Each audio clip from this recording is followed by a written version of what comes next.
Alright, good evening everyone. It is time for more Zenless today. I am sleepy because I don't know, for some reason I woke up extremely early in the morning and I had trouble falling back asleep, so I kinda screwed with my tempo today. But yeah, didn't really do well. It's not like there was much else I could really do in terms of like Musume, because the whole day we're having severe server connection issues with Musume. Like, I think it's like I would assume it's a combination of either like people mass spam re-rolling for Kita-san now that her banner's on the way out really soon. That and even more notable streamers, I would say, have been streaming Musume and probably bringing a lot more eyes on the game. And my friends told me about a certain someone that spent $2,000 on Musume and still sucks ass at the game, and I'm like, bro, come on, this isn't necessarily the game that you just only pay to win in. You gotta at least know how to play a management sim like fucking Madden or some shit, you know? But yeah, it's always gratifying to see or hear about people who recklessly spend their money in Musume thinking they'll just get their way all the time without actually knowing how to, you know, play the game at like a, you know, bare minimum level. Or at least have like some foundation of understanding, like, you know, like learn how to play the game and then use that knowledge to pay to win. Because pay to win with no knowledge, assuming the game requires any degree of thinking or setup or whatever, yeah, it ain't gonna end well. But yeah, hope everyone's doing well tonight. Let me just go boot up Zenless real quick and wait for the game to stop showing my email. Like wailing in Zenless but not knowing how to dodge and parry. It's like wailing in Star Rail E6 for your whole team, or E6 with signature light cones for your whole team, and then everyone struggling in like the 9th stage out of 12 for Memory of Chaos. And at that point, if you're E6 or M6 for every character on your team at that point, you might as well just let auto battle do the work for you. Like that's how sad it was from, because I heard that like little event was a thing. Like apparently a bunch of whales got together to like stream themselves doing like a race for who could clear MOC or something really fast. All of them, apparently a lot of them were really like playing like garbage. And again, I didn't see it myself. Again, I only heard it secondhand from a friend, so I know, big mountain assault instead of seeing it firsthand. But I usually don't catch this shit. But if, you know, what he says is not exaggerated at all in like a clear picture of that event, I'm like, bro, come on. Like at that point, it's not even a contest. It's just a contest of who's gonna press the auto battle button fast enough. But 2,000 barely gets you 6 copies of one character in a Hoyo game. Yeah.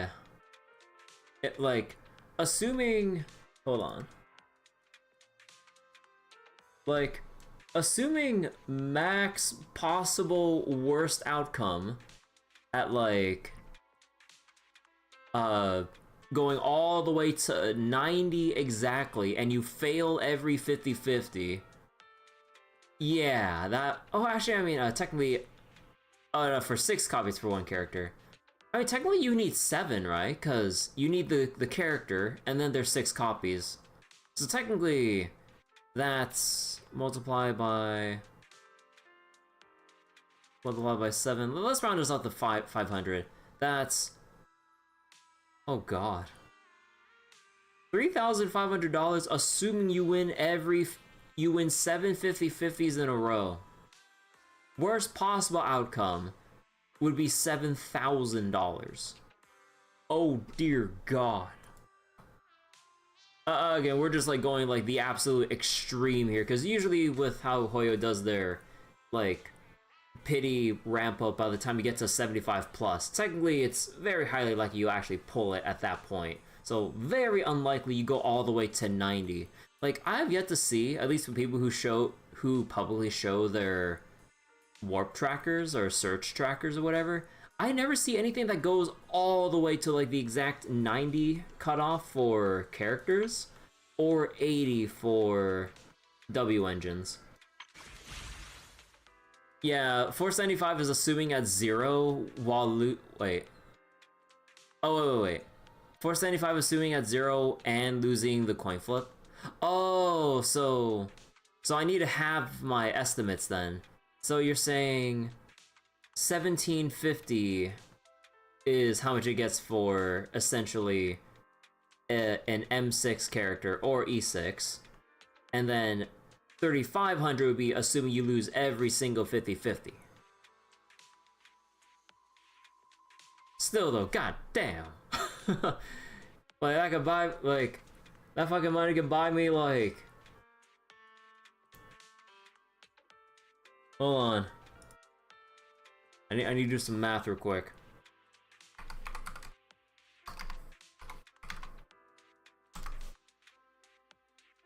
God damn. That shit can buy me fucking like a bag of coffee a month for the next like 5-6 years. Holy shit. Or even more if I actually, you know, went a bit cheaper instead of the specialty light roast that I really, really like. Because usually a bag of those, usually like the average price you'd see, at least in the areas that I'm in, usually the price around like $19 to $28. It depends on like the spectrum of how fancy or light roast you really want to go with your coffee or some shit. Assuming you don't just go for like you know, kind of like the more common brands that you find in like supermarkets and stuff. But if you go to like coffee shops directly and everything, a full team of max weapons is like a whole ass car. Yeah, if you want to put it into that perspective too, yeah. Like, kind of like really makes you think it's like a car or a team of M6 characters. I don't know. The M6 characters sound pretty enticing to me. I mean, when am I ever gonna drive a car? No, I was kidding. At the very least, like several hundred were probably going to like a really damn good bike or bicycle or some shit. At the very least, like you can ride around that and actually get some exercise in and everything, which would be pretty neat.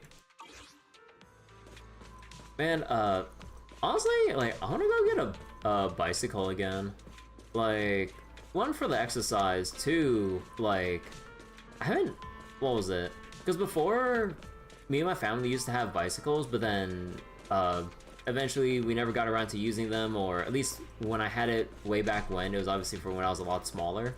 So eventually it was like, you know, handed down to other relatives and everything. But I really like to, like, it's kind of like on the list of like nice to have or whatever kind of things.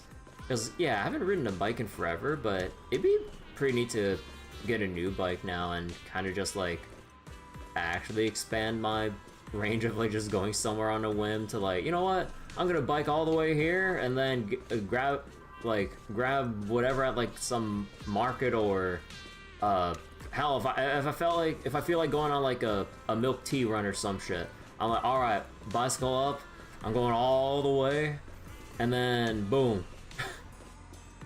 But, yeah, like, I think, like, a good road bike or whatever, like, doesn't that shit cost, like, a couple hundred or some shit? Because, like, you know, like, assuming it's not, like, the... I forget exactly. Again, I'm not too knowledgeable with bicycles at all. But I know there are different kinds, like, stuff for, like, dirt biking or off-road stuff, or for like the city roads or whatever, mountain biking, or I'd actually know, aren't dirt bikes like actual like motorbikes and shit, not like actual bicycles, but anyways, but yeah, like stuff like that, like usually those would cost a decent amount if you want, like, you know, a decent one that will last you a while that isn't overly cheap that might end up breaking down, unfortunately. Because, like, I would assume, you know, if you want to get a bike, I would assume you want to treat it like a good chair for your PC or a decent mattress. Because or like cheaping out on a power supply for your PC.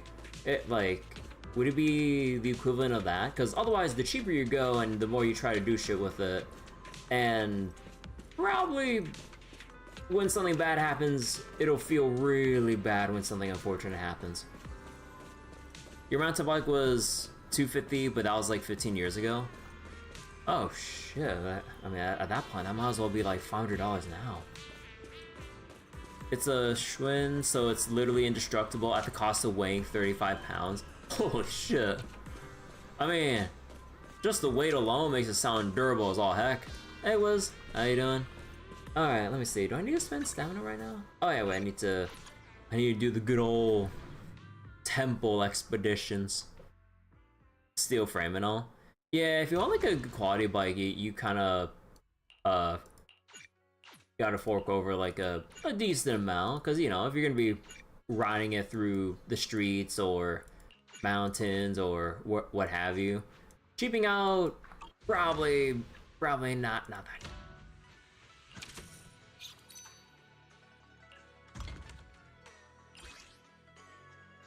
Let's see, 6 hours. Oh yeah, these all last until reset, basically. You're currently installing the Genshin update? Oh, nice. Alright, let's see. Where should I go? Go make these. Go make these. There's some other stuff I needed to make too. Hold on, there's stuff at Yumcha I need to craft. Yeah, this shit. I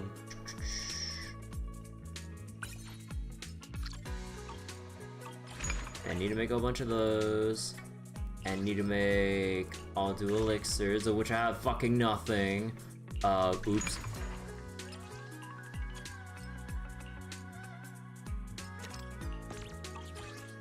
Okay, that one I got to hold off on. And I think it's just those two, right? Yeah, just those two items in particular. Sailing into the Bear Javari on the left. Wait, what? Sunspray Summer Resort. Alright, let's see, what else do I need? We don't need to make that right now. This one. Okay, this one I should probably...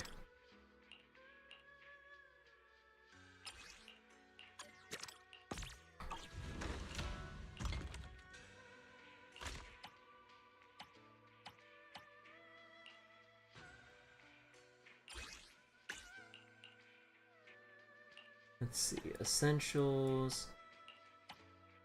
Yeah, we can make more of that. Just slap you in. Boom, bam, done. And right. What else do we need to craft? We can go craft more of you. So in you go. Very full. One more.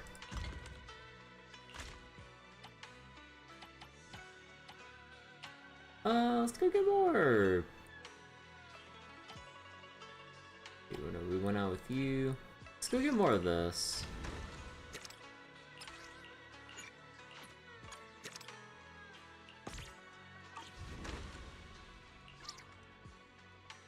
Maintenance running over, it looks like. For Genshin? I need to go level you up.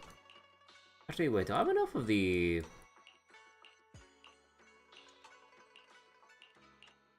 Oh, okay.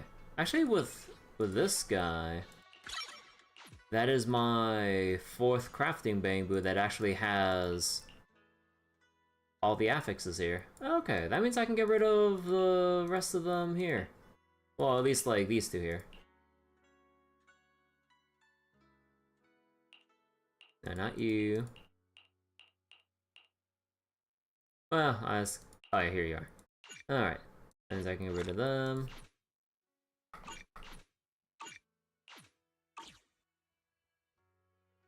So wait, Genshin's not live yet. Start an hour later than you thought. Yeah, it's weird with daylight savings, because of how screwy it, like, they all make it.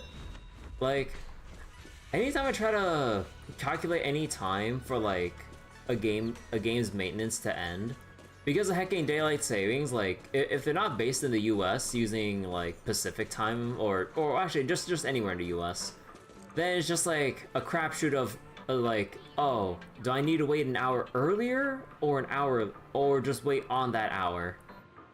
It always throws me off and I never guess correctly. I fucking hate daylight savings, dude. Like, I wish we got rid of that shit, but no. Like, anytime I, like, hear about any of that shit, like, at least people on the news, like, provide, like, in my opinion, the dumbest reasons for why they should keep it. I'm like, oh, but it gets too dark out too early. I'm like, no, fuck that shit. Like, let us calculate times more properly. Come on. Like, they come up with, like, or what was it? I don't know the word I'm looking for. But basically the reason they're just very superficial and silly instead of, like, any compelling reason why they should keep daylight savings. At least for the average person. Can't catch me. Down strategy. Watch out! Over here! Behave. Mind the voltage.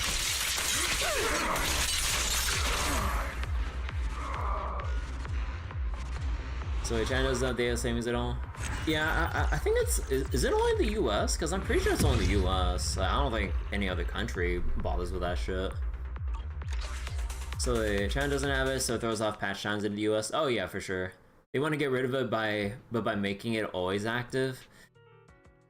Like, that's the thing that annoyed me when I heard about, like, potential votes to get rid of it. They want to get rid of it, but with the assumption that it's always active instead of removing it. I'm just like, oh, fuck off. Could we just sync up with the rest of the fucking world?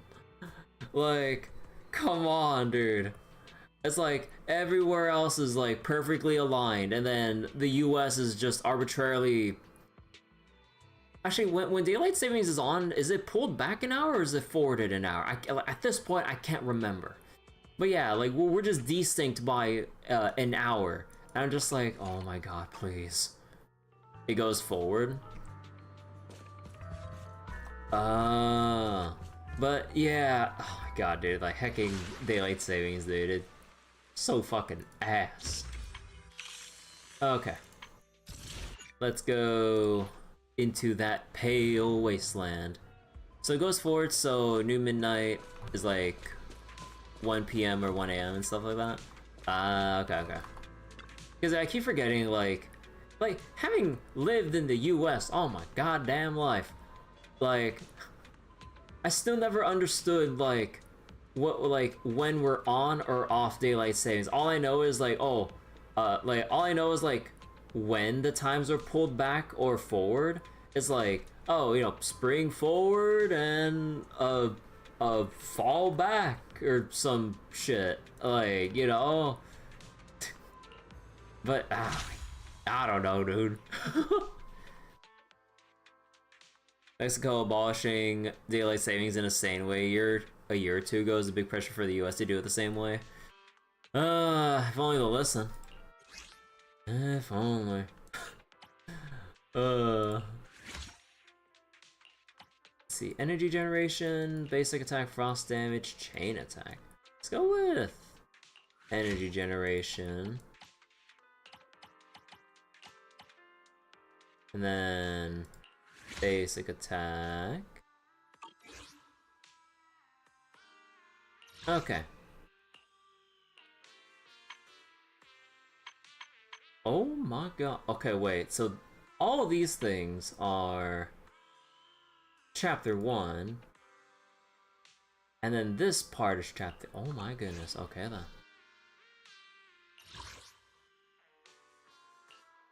Oh, okay. So this is the main stuff and here's all the side content here. Okay. Let's see. Consult Yanagi for clues, eliminate enemies. Let's go with enemies. Hey, Bobtron, how you doing? Oh no, that means I know. Oh my god, wait, how do you use Haramasa?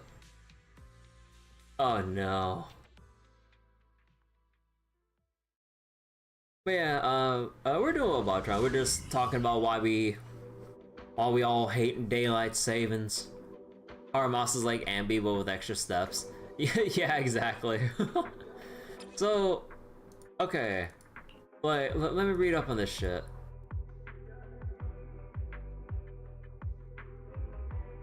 So, you want to spam basics for his quivers.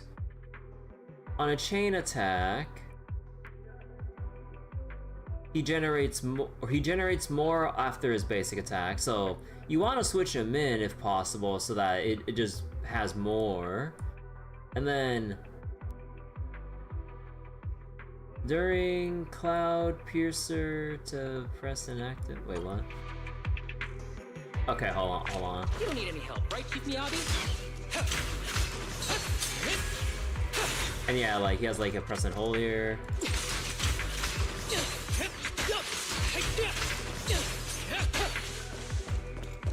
Yeah, so every 5th basic attack generates these little things, and then you can basically.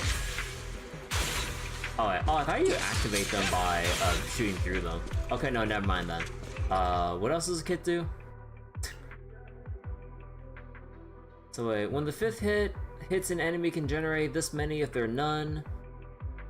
When any applies an anomaly, it generates 6 every 12 seconds. There can only be up to 6 at a time. And then if there are any electric quivers present when Haramasa fires and hits with falling feather. Oh wait, hold to aim. These things will activate and fire at the enemy. Stacking up to, wait, electro prisons. So basically damage stacks of up to 8 times for 10 seconds. When a target has at least 2, they'll be X marked. And then EX special, because yeah, it doesn't look like you want to use your special attack just by itself. With enough energy, press to activate, launch daggers and enhance arrow. When the enhanced arrow hits an enemy or the ground, it generates quivers. So basically, when you have the energy, generate your quivers, and then snipe an enemy to proc all of it, and then rebuild it with when you're mashing basic attack. And then what the fuck? So wait, chain attack, shock enemies, skill generate max quivers, aim shot, mark them. Once marked, he can do 3 dash attacks into them. When there are X marked enemies in the field, he'll enter the awakened state. While in the awakened state, press basic attack while dodging. Rush forward to the closest X marked enemy. When slash hits a target, consumes 2 stacks of electro prison. Okay, so shock, quiver, aim, dash, repeat. Okay. So it consumes 2, less than 2, X mark will be removed. Before it's removed repeatedly. Wait. Before X mark is removed repeatedly, press basic attack to use the dash attack.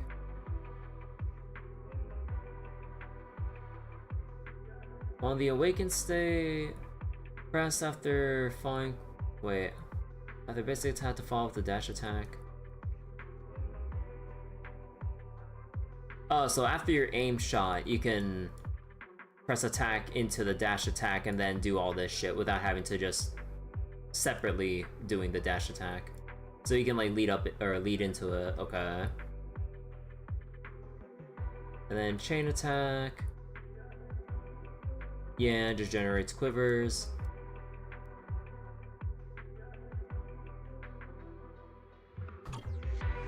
Oh, okay. Oh no, I'm Hey, still in look summer who outfit. it is! Proxy! No wonder Chief said time to bring out the real melon. It was clearly about you. Oh no, I thought I was default. I thought I set my outfit back to the store manager outfit. I think because I went to the resort, it defaulted me back to the summer outfit automatically.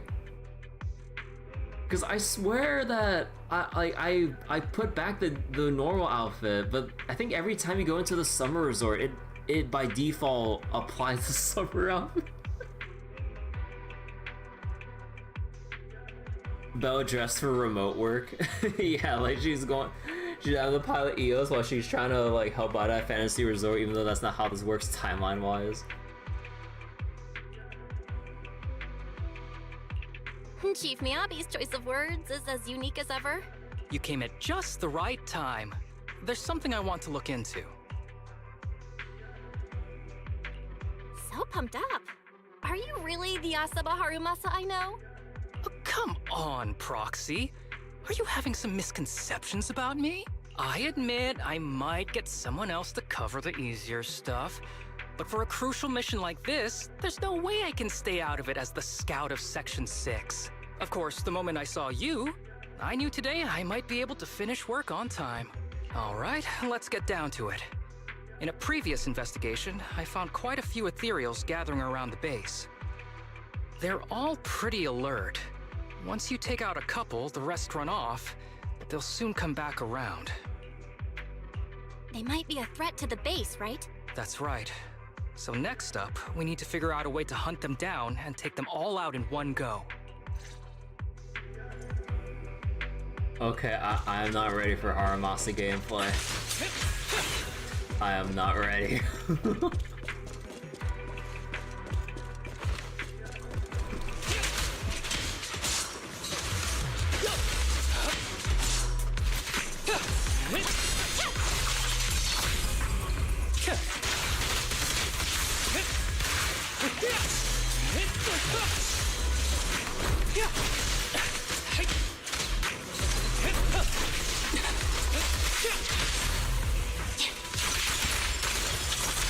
Ready.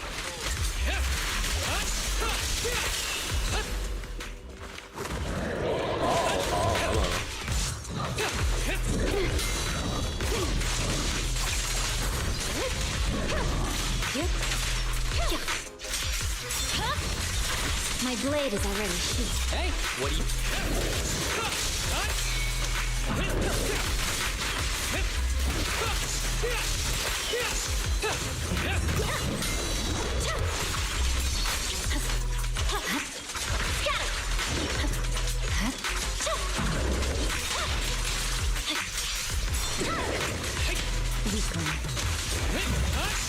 With a clear mind, arrows fly through.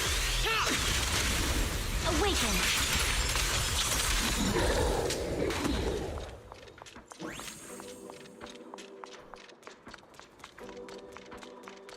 I'll handle it.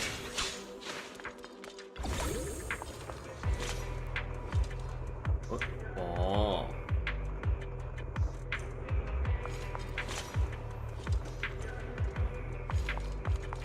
Armasa's only like the most complex character to play for peak performance. Yeah, I saw a gameplay. I saw a clip from like the Haramasa main subreddit of like Haramasa just going ham, and I forgot what the team was. I think it was Haramasa, Trigger, and I forgot what the third was. Was it just Nicole? Or was it... No. I don't remember. But they were swapping like crazy, like, they were like literally swapping like as soon as like the opportunity arises to like get all the shoulder to shoulder movement going. And I'm just like, holy shit. Like, he just going ham with this shit. Usually Rena. Maybe Rena. Cause like, Rena, you can quickly just like swap her in, send out the bang boos, especially if she's M1, and then swap back to either Trigger to reapply her, to rebuild her meter or use her EX special, and then because of how long the animation takes, you switch back to Haramasa and everything, and then you just keep mashing left click if you don't have the energy with Haramasa, and then you just do your business, and I'm just like, oh my god. It's like that one meme. It's like that one meme clip of like that people like to use when someone's like doing a whole bunch of extra work versus like the one streamer dude singing payphone or whatever. So then like Haramasa mains are basically just like mashing their keyboard going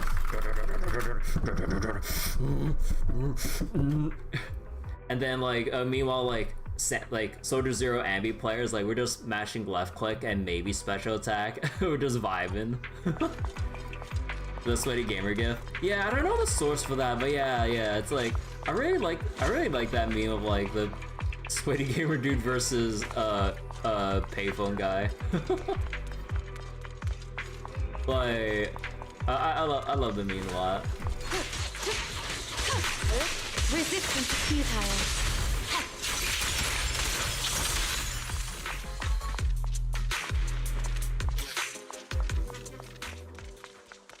Wait, is that maybe the same thing else? Yeah, I might have missed. No, I'm blocked off. Okay. You don't need any help, right, Chief Miyabi? Wait. Also, wait. Let me see how our bosses thing worked again, real quick.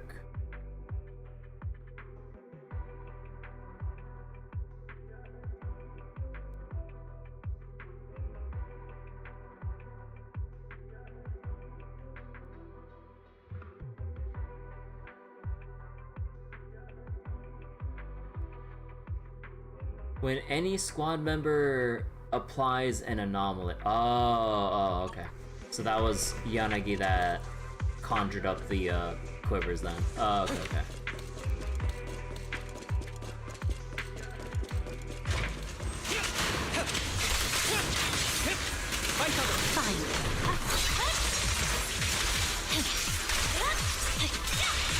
I'm unstoppable. How naive.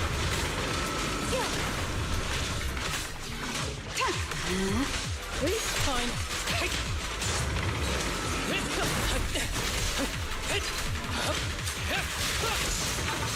Combat isn't my thing. Go get some rest. It's over. Roger. Surrender.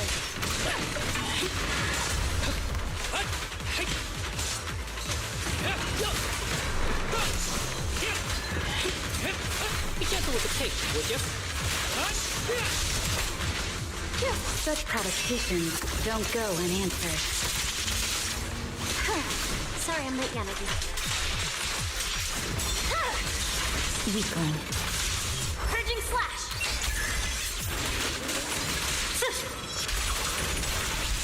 You're done! It's over. Ever heard the whistle of arrows in flight? Yeah!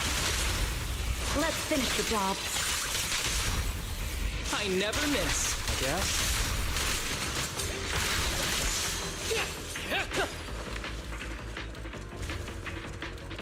God, having to think so much for optimal Haramasa gameplay is so annoying. I mean, I like the fact that Haramasa's kind of gameplay exists, but yeah, I'm sure that his gameplay really doesn't resonate with wouldn't resonate with a lot of people. Alright, check out that big and lead in the pack, so the base should be safe for many theories for a while. Guess you can finally take a break, huh? Unfortunately, no such luck. Since we wrapped up the extermination faster than expected, Tsukishima wasted no time dumping 2 days worth of backlog reports onto me. She even had the nerve to say it was for my health. Give me some desk work so I can relax. Anyway, I don't have anything else for you to do right now. Thanks for the help, Proxy. See you next time.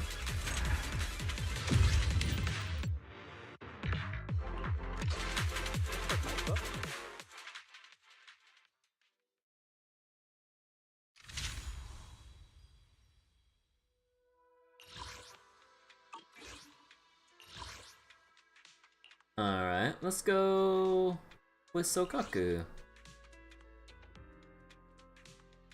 Man, I really wish I can sub in my own character while using trial characters. Ah. Even though technically my Sokaku is technically a bit scuffed with her build, I only have her at the attack threshold, but in terms of her other substats, it's not really, well, there.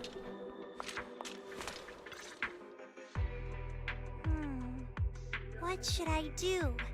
It's been so long. I guess I'll just go look for it myself. Oh my, I forgot to switch outfits again! Shit! What happened, Zokaku? Ah, Froxy! You're just in time. I need your help. Man, Belle really in for that, like, vacation remote work life. You've heard the depths of this hollow look completely different now, right? Chief said it's because it's a companion hollow of the pizza sauce hollow. Pizza sauce? Or something like that. To investigate the structure here, we sent out our standard issue Bangbu to collect hollow data. But it's been so long since they left, and no one has come back. They might have run into some danger. You're the proxy, the best at hollow exploration. Could you come with me to check it out? No problem. I'm ready to go anytime. So wait, it's weird because in some instances you can swap between trial characters and your own copy of them. You think specifically in 2.0 in hollow content? Yeah, I think like they didn't really retroactively implement being able to swap out trial characters. Like, it'd be nice if they did it retroactively, but I guess like not much point to perusing through whatever quest or story content would feature that. Okay, let's go!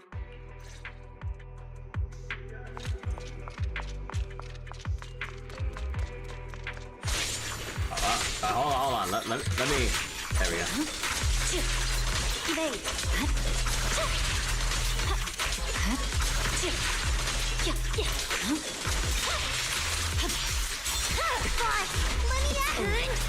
Well done, Sokaku. Good.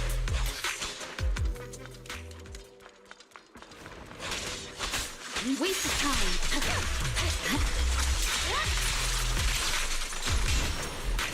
Okay.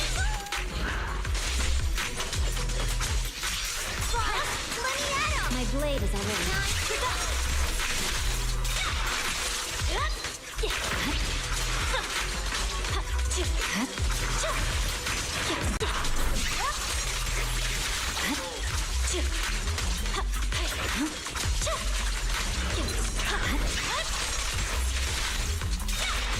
Press forward. I'll handle it. Right. I hope you're doing well, Greenblade. Ah, they're all ganging up on the Bangbu.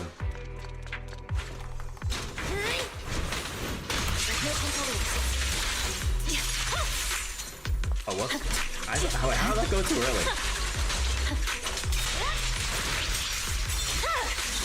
It's over. Kevin! Whew, I'm finally safe. It's Okaku and a Bangbu I haven't seen before. Thank you both for saving me. Oh, I remember you. Agent Kevin, right? What happened to the Bangbu out collecting data from the Hollow? Did you guys run into trouble? We were gathering data at the Bangbu workbench, but strange things started happening to the ones that connected to it. Some collapsed suddenly and others just ran off. My teammate Pear fell too, so I came back for help. Where's Agent Pear? Just ahead. Follow me.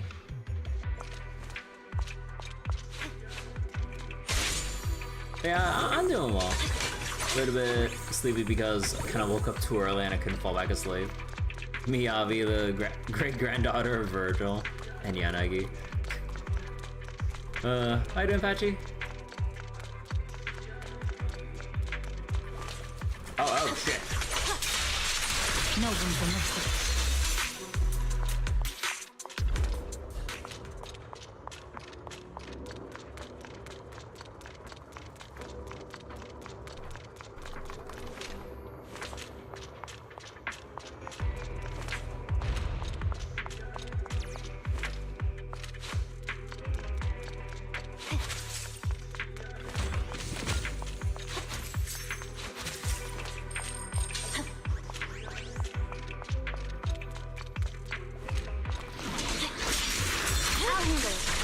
blade is Surrender! Whoa! Move now! Just keep your eyes open. I'll protect go! I'm unstoppable.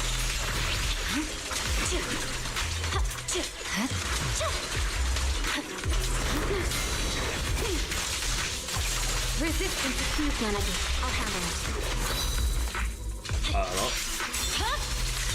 It's over.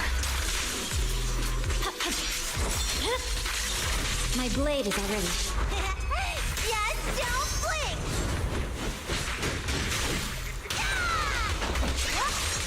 Victory, the only option.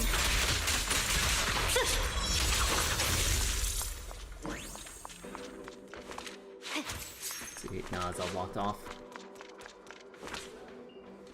And Agent Pear just talking gibberish. Surely something's broken. Think you can fix it, Proxy? I'll give it a go. Thank you. Oh, we gotta do the key shit.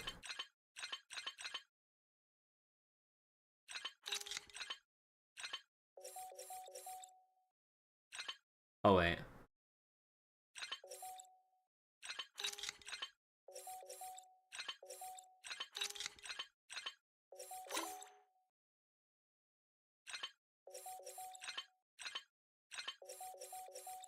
There we go. Practice the blade. You strike Whoa, first. what just happened? Wait, Officer Sokaku, why are you here? Your memory capacity exceeded its limit, and it led to a crash. What happened earlier, Agent Pear? Earlier? I remember now. I connected to that Bangbu workbench nearby trying to collect the stored data on environmental changes.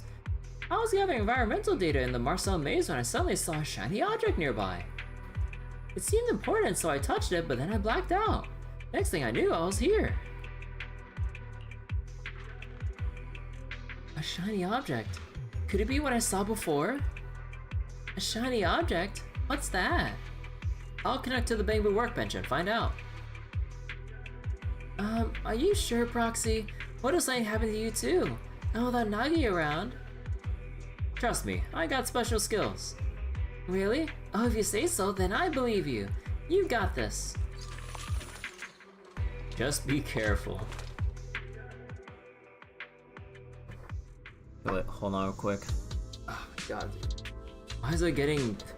Like, it should be cooling down right now, but it's actually getting hotter right now. Oh my god.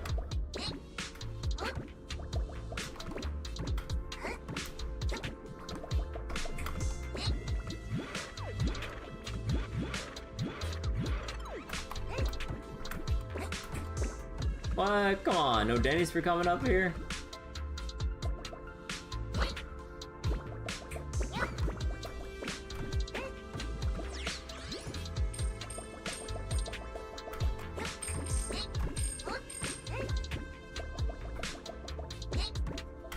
No Denny's, only a Boo Boo.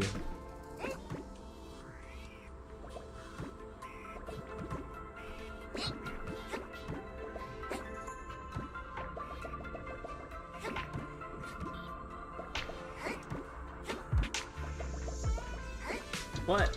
Oh, bullshit. Okay.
Oh shit.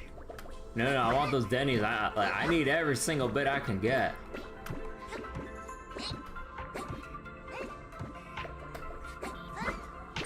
Hey, there we go. Yeah, wait, there's like a tiny little invisible wall at the edge here that you can accidentally clip. Because I saw how funky that movement was.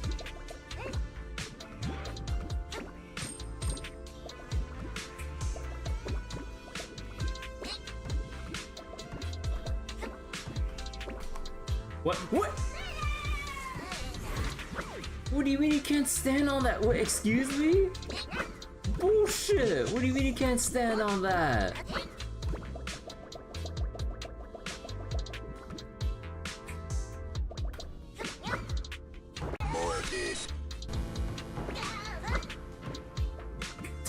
Like, come on, those should be solid. I could walk on that.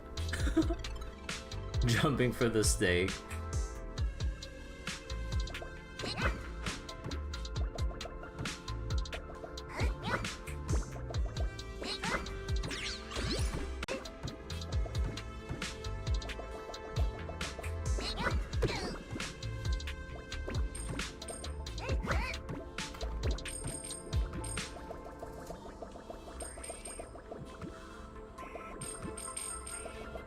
Oh, wait, is there anything like, if you go over here?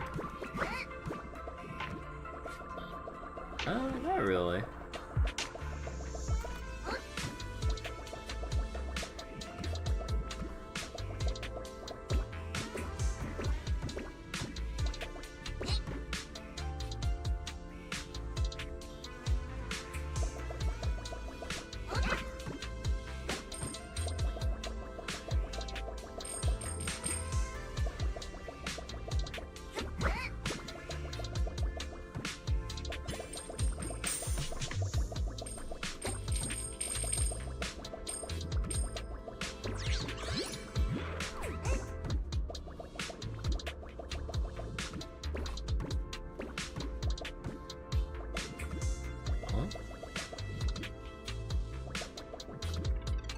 That's supposed to lead anywhere?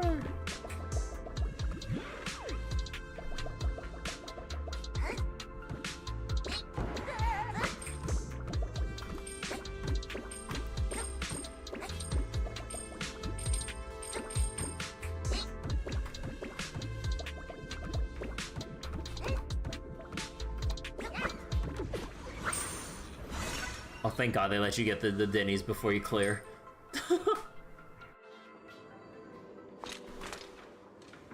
Well done, Proxy. Not only did you bring back the 2 missing Bangbu, but you managed to retrieve the environmental change data they've been collecting with that dangerous workbench. By the way, Agent Bear talked about a certain shiny object, and you mentioned seeing it in the Marcel maze? What exactly was it? Briefly explain the irradiant data to Sokaku.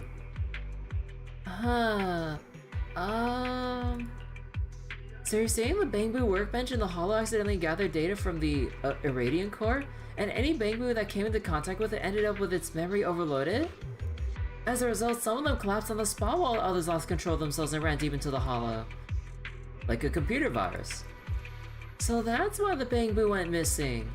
Thank goodness it's not because of some terrifying monsters lurking in the Hollow.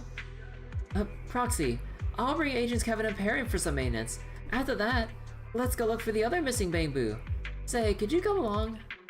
Sure, I'll help. Thanks, I gotta go now. I'll contact you once I'm ready to head out.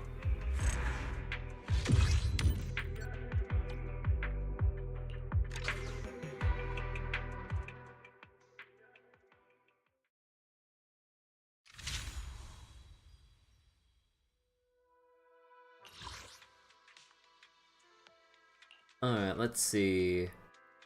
Yanagi for clues.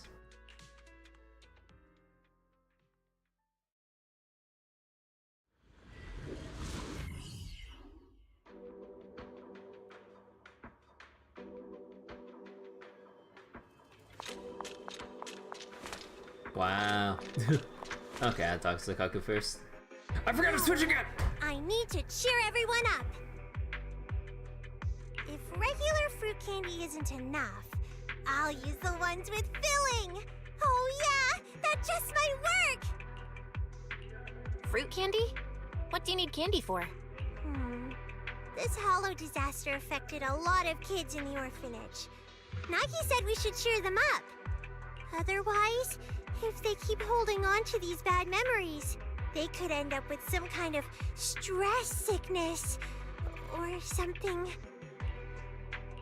Are you talking about post-traumatic stress disorder? Exactly! That's the name. I tried to cheer those kids up, but they're still so unhappy.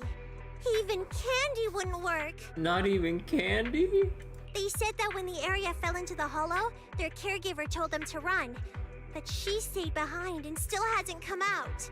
I totally understand how they feel. If their only family disappeared, they'd be so sad. I went looking for her and even checked with PubSec. But after all this time, there's still no news. Now several kids are crying, saying they won't eat until they know where their caregiver is. No matter what, we should at least try to investigate any possible clues. We can't just leave the kids hanging. You're right. Oh, if you've got time, could you help me find some info about that caregiver? Or something else that can make the kids happy? Like photos, or toys, or something like that? Anyway, we need to cheer them up. Sokaku seems to care a lot about that matter. Explain why Sokaku's concerned. I see. Please take care of that child. According to the disaster relief report from public security, after the residents of the area where the orphanage was located were guided to gather at the West District evacuation point, they followed the public security's team and evacuated the hollow. There is indeed a discrepancy between the registered list of personnel at the orphanage and the list of people who left the hollow. Among the residents who were unable to leave the hollow, there was, as a matter of fact, a missed caretaker. Are there any more clues? Clues. Maybe we can start from the camp where the residents were evacuated. They left backups of the black boxes of the residents' private bamboo, which contained the work data during the hollow outbreak. Since you're an expert in bamboo and informatics, these bamboo data should be useful, yes? I've seen the glitch that happens if you look at Belle in the summer outfit through a clear window. Oh, does it like not load her clothes in properly or something?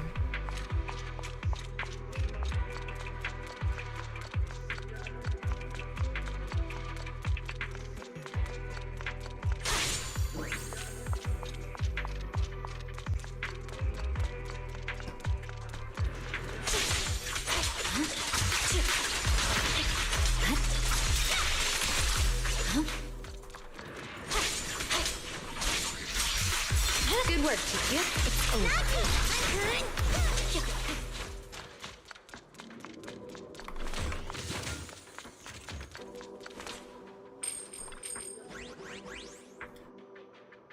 To retrieve the data from specific bamboo, please insert the bamboo's memory modules one by one into the universal interface of EOS. Will this affect EOS? Master, I've isolated EOS's reading interface from its core processor. The memory modules will not affect EOS's data. Bad news. It is impossible to assess the potential physical damage to EOS's interface caused by repeated insertion and removal of memory modules. Natural language search keyword orphanage, foster care home, children's home, no matches found. Please insert the next memory module. Matching data found, bamboo unique identifier recorded. I found it, Master. Data comparison in progress. There is no record of the corresponding bamboo leaving the hollow in the public security logs. Deduction, there is a possibility that the target bamboo is still active within the hollow. Inference, if the target person is still alive, there is a high probability they're acting with the bamboo.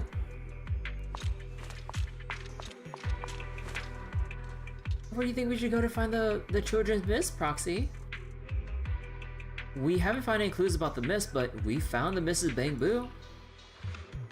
Little Bamboo. Nagi always reminds me that if I get separated from everyone in the hollow, I must absolutely find a bamboo that can lead the way and stay with it. Otherwise, I would never find a way out of the hollow. Although Miss Caretaker is separated from everyone, maybe she's also with the little bamboo. If we can find a little bamboo, it's possible Miss Caretaker's with the bamboo.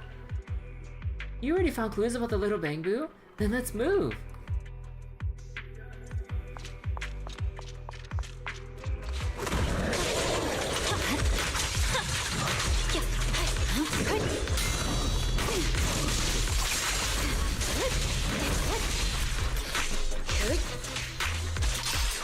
We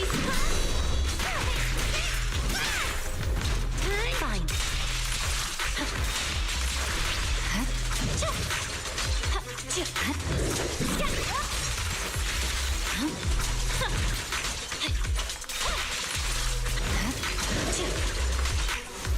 So switch. Weakling. Let's finish the job. Hey, you wanna play with me? You're done.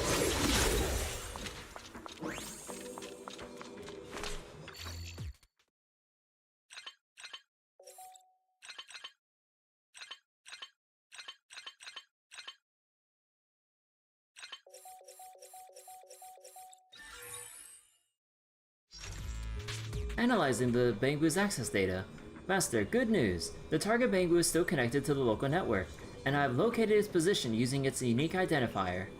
You went unexpectedly smoothly. It's almost as if someone deliberately left these clues. They're leaving breadcrumbs for us. Oh shit!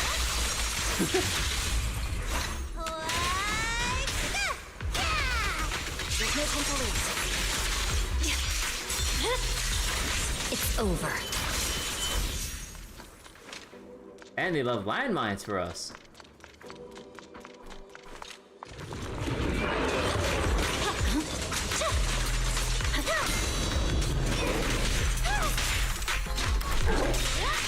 Press forward. Roger.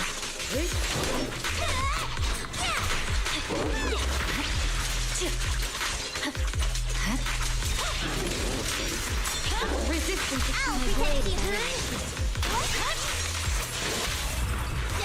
God, I understand that. This ends here. Good. I'm here. Right.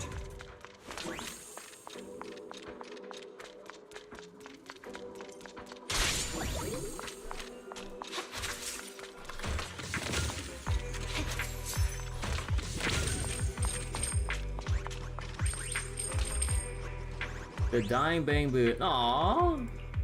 No, hang in there, little Bangbu. The Bangbu seems to have suffered severe physical damage, and its language and cognitive module are no longer functioning properly. Read the Bangbu's data module, Fairy. Parsing the Bangbu's memory. Extra storage plugin found. Encrypted compressed files found. Quantity 7. Unencrypted files found. Quantity 1. The unencrypted file contains the following information. File name: The Children's Song. File type: audio. Children's Song? Can we listen to it? Play the audio. I'll play the audio for you while parsing the encrypted files. A song comes out from the Bangbu speakers with the main melody hummed by a young, gentle female voice, accompanied softly by the children's harmonies. Okay, wait, actually, while this note is up real quick, hold on. I need to turn on my lights.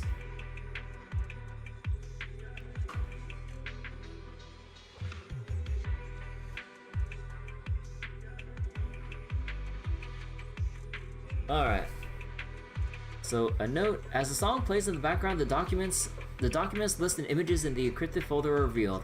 First, there's a group photo. Miss Caretaker, a young lady, was surrounded by smiling children. Other than that, there is a work diary from the young lady, recording the names of the children who loved to dance and those who didn't eat their vegetables. It evokes an image of numerous pairs of innocent eyes. But immediately after, the phrases orphanage with no one in charge, free guinea pigs, and ether aptitude human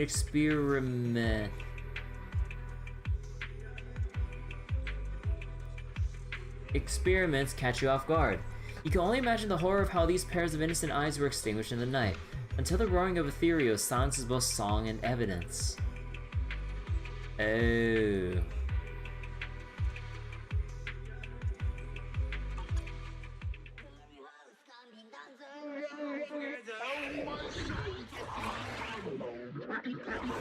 This caretaker?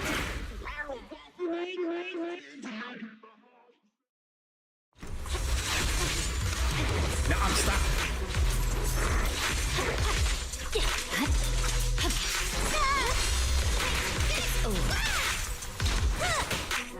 Snacks are later. You're done. you should know.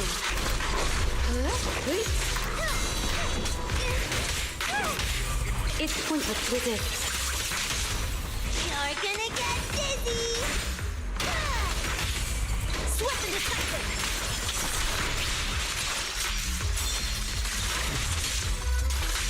Purging slash! Again. Good work, Chief. Surrender!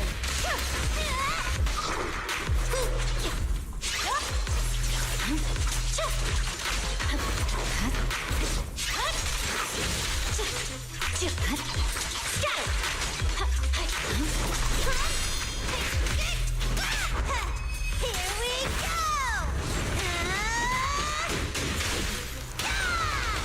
I see it. Let's finish the job. Yep. I should report the current situation to Yanagi.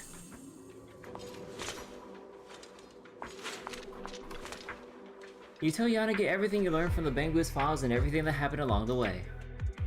Even under the bright lights of New Eridu, there are dark corners that remain unlit. That Miss Caretaker must have left these clues behind out of desperation, hoping for a glimmer of salvation as she stayed behind in the orphanage and refused to evacuate. If you hadn't been so determined to investigate, perhaps... I'll work with Han and our colleagues from public security to thoroughly investigate this matter. The first-hand evidence you provided is extremely invaluable.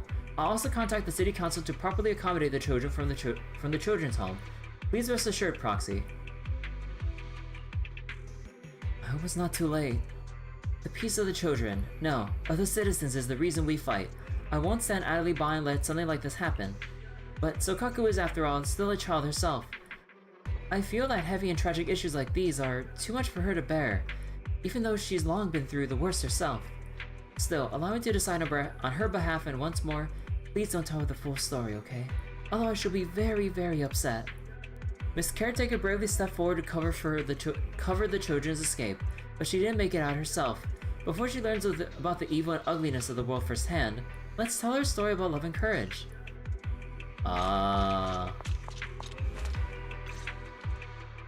The summer of I it. never expected it would end up like this. That caregiver was so kind, sacrificing herself to let the children escape first. She's as kind as Nagi. But we can't tell the kids about this. It'd break their hearts. Losing family is such a painful experience. I really hope this won't happen in New Eridu ever again. It's true. Nothing is more precious than family. I just picture fucking Vin Diesel right now. We might bicker and get angry with each other sometimes, but I can't imagine losing my family. Family. Exactly! That's exactly what Nagi said. So, wait, meanwhile, Genshin won't give the Traveler a bathing suit as a skin. Didn't they come up with like a cop-out reason why like the Traveler never wants to change clothes or some shit? I'm like, come on! Like, do they have a closet that's just full of the same exact clothes? Vin Diesel. Look! Family is very important. They weren't in CGs though? Oh, okay, then the Hoya's just talking out of the ass then. Nagi also mentioned that our job in Section 6 is to keep investigating the Hollow, uncover its truth, and protect as many people as we can. Everyone in New Eridu is family to us. We won't stand by and let them get hurt anymore. There have been multiple CGs with the Travelers in the bathing suit or something? Oh. Don't worry, I'll do my best to make sure everyone feels safe. Plus, I'm also working on snacks that can make people happy. I'll bring you some when they're ready. Snacks that make people happy? Do you want to cheer me up? Yup, you've helped me so much, so I want to make you a little happier too. Oh wait, there is a couple about them not wanting new clothes. Oh yes, I guess I was mixing up like a prior thing I read before. Oh yeah, it was about them not wanting new clothes. Right. If there's anything that can bring you joy, I'll do anything in my power to make it happen. Aw, Sokaku's precious.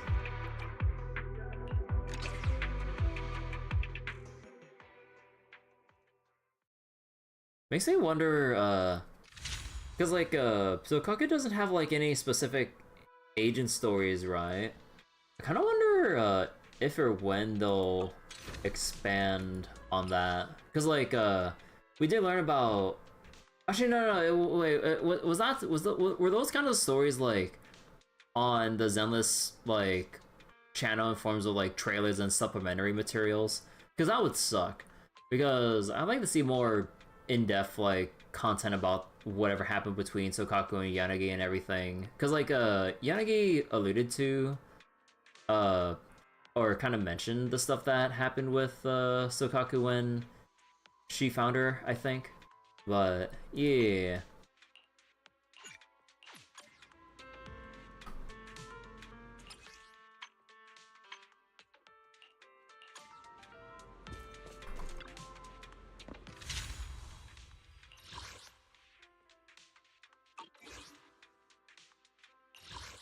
Oh, whoops. The story of Ishuan's sister was entirely gated behind YouTube. You haven't seen Yanagi's? I finally heard her switch the outfit. Look! But yeah, like it's like on one end it's kind of nice seeing that there is like supplementary materials like outside of the game in a way to kind of like flesh out more of the game's like story and lore. But at the same time, I really, really wish that was also incorporated into the main game itself.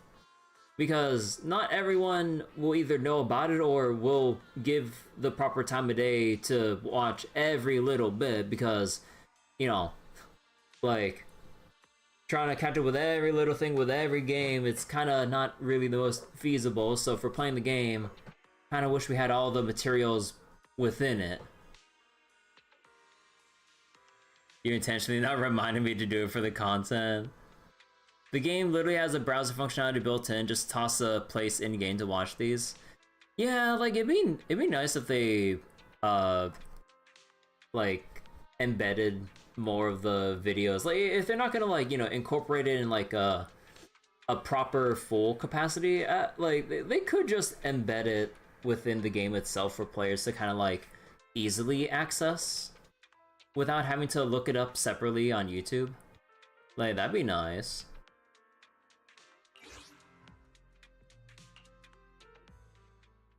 Cause yeah, like that's pretty much what they did for like the Casterus video. That was basically 1-for-1, like from YouTube to in-game and in version 3.2.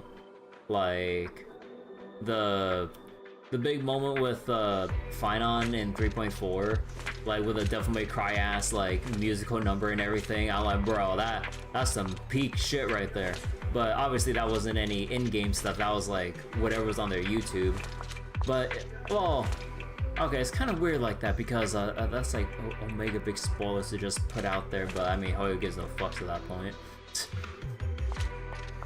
Make Bell's laptop or Wise PC open a mock-up of YouTube that just has embedded versions of YouTube content. Honestly, that'd be nice. Or, you know, have like a very specific UI of like, oh, Proxy, here's, you know, or Master, here's like a bunch of archive data specifically about these people because, I don't know, like Fairy's super nosy and happens to collect a lot of materials on like everyone's background or something, so we can learn more about their background or something. I don't know, I'm not sure how they'll officially like mention that because, I mean, I'm pretty sure a lot of the other characters would be miffed if Fairy has the hugest collection of actual sensitive data regarding everyone's backstory. I'm not sure how well that'll go down if people find out about that, but yeah. The location of this hollow disaster is unusual, and with HSO stepping in later than usual, we're facing quite a bit of time pressure in all aspects. Okay, wait, hold on real quick. Oh my god, it's so heckin' hot right now.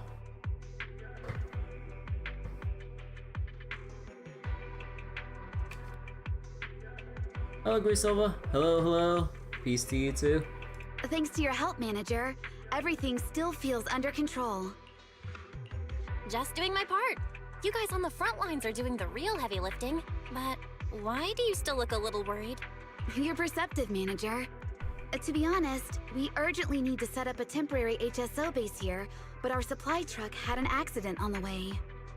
The supply truck saw the ethereals dance, panicked at a glance, and crashed into a house by chance. So, the supply truck was destroyed in an ethereal ambush, huh? That's it. Without those supplies, we'll be stuck at the stage of setting up the temporary base.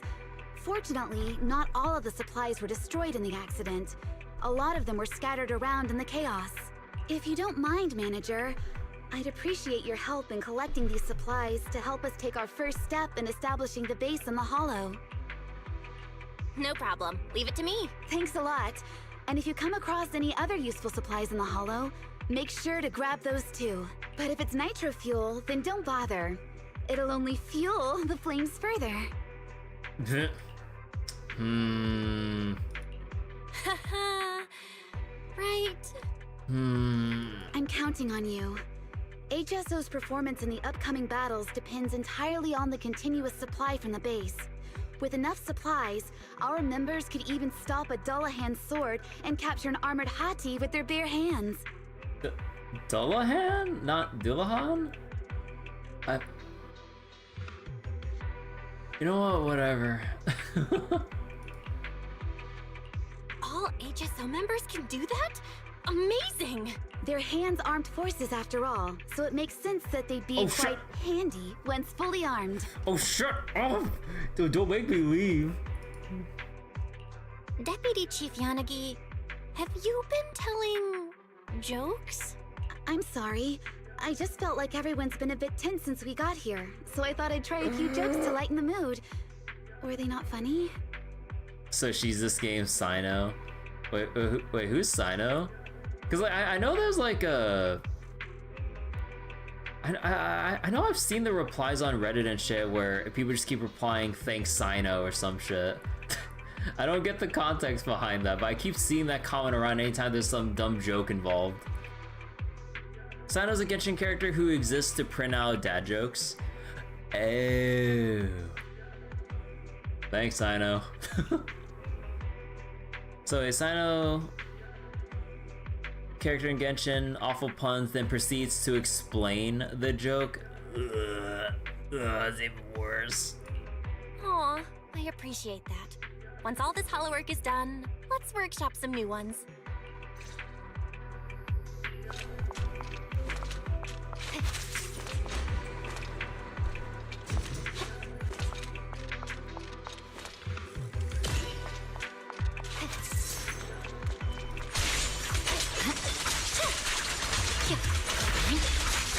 Leave the rest to me, Chief.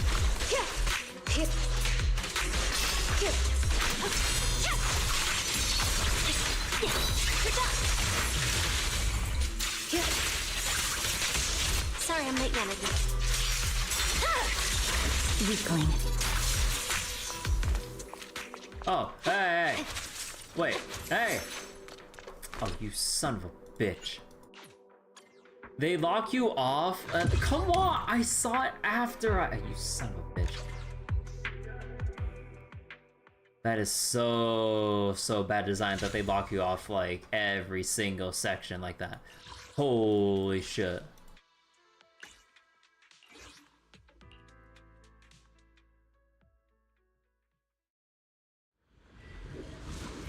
Turn one wrong fucking Wait. They don't let you... Excuse me? Wait. You can't restart it? Oh, come on! Excuse me? Like, it's actually, like, the one time you don't want this shit to be persistent. They still lock you out of it. Oh, come on! Bro, that's so fucking stupid. The one time where we don't want this shit to be persistent, they lock you out. I'm pretty sure we can probably run back after we collect the supplies, but still. Unagi's pretty, so she's allowed to make bad puns. No, no one's allowed.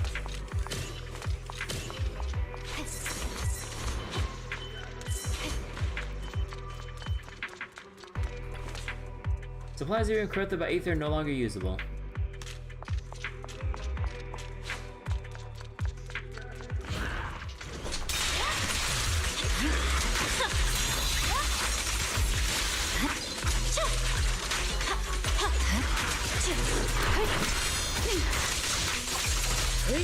Yanagi, I'll handle it. My blade is already sheathed.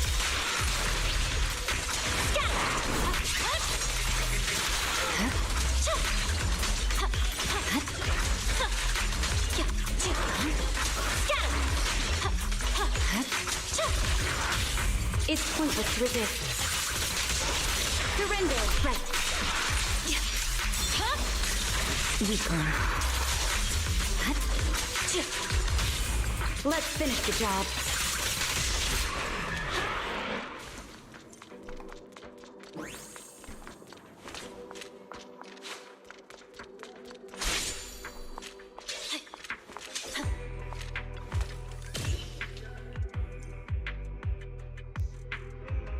What? Bro, are you serious? They teleport you directly back without letting you take the supplies that you forget to grab? Oh my god, dude, what the fuck?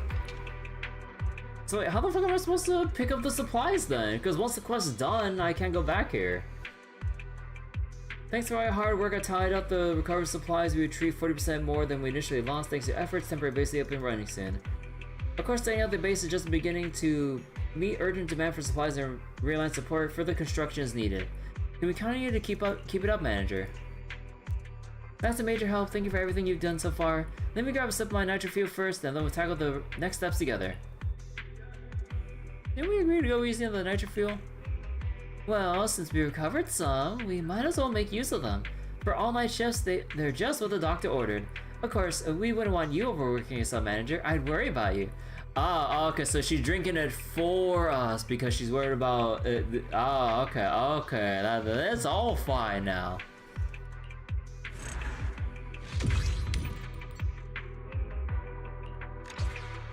So how the fuck am I gonna get the supplies that I didn't get back before?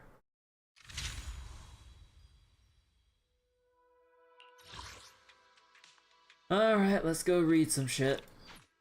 So, Melinoe, I don't know. An irradiant crystal discovered by Chief during the advanced exploration of Melinoe. Ether by nature harbors a deep-seated hostility toward anything non-ether, but its malice is anything but random.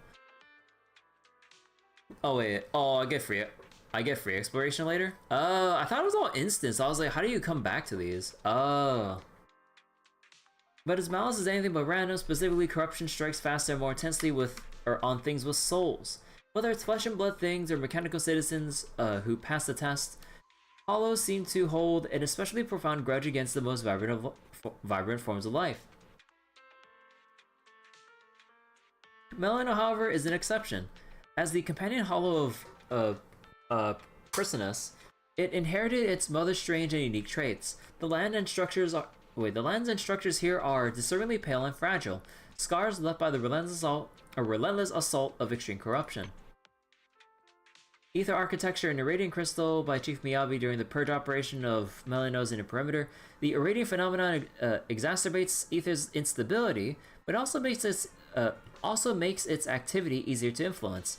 The Institute sees this opportunity to develop the Ether Disruptor Probe, a tool capable of influencing and even manipulating Ether into a limited degree. While its current applications are limited to connecting paths and altering terrain, it's already a monumental breakthrough. The members of Section 6, though adept in both combat and strategy, lack in-depth knowledge of such advanced devices.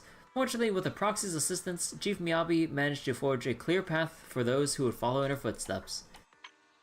Survivor, crystal recovered by Sokaku during a rescue mission. Technically, there's no rescue operations that aren't part of her assigned duties, but there's no way that girl would turn a blind eye to stun like that. An excerpt from a public security report reads, since the third Hollow Disaster Citizen Survival and Self-Rescue Seminar earlier this year, natural survival rates in the Janus Court have risen by 8.24%.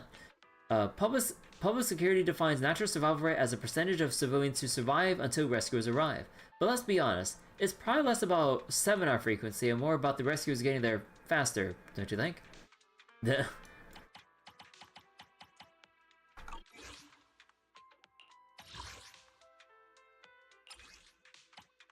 Oh, it's all in like batches of 2 and stuff. You know what? I'll wait till I get all this at the same time.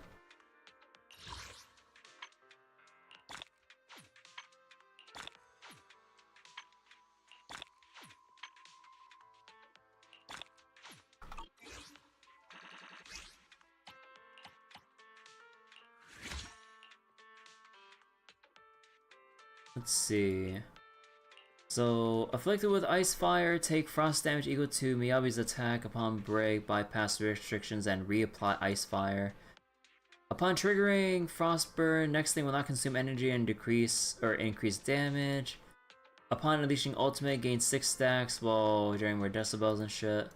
Oh, then we can just all in on this line real quick.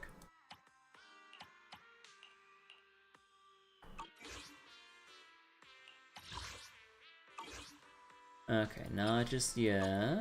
And then enter hollow.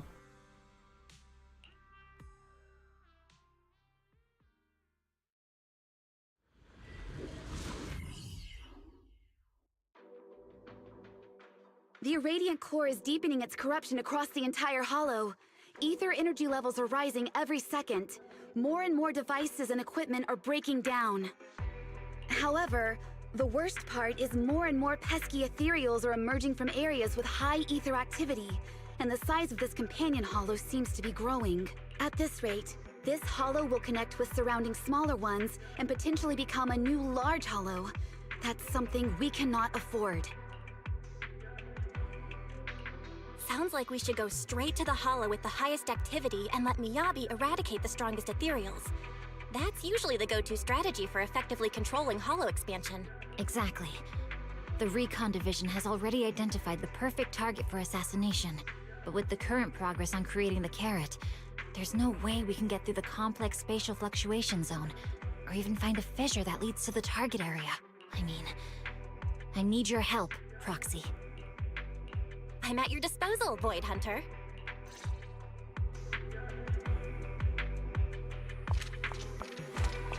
Oh, I guess this core is not for collecting despite it being right here. Wait, what was that for?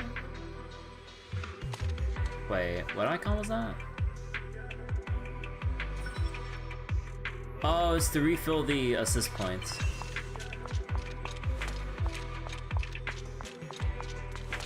Oh yeah, so they have this whole thing set up here. Thanks to Chief Hoshimi, we were able to explore more areas. Feels like we will collect the right data soon. Wait. Ah, the elevator's not here. Okay, fine, I'll go by the story. Chief Hoshimi, here's the progress report on the Melino exploration mission. In our next phase, we're going to push deeper into the heartland of Melino. Of course, that also means we'll be stepping into more corrupted areas and facing more dangerous enemies. I'm no expert when it comes to hollow research, but the irradiant crystal cores you recovered from the Edge have really excited the researchers. Please keep collecting crystal cores as we explore deeper into the region. Speaking of researchers, there's a woman from the Institute who expressed interest in joining you. In joining you, Chief Hoshimi. She says she wants to secure survey data firsthand as soon as possible. One elegant choice of words from the gentleman at HSO. The lady from the Institute is, in fact, just little old me. There's no need to worry about my age, Chief. This old lady has explored plenty of hollows in her time. I've always been a big believer in field expeditions, you know?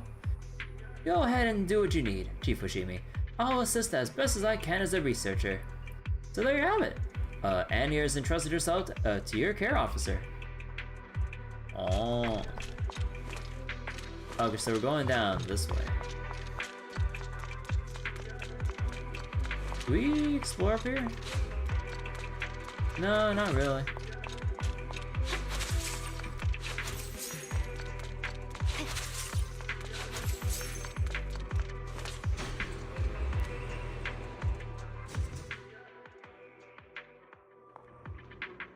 Oh.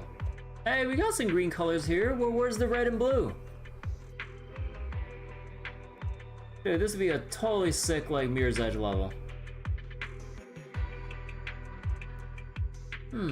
I can already smell the dense ether in the air, and that foul irradiant stench mixed in with it. The ether concentration really has increased. How are you holding up, Anne? Oh, I'm fine. A strong constitution is a researcher's greatest asset. and my ether aptitude score is quite high. If I were 10 years younger, I'd probably join the HSO myself. Haha. But as you can see, the effects of corruption in this heartland are far more severe, and the terrain distortions are becoming increasingly common. Thankfully, the Institute and those HSO kids have already developed a bunch of ether disruptors here. Those are Ether Technology Division's new toys. You've used them in the Edge already, right? I heard that technician Bangbu next to you is quite skilled at operating these disruptors. With that in mind, I'll leave the upcoming exploration to you two here. Don't worry, I'll be right behind you.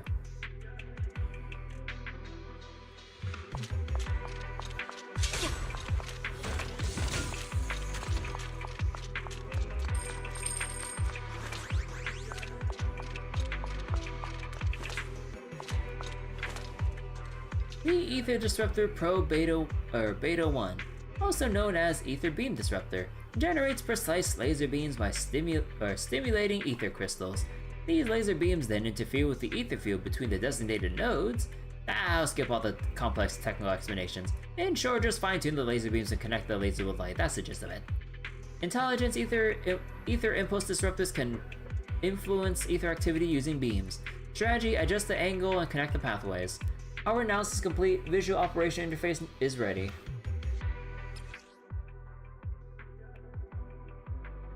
Adjust the beam and hit to restore the environment. Man, why can't we get shit like this in like the new 2.0 areas? Beam disruptor array. In more complex areas, you need to connect the disruptors in sequence, create an array, and clear a path.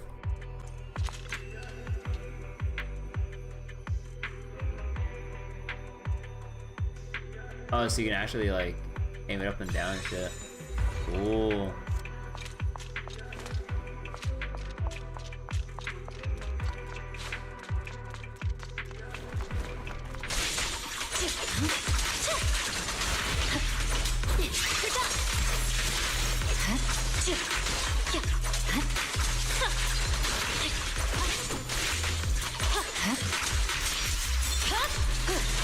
Weakling. None of it. I'll handle it.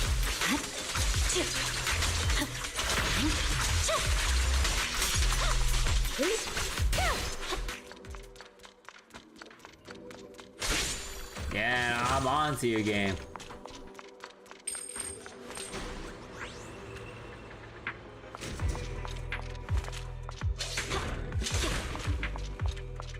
Oh.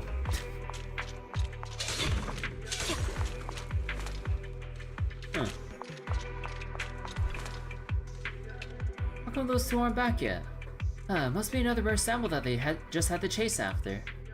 Chief Oshimi, our squad is currently helping the Institute with their exploration mission here. Is the operation going smoothly? It's going relatively smoothly, but one of our members went out with a researcher to collect samples and hasn't returned yet. If they don't get back soon, we won't be able to withdraw before Holo Operation's critical time limit. I was just about to dispatch a squad to go after them, but we're short on hands for this urgent mission. We still need some members to stay behind and guard the Institute's team. Understood.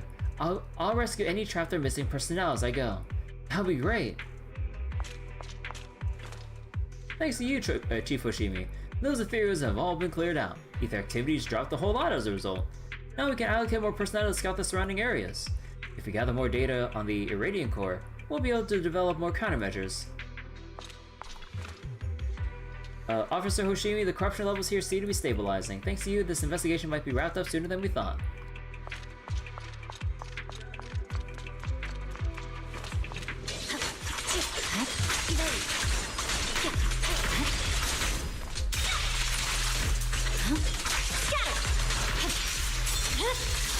It's over. God, the AoE on that is so huge.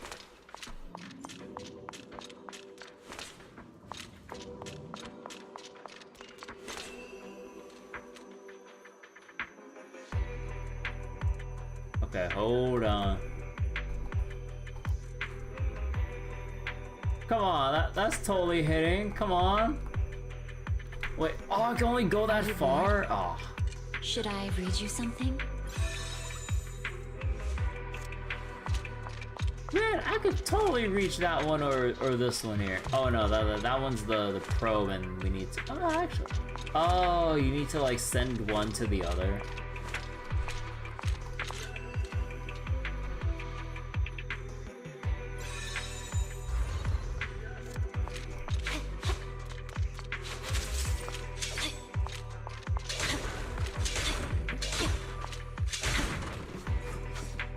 Okay, time out. You're telling me they got stuck behind some boxes they could just climb over or some shit? Like, you could just jump over the railing! What do you mean you got lost? Or preoccupied? You could just jump over the goddamn railing and go back up the ramp here! Are you kidding me? Are you the trailblazer? Can you not jump? Chief Oshimi, I knew it! If I waited patiently, you'd make a heroic entrance! I'm sorry, but... Wait. I'm sorry, but this researcher insists on taking samples down here. Well, just the two of us, we can't possibly handle the ethereals along the way. So this researcher, insisted on waiting here, saying we'd either wait for the ethereals to die naturally, or for your arrival. We're almost out of time for being in the hollow. Chief Oshimi, there are crucial samples down there. Shards of the irradiant core. Wait, shards of the irradiant core are essential to our research. Let me go move my stuff real quick. Skip the details. I'm all too familiar with all sorts of reckless requests from the Institute. Just make sure you don't turn into an ethereal before I get back.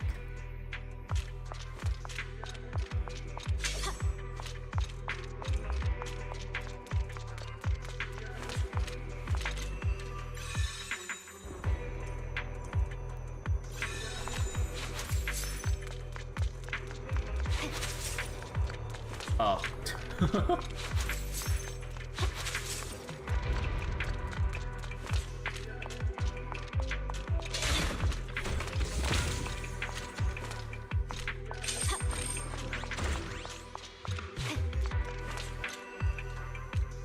Well, how does he try touching the other thing?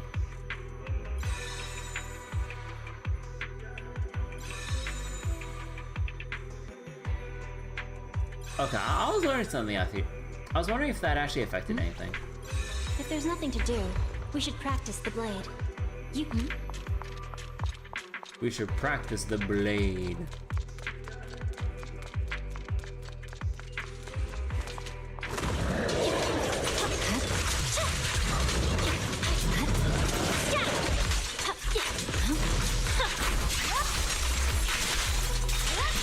Press forward. Surrender! Weakling.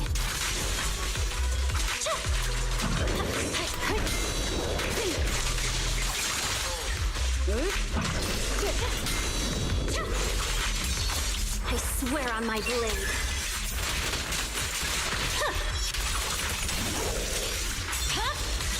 It's over.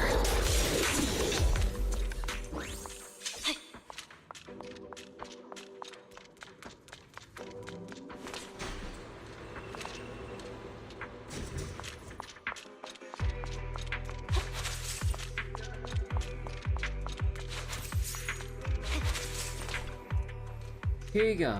I got what you need. Praise be, Miss Miyabi. We're one step closer to uncovering the truth behind the irradiant phenomenon. Please make sure to bring this lively researcher back to the base safely. Thank you. It's my duty. Are you...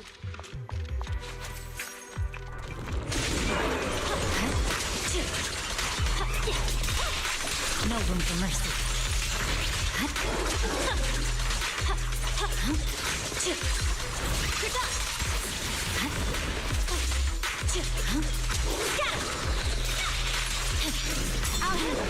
Yep, my blade is back.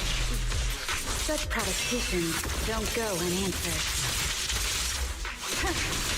Banish! Good work, Chief. Weakling. Resistance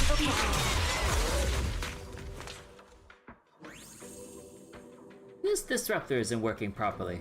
I suspect it's the carry data that's outdated. It's inevitable considering these devices were pre-deployed though. The Ether Disruptor relies on carrier data to function, which provides spatial topology data that serves as a Bangbu's navigation map into the disruptors. Now there I go again with all the complex technical jargon. Now I'll stop there. But the Bangbu workbench next to this disruptor should have the latest carrier master data for this area, if you can find a way to retrieve it. If only. Okay, hold on, do I need a... is there anything around here?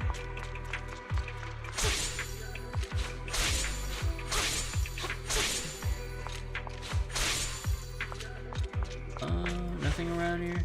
Okay.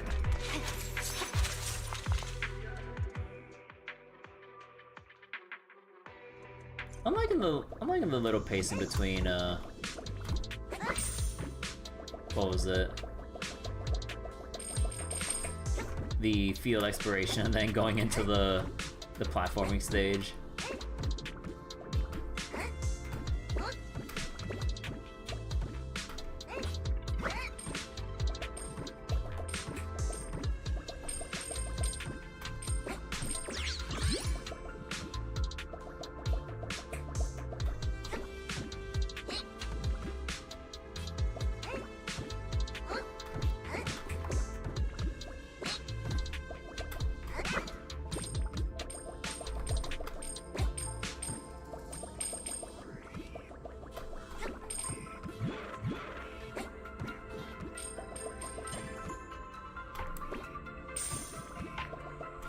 Give me all them Denny's.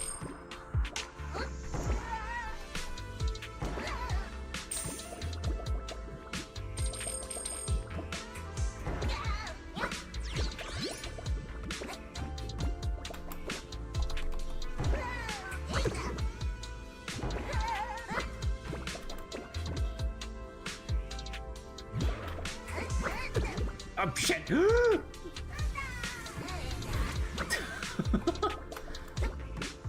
Cause like, I can't just, I don't know, I can just, no, oh yeah, you have to dash to, cause what was it? You have to like level your body by dashing. Otherwise, just trying to like hop normally, you wouldn't be able to like jump over like that.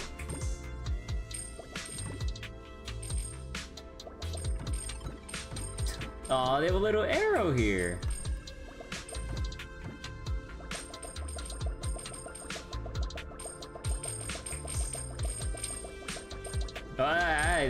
I see. More money.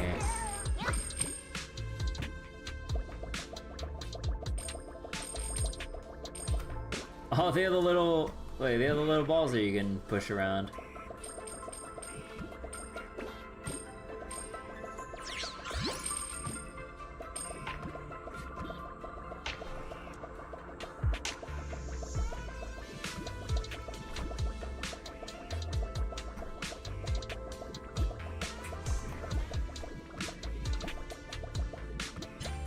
Hey!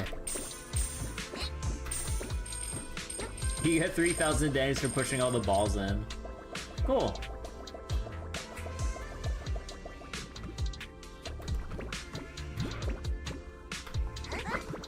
Yeah!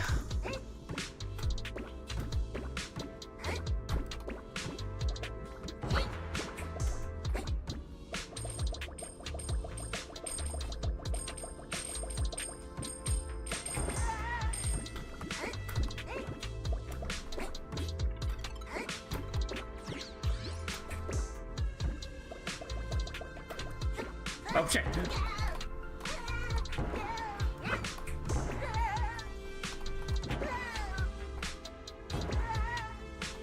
Wait, can I land on this? Yeah.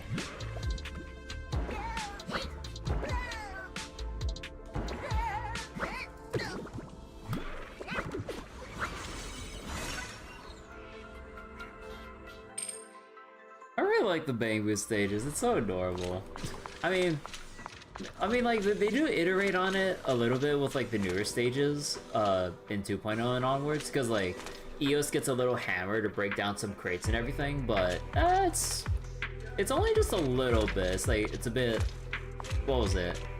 Like, there's just some boxes that obstruct your way, and some, like, not so hidden paths, but aside from that, it'd be nice if like we had like, I don't know, maybe a double jump of sorts to really like introduce some more platform variety, or I don't know. That'd be nice. Or maybe some sort of attack for Eos to make use of to battle whatever hostile digital entities there would be in these stages by spinning around in place very rapidly to attack enemies without getting dizzy. Yeah.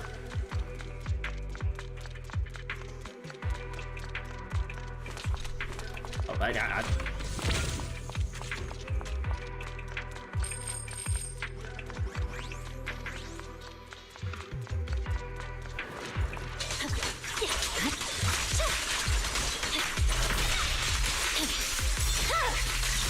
It's over.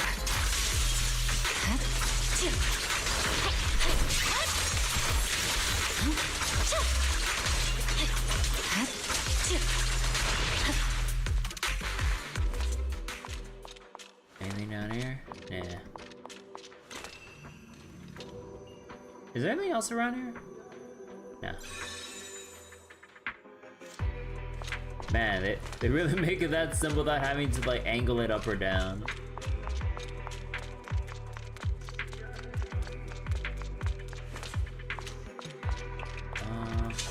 Anything else around here?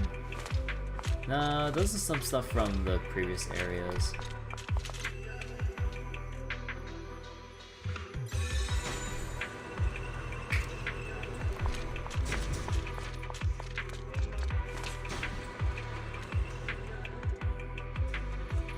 Chief Hoshimi, you've noticed it too, right? There are strong ether fluctuations on the platform above. There's probably a tough ethereal up there. We might even find an irradiant crystal core there. That would be an unexpected bonus. Leave it to me. Troublesome enemies are exactly the kind of evil that must be eradicated.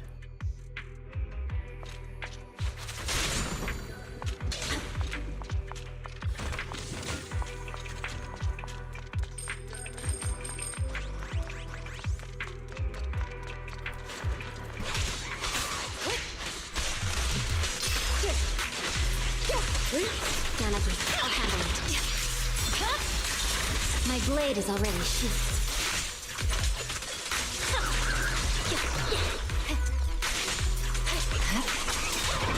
Press forward.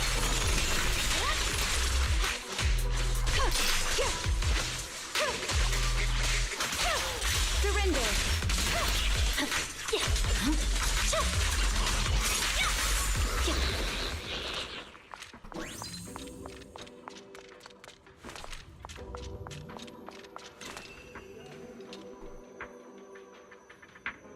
Nah.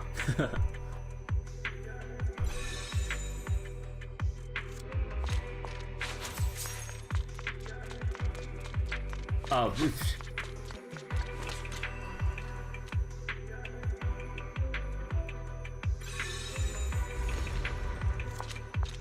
I really do wish these were a little more, well, complex, but I mean, we had our whole spiel about, you know, the player base at a general level only just doing the bare, or only doing the simple puzzles.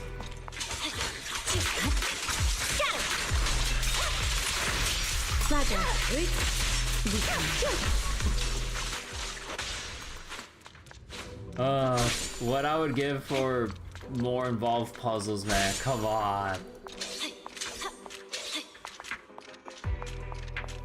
So there's nothing else I can break here? Alright. Come on, like, I mean, I like the concept of, like, having to reveal more of the actual pathway by, trying to connect the laser to, like, an endpoint. I kind of wish, like, it was... I mean, they had, like, a thing similar to this in the Lawfu and Star Rail, where you had, like, a guided laser thing to connect to one point, and then you had to, like, guide it through, like, some network of other points to then get to, like, the end result here. Like, at least that one you have to think a little more. Or maybe, like, I don't know. because it feels just very underwhelming when you just interact, and I literally just hold D or the right button, and then it just moves into place without having to think without any extra dimensions. No up or down, no reflecting on any additional, like, reflection points or some shit, or, like, let's say, like, if there's some weirdly colored stuff on the environment, you would have to, like, reflect it off of, like, the walls or some shit. Like, come on! We even have some environmental stuff that's green. They could color code, like a whole gray wall, but has like one suspicious looking like panel that's green that you could reflect off of to like get an angle or some shit. Like, come on, at least make the puzzles a little more fun. But I know I'm probably in the minority because, you know, Poyo is adamant about, you know, if they keep designing stuff like this, I mean, there's a reason why. And things I was usually seeing online about people complaining, or at least with, like, you know, the very, very vocal minority, like, a lot of people really can't be bothered by puzzles. I mean, on one hand, it's great content, at least in terms of, like, watching other streamers or content creators struggle with puzzles. But on the other hand, like, man, it gets to a point where I guess it just seems like people just drop a game at, like, the moment they can't, or they think they can't figure out, like, some puzzle that involves 3 dimensions. Alright, there's nothing else around here. Think about what a certain comedian said. Consider what the average 100 IQ person can do, and remember that half of players are dumber than that. I mean, yeah, I've seen, like, from a lot of posts and anecdotal comments about, like, I was like, oh, how could it be that hard? Like, yeah, like, referring to Star Rails, like, you know, like, just like any RPG, you get your characters, you level them up, skill them up, and then even if, like, the relics aren't perfectly substatted, as long as they have a relevant substat, you should be able to, you know, fight a boss well. Oh boy, there are some videos I've seen of people raging, and then upon people looking up their UIDs because it was on their video that they uploaded of themselves playing, like, they don't really know the basic concepts of equipping a character in any RPG, and I'm like, oh no. Oh. The fundamentals of RPGs are a lost cause on a great many deal of people. Oh. Half of drivers are worse than average drivers. Oh yeah. That I know from personal experience. Like, I always think that I'm fucking up somewhere, or like I'm like trying to be very conscious about, you know, the fact that we're driving these big heavy ass expensive cars or whatever, so, like, you know, like, money and lives are on the line every time we go out, even just to go grocery shopping. It's like, be very mindful you driving. But that mindset is probably not shared by a good majority of people. Alright, who we got? Oh, hell no!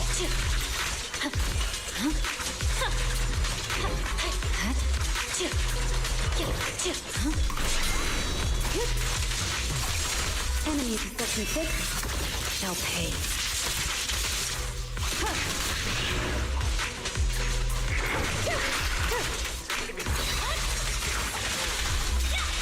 I'm unstoppable.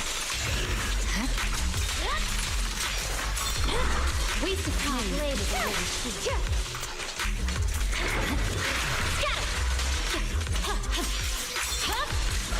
Weaken.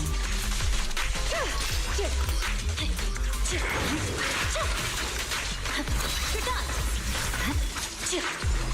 This is probably your invincible shit. Oh my, I hate this enemy so much because of the fucking invulnerability moments. Press forward. It's pointless to resist. Purging slash. Yeah. A message from Yanagi. After eliminating the target, the Hollow's expansion quickly slowed down. Like, that particular elite enemy type I really despise, especially when it comes to farming out the expert challenge if I kind of fuck up my rotation a bit. It goes invulnerable and you can't do shit about it, and a lot of those big AoE attacks, like, of course, like, you can kind of tell when they're happening, but at the same time they don't have the glints so you can like dodge them, so then like you can't properly, or you can't really do anything else to react to it but just dodge. But also I find that like I guess maybe it's because of the reliance on like the red and gold glints to dodge shit, that maybe we've been using that too much as a crutch in a way compared to the unprompted attacks you have to dodge. But like, I feel like I have trouble trying to figure out when an enemy's readying a big ass AoE, that it feels like they don't emphasize the signal enough to really tell when something's about to detonate. Cause like, I always have trouble trying to figure out like, okay, I know it's winding up, when's the big explosion gonna happen so I can dodge? And then by the time it does come up, I eat shit or I dodge too early and I get hit upon recovery. I'm just like, I really dislike shit like that, but that's probably a bit of skill issue, but I feel like they could telegraph the exact moment when the explosion will come up a bit better. Cause like, it feels like it's just building up, but with no like spark light bulb moment of like, oh, there's that moment, you know? Like, I don't know, it annoys the shit out of me. Genshin doesn't have glints or warning zones. Genshin could never, but... If it weren't for you, Proxy, there'd be no other way to get this assassination done. Expectations can be a heavy burden. Though it may sound presumptuous, I have a feeling that you'll always be able to meet my expectations. Without a blade like you, Miss Miyabi, a proxy like me would essentially be useless. But your role as a blade or weapon is just that. An expectation of what you should be, right? Wait. Let me play that back real quick. Without a blade like you, Miss Miyabi, a proxy like me would essentially be useless. But your role as a blade or weapon is just that. An expectation of what you should be, right? Man. Really changed up, like, I mean, like, not changed up, but like changed the wording for that whole middle part of the original sentence here. Holy shit. Like, of course, like, you know, it still means the same thing, but it's just like the words are completely or there's a lot of words changed up there. Yeah, like the structure was so different. I'm like, bro, come on. I wish they would have someone. I wish they'd have someone dedicated to like fixing up like the text dialogue like this. Like, come on, man. It bothers the shit out of me. Like reading one line and then the VA like finding a more you know, suitable line to get across or whatever. It's like, come on. Like we had this whole spiel before. Like, I really wonder what the potential workflow might be, because like, you know, like, shouldn't Hoyo be notified of when a VA like changes up a line that they feel is better spoken compared to the original? Like, you think they'd be notified of like which specific part at which specific scene so that they can immediately go and change as needed, right? I don't know. Like, again, we ranted about this before, but man, like, when did Into the Pale Wasteland come out? Was it like 1.4, 1.5 or something? Cause yeah, like, this shit's been here for a while. 1.4? Yeah, so this has been here for the past several patches and we're in 2.1 now, so it's just like, god damn. I know it's probably not worth their time to devote resources to go back to fix some stuff, and it's probably like, if we fuck up, we'll do better later. I would assume that's the mentality or some shit. But it's just like, I really wish they had someone dedicated to like looking at old complaints for incorrect text and go replace it with the actual voice line to make it more accurate. you've been wielding yourself as the blade of HSO in New Eridu. Sure, a warrior doesn't worry about their next attack shattering their blade. But beyond being a blade and a void hunter, you're still flesh and blood. It seems you have a soft side too. But don't worry about this blade snapping from overuse. After all, I have Yanagi and the others, my father, and you. You all are the sheath that supports me. So, about the photos Soichiro showed me at your place. All right, Proxy. If Yanagi were here, she would remind us that we're still on a mission. Right now, the priority isn't to comfort me, but to put an end to the disaster that's still wreaking havoc, right? The operation to sever its limbs is done. Now, it's time to go for its core. Let's head back to the base first. We need to make sure we're fully prepared before advancing toward the core of evil in the sky. Okay, wait, double checking. Nothing else around here? Okay. These intense ether fluctuations. There are definitely irradiant crystal cores. Yeah, in the area where powerful theories are active, there's a high chance of finding these highly concentrated ether deposits. Or rather, it's these ultra-dense ether crystals that give rise to powerful ethereals. It's definitely peculiar. I don't know if it's a result of the irradiant effect, combined with excessively intense ether energy or energy fluctuations, or my blade, Tailless, is resonating. It's just like when it lost control back in the hollow. Are you okay, Chief Hoshimi? I'm fine. My mastery over Tailless is greater than before. Its restlessness no longer fills me with a sense of foreboding. Still, best not to stir up unnecessary trouble. Let's return to base as quickly as possible.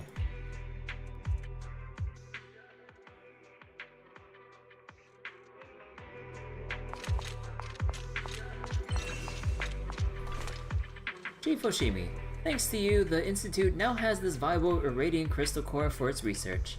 I noticed that special weapon of yours seems to resonate with the irradiant crystal core. The crystal stimulates ether activity and has a notably high energy density, which explains the reaction in the ethereal slaying katana. You needn't worry. Oh right, Captain Izumi asked me to tell you to rest up before the next operation. As for the captain himself, he seems to be leading a team to explore the core region in person. We'll carve a path to the area closest to the core so Chief Hoshimi can enter the battlefield, he said. He was very serious. I guess you're really respected in HSO, Chief Miyabi. As comrades in arms, we stand as equals. No rank, no distinction. Then make sure to rest and prepare your gear before the next operation, Chief. Okay. Wait, when are we? Oh, okay.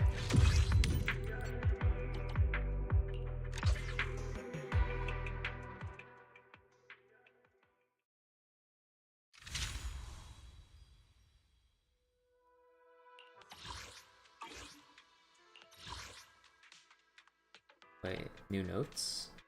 Right. Okay, so rookie mentor obtained by Asaba while mentoring HSO's new squad members during an operation. Due to the chief's heavy responsibilities, not to mention her unique reputation and position, the new recruits will most likely be intimidated by her. So Kaku, while highly capable in action, isn't quite adept at handling administrative tasks yet. Asaba, on the other hand, is the most fitting choice for the role of a mentor, apart from me, of course. That said, his overly laid-back attitude seems to have earned him a reputation among the new squad members. Hopefully this doesn't undermine their trust in him. Then again, there are always rookies who prefer a relaxed and easygoing senior, aren't there? And completion certificate. The second irradiant crystal retrieved by Asaba while mentoring HSO's new squads during an operation. Asaba's guidance missions went smoothly, and the rookies have nothing but praise for Harumasa Masa Senpai. Comments range from, he offered great support whether it's dealing with ethereals or just helping us take out a week's worth of garbage, to more complexing, Harumasa Senpai wasn't on site at all, but the rescuer Bangbu he sent was super reliable. I can't help but wonder, did Asaba offload more of his tasks onto the proxy again? No.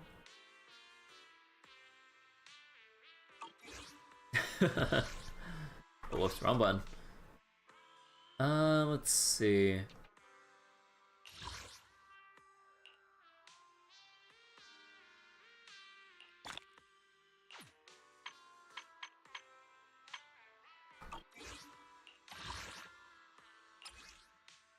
Oh wait. Oh, so this one we need about 16? Oh, okay. Let's see, active gear. Increase attack. Oh, right.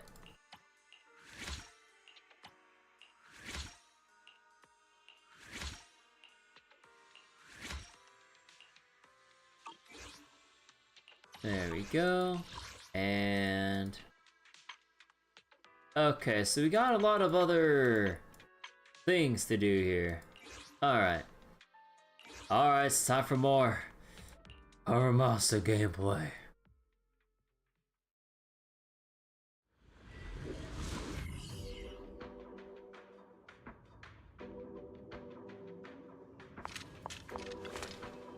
You couldn't arrive with a better time, Proxy. I got word you needed help. I thought clearing out the ethereal leader yesterday would calm things down around the base for a bit, but it wasn't long before the area is crawling with them again. What's going on? I don't know. Maybe there's an unnoticed spatial fissure nearby, or a high corruption area spawning more ethereals. Either way, you gotta find a way to investigate and figure it out. Oops, that was my mistake. I should have held off on telling Tsukishira the ethereals were taken care of. Now when I report back, I'll probably just get a cold glare through her lenses. Let's head to the new area, clear out the ethereals, and see if we can find any clues.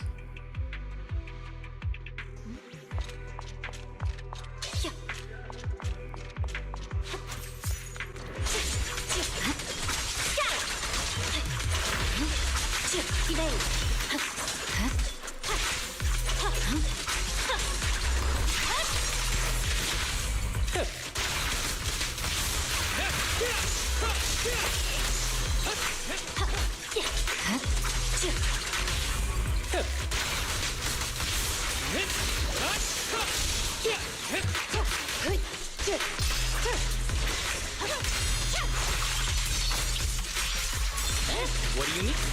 My blade is already sheathed.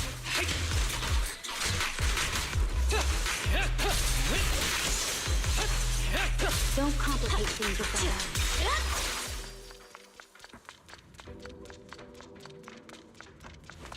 But yeah, okay. But man, getting a feel for Haramasa really is like Sambi, but with a lot of extra, or with extra steps.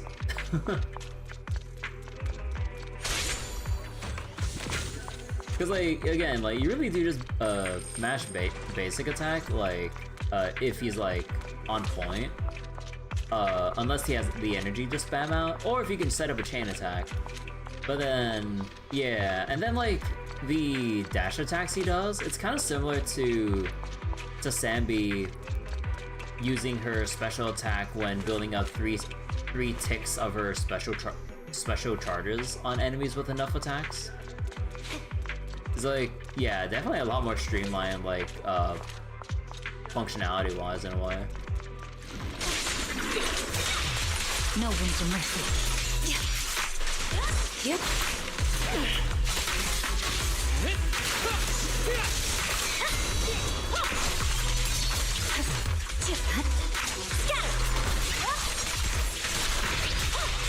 Press forward.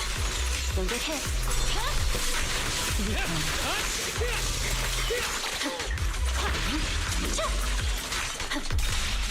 No room for mercy. Good work, Chief. Surrender. Yanagi, I'll handle it. Who's the pathetic one now? Let's finish the job. Such provocations don't go unanswered. Fancy testing my aim? I swear on my blade.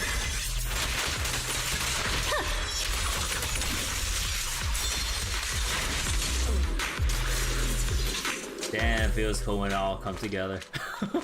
I really wish I had Haramasa now, so I could at least try him out. But also, you know, in recent patches though, like, it's really been unfavorable to, like, electric agents, right? Because, like, it's either ice or ether weakness, maybe fire weakness, but it's all electric resistance, like, bro, it's fucking bullshit. Like, I call bullshit on that. Wait, hold on real quick. Let me just, do a little thing here. Okay. Thank you for your hard work, Proxy. We've taken out a lot of Ethereals, but we're still no closer to figuring out why they're gathering here. Don't sweat it. We dealt with messes like this before, just take it slow. It might look like we need your help again soon, though. No worries, that's what I'm here for.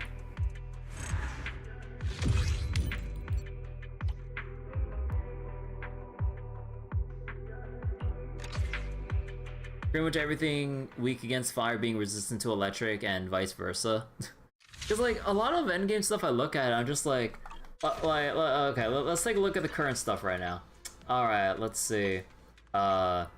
G defense like currently in its like rotation right now. Oh wait, hold on real quick. I think I actually spilled a little bit of tea. Whoops. This is why I always have a paper towel on in case I accidentally do shit like that. Okay. But yeah, let's see. Resist electric. Resist ether. Get fucked and get actually, wait. Who else is physical at this point? Need a fortune telling? Man is iron, rice is steel. I make a mean chitlins meal. Oh. There's all of them, huh?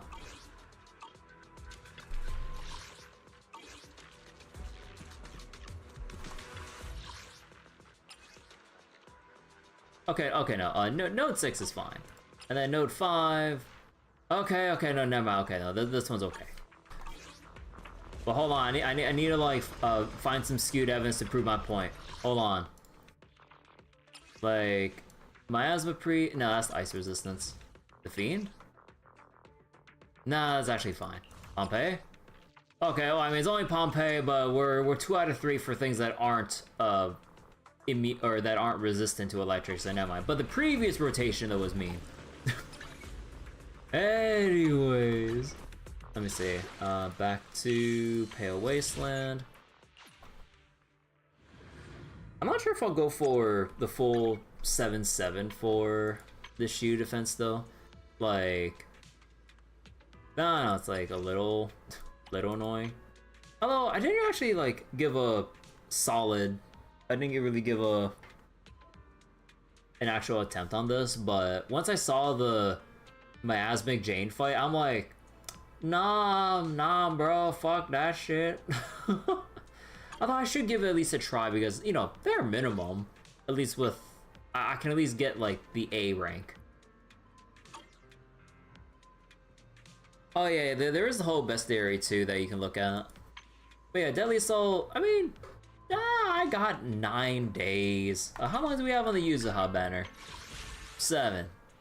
Okay, no, there's still gonna be some downtime before Alice comes in, and the fact that I can't build up Alice in that amount of time, or let alone even get her because I only have 2 10 pulls to my name with a fresh like starting from 0 with a 50/50 risk still. I still lucked out like crazy getting Yuzuha.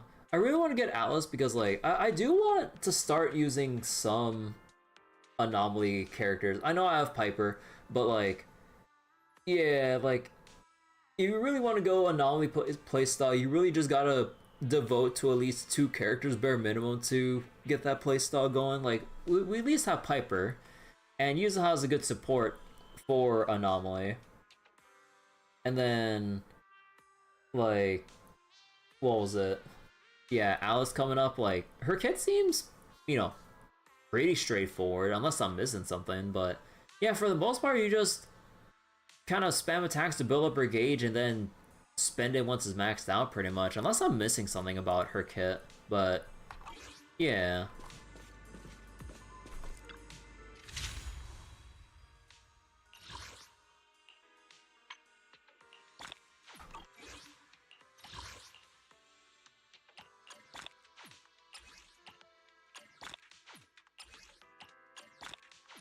Oh, look at all the polychrome here. Hell yeah.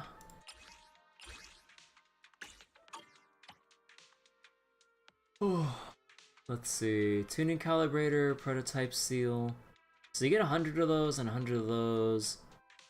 You get the shock and freeze chip. Okay, honestly, I need to grab the freeze chips to make... What was it? To make skilling up... Or what was it? Skilling up Lycon a bit faster. I know it's only 10, But hey, that's like 10 extra I don't need to farm. Because like usually 100 stam is basically 5 of these. If you ignore the B rank stuff. But alright, let's go start the investigation. Let's go with the new recruits of HSO.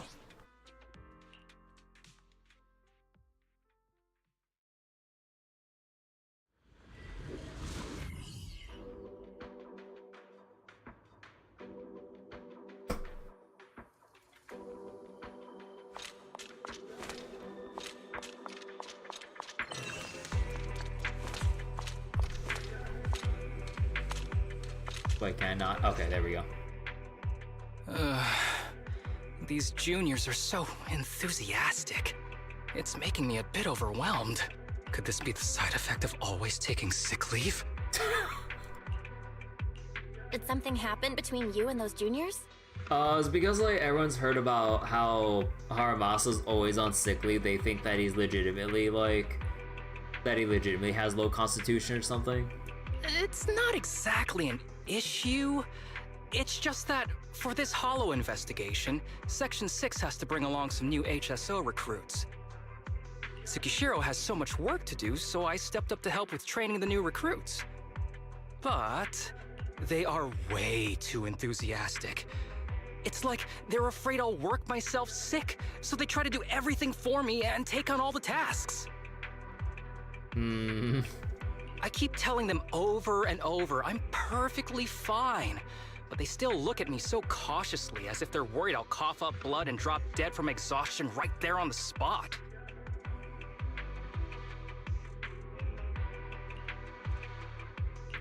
Looks like taking so many sick days has given others a certain impression of you. But this won't do. Deputy Chief is tied up with her work. I need to quickly finish up here and go help her. Oh, if you've got time, could you help me train the newcomers a bit? Working with external personnel is also part of their training, after all. No problem. I'll handle it. I'm so relieved to hear you say that. These new recruits are very capable. They won't cause you any trouble.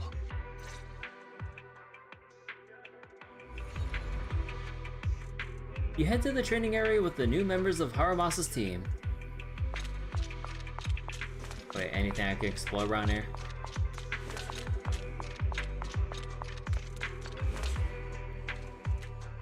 Akiyama! No, I was kidding. Is Haramasa going to be alright? Oh, it's you! Haramasa said you're a very dependable rescue assistant, so I'm glad you're here to help.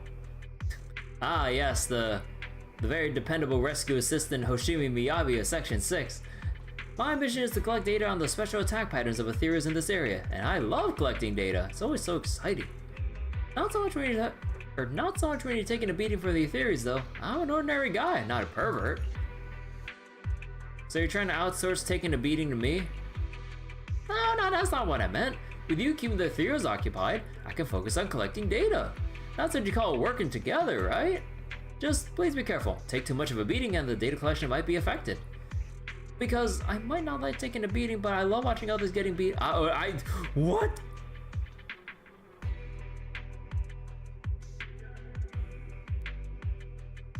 Come again? Because I might not like taking a beating, but I love watching others getting beat up. Your beautiful suffering might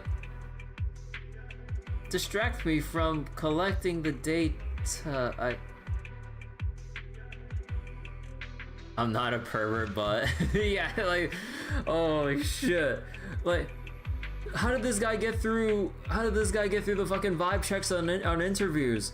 Like, holy shit, like, you just like ask some sort of questions of like, oh man, like, you gotta be feeling so excited to be working,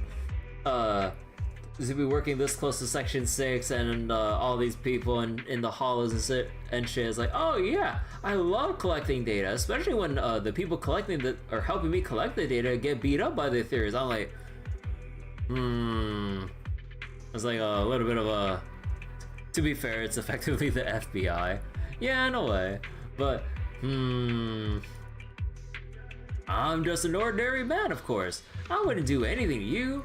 Haramasa will be keeping an eye on me. And then you see like a Haramasa from like a sniping position with his bow and arrow.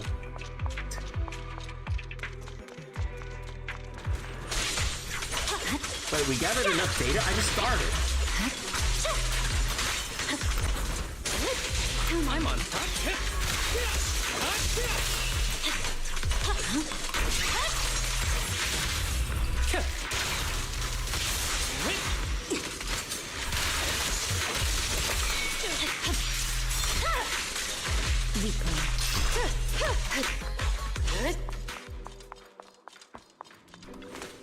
Thanks to you, I collected all the data I need, but...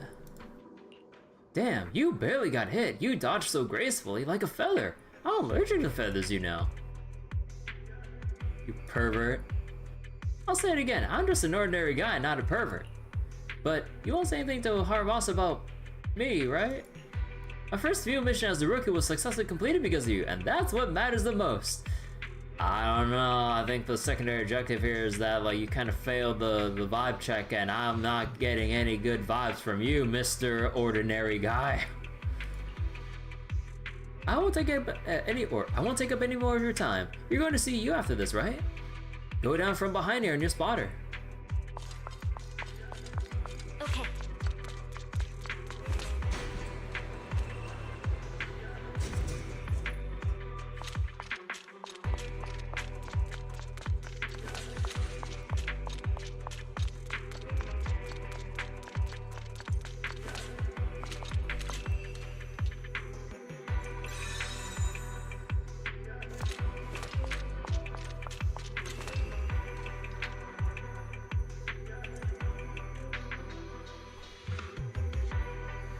Okay.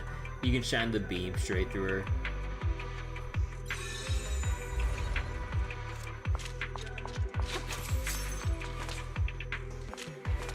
Wait, what's with all the boxes here?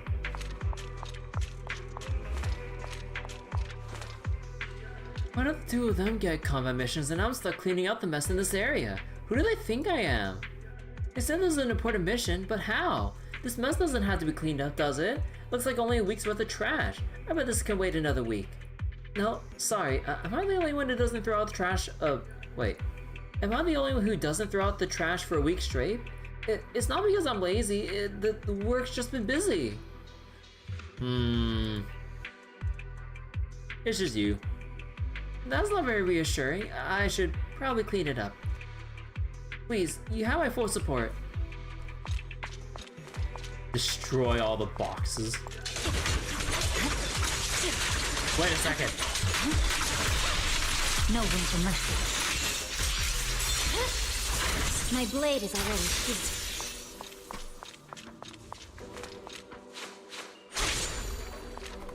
Ah, sneaky box.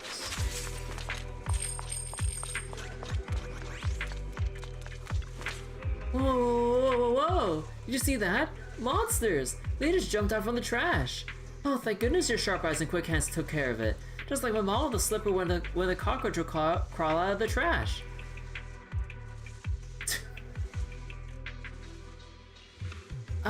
I'll make sure to throw out the trash as often as possible from now on. I'll never question any task I'm given again. Can't believe that was a learning experience for you. Hey, Seneca. You recently moved into the pale wasteland, there's no color. Dang, you should get a refund. You're gonna rate the city on Yelp. You rated gray out of 10. Please stop praising me. I'll never be careless again. But this is a difficult mission. I can't believe Haramasa assigned such a difficult mission to a newbie like me. Was he trying to slack off, or did he think I have potential? You said you need to find Chihiro, right? All this road and you'll find it waiting for you. Paint the town red. Paint it red so we can play like Mirror's Edge. Like, you can easily just have some parkour spots, like, you paint this pipe red to climb up to the rooftop, and then, like, you can, like,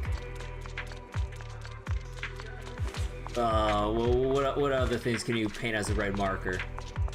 You paint it black. Oh no.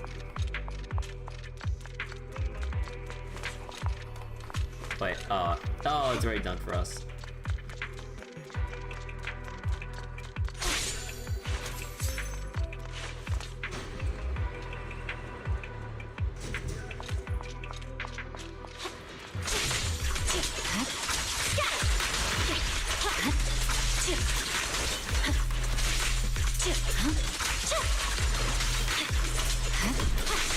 Hey, what do you...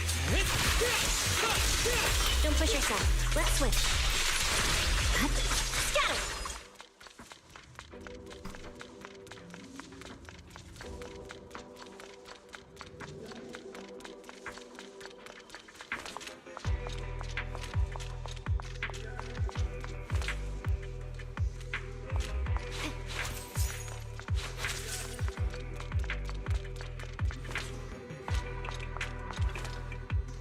Haramasa, you can take a break now. I got everything taken care of. You're a dependable one, Chihiro. Tell me, what's your mission again? You can ask me anything. I won't forget. Activate the signal tower and withstand 30 waves of the theory. Withstand 30 waves of ethereal attacks, then lure out the elite ethereal and collect the data. That was the exact quote from you, right? So, did you see the elite ethereal? The big one. What was that? Not exactly, but I do remember fending off 30 waves of attacks. But as for the rest, never mind, Chihiro. Never mind, Chihiro. I'll take care of it from here with the rescue assistant.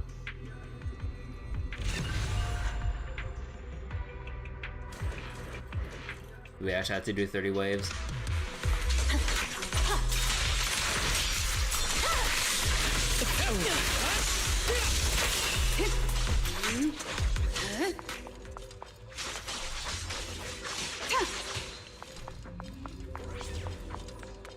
Sorry, I'm late, Yanagi.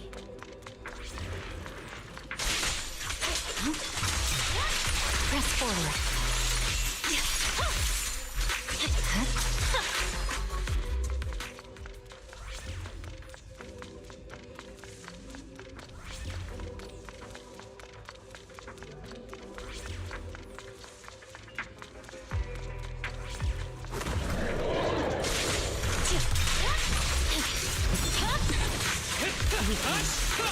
You may withdraw.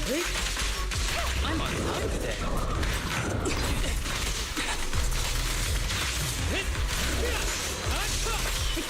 Resistance. No room for mercy.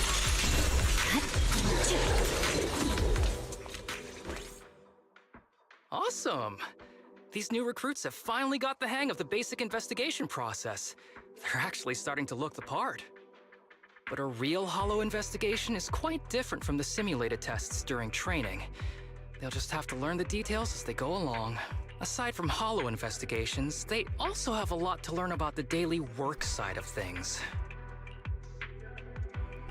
Like, how to find a good excuse to call in sick?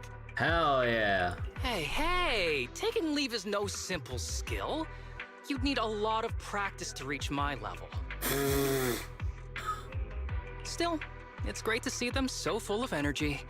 I didn't have that kind of enthusiasm when I first joined HSO. Maybe it's because I hadn't met Chief and the others back then. I still remember when I first coughed up blood on purpose to call in sick. Everyone in Section 6 was completely freaked out.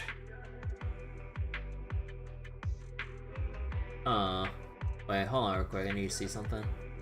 Man, like, everyone's been having such a really bad time with the connection issues with Uma Musume right now. Like, no one can get their... Everyone's having trouble getting their... Or just navigating through the game in general. Because we just keep getting, like, 1 to 2 second connection loads every time we either choose a node to train, or even just choose a different page to load up to, like, look up different cards or Uma Musume info. Like, oh my god. Like, earlier today I got DC'd in the middle of training and I thought I'd just stop for a couple hours, like, and while I got ready for stream. And yeah, I'm seeing people right now saying that they're getting a lot more disconnects even, or it's like worsening even now. Like, god damn. Like, I legitimately want to keep playing more Umumusame and getting my career runs in to build my teams for PvP and everything. But I can't do shit because, like, me along with a whole bunch of people just keep getting DC'd right now at this moment. If I hadn't noticed things getting out of control and recovered just in time, I bet the deputy chief would have booked me everything from a hospital bed to a funeral package.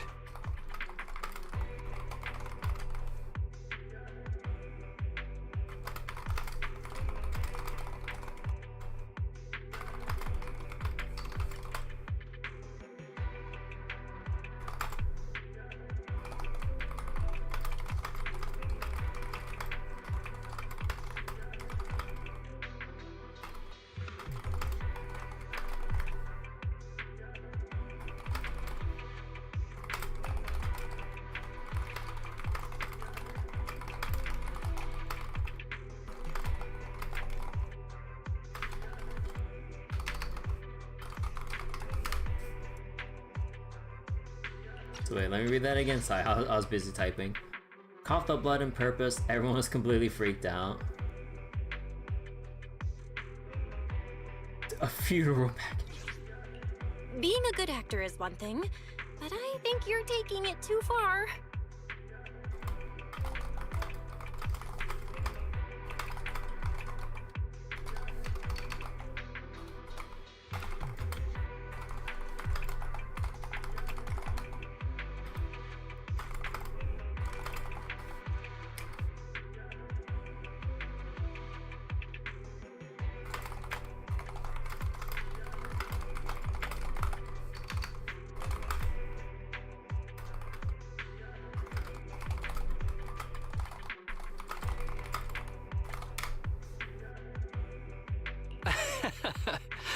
Everyone in Section 6 is too serious.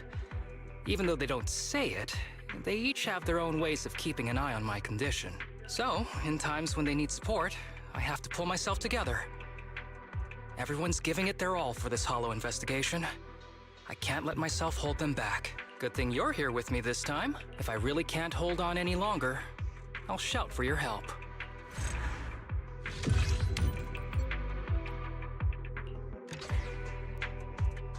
Oh man, you know, like, I really hope Cygames can, like, provide a fast response to, like, all the server issues with Umumusame. Because, like, the game's momentum will definitely, like, take a big hit if these server issues continue to worsen. Because, like, compared to launch, there's only some loads that was only, like, a split second. It was a little annoying, but it's not, like, as annoying as it was today. Like, last week or 2 weeks ago, they've been getting slightly worse with more and more connection issues, but nothing that really gets in the way of doing, like, at least one run a day. Now, people are just disconnecting multiple times, just trying to do anything in the game right now. It's gotten real bad. Also, wait, hold on real quick. I know I'm kind of, like, all tabbing a lot, but wait. There's, like, something else going on. Give me a second.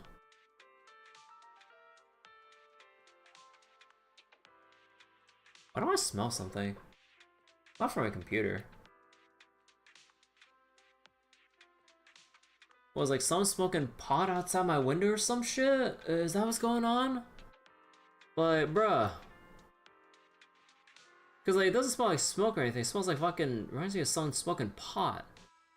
Oh, fucking god, dude. If it really is, I'm gonna be fucking pissed. It's you? How dare you, Seneca, stop smoking pot right now. So loads are slow. Loads are slower than a 5200 RPM hard drive running a bloated Windows 7. California moment. I don't know, cause like it's not like where I am would lend itself to be a place where people would just smoke pot or some shit, so it shouldn't be. I don't know, there's like some weird, like, scent wafting over something like that. Because it's definitely not like some, like, concerning smell from my PC, that's for sure. I know there's nothing from the kitchen because I double checked that shit. So, I don't know what it is. Weird. Alright, let's see. Let's go find the missing Bangbu. Paved. Man, I have not seen that emote in God knows how many years. Not gonna lie. Oh my god. How long has it been since I've heard about that? It's the lovable stoner. You're here, Proxy. Why meet up here? Oh, a guy from the executive branch told me they have a data pile around here. He compared some data and found out that one Bang Boo is right under us. I got impatient, so I came ahead. He said once you arrive and retrieve the data, you know what's going on. Indeed, the Bang Boo signal is coming from below. Great, let's get a move on. The longer we wait, the higher the chance that little one could get spotted by the nearby ethereals, and that would be a real mess. Sokaku. Sokaku's adorable. Wait a second. Oh shit! I forgot to check my surroundings.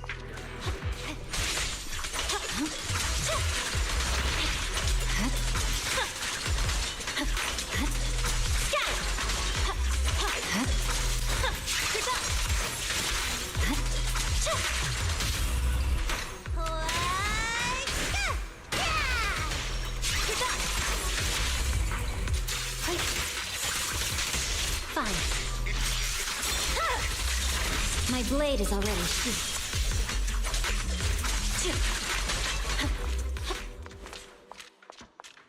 Sokaku can bankrupt you for an all-you-can-eat buffet. Anything around here? No?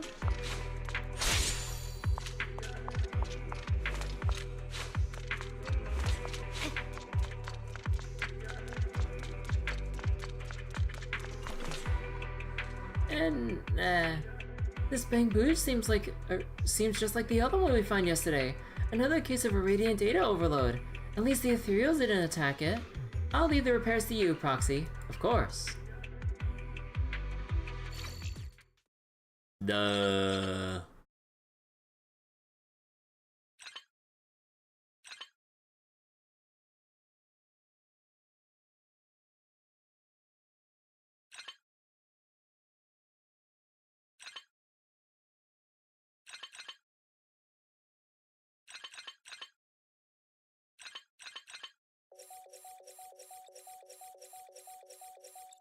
There we go. Easy peasy.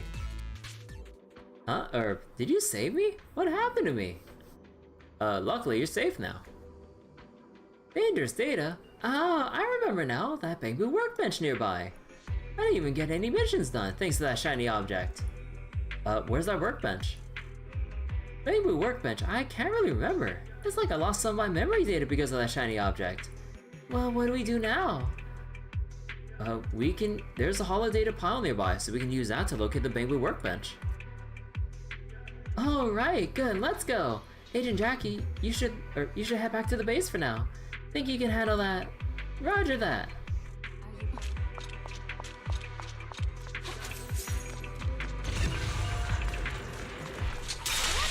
I'm unstoppable. I'll handle it.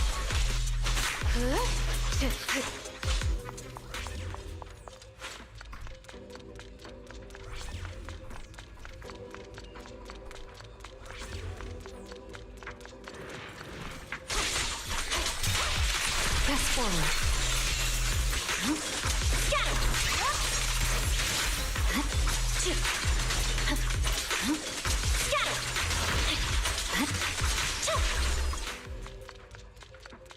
Man, I can feel all the missed crits from Trial Miyabi. Holy shit. My blade is alert. No time to lose.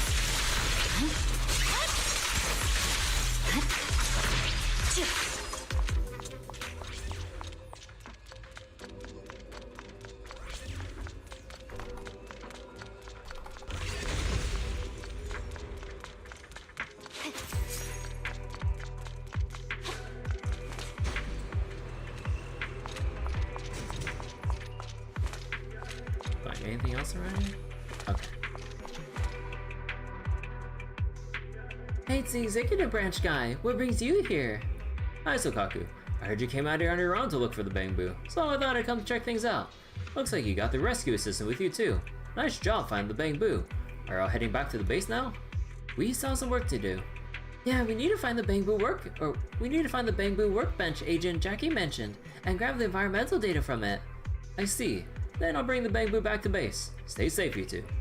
Take care.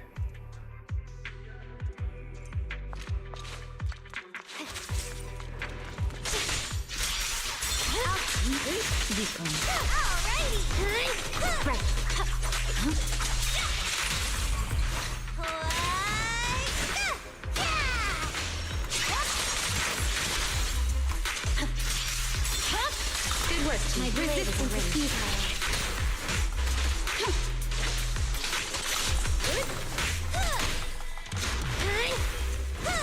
Snacks for later.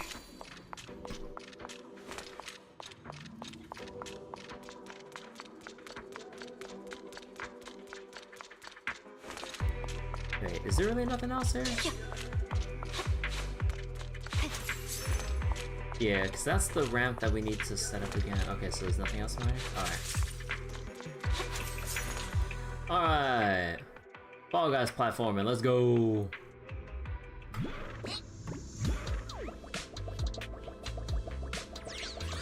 Actually, I'm curious. Let me get my reboot tuner. Oh, yeah. It does like...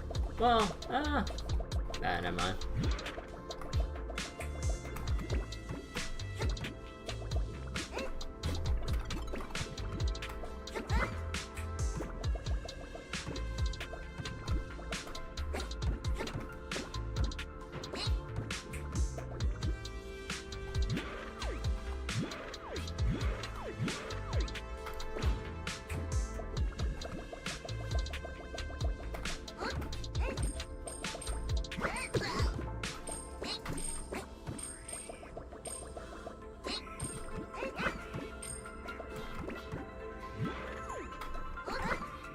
Oh shit!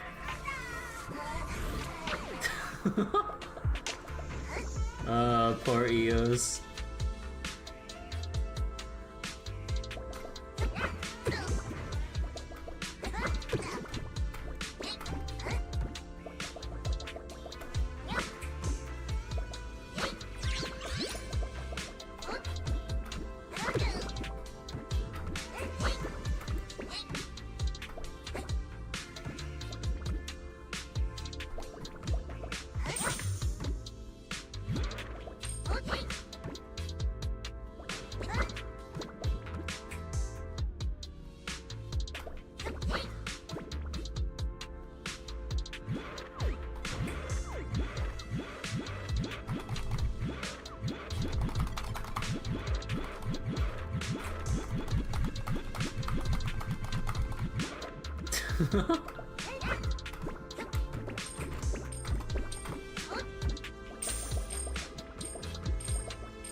Oh.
Soon, Sokaku and you make it back near the meeting spot. Appreciate your help, Proxy. You worked hard too, Sokaku. I just heard that people found more Bangbu during their search. There's only one left now. It might have already gone out of our current search range, so I'll check in with the chief and let you know as soon as possible. I'll head out now, Proxy. See ya!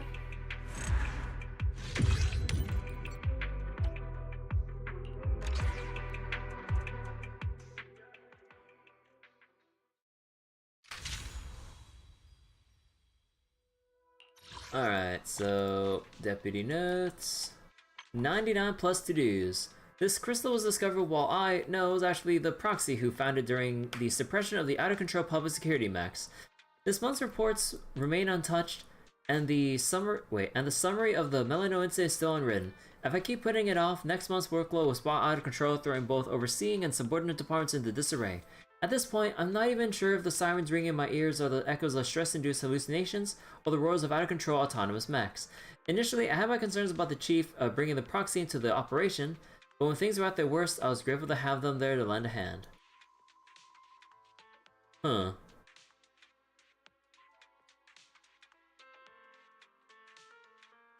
Who wrote this? Was it referring to...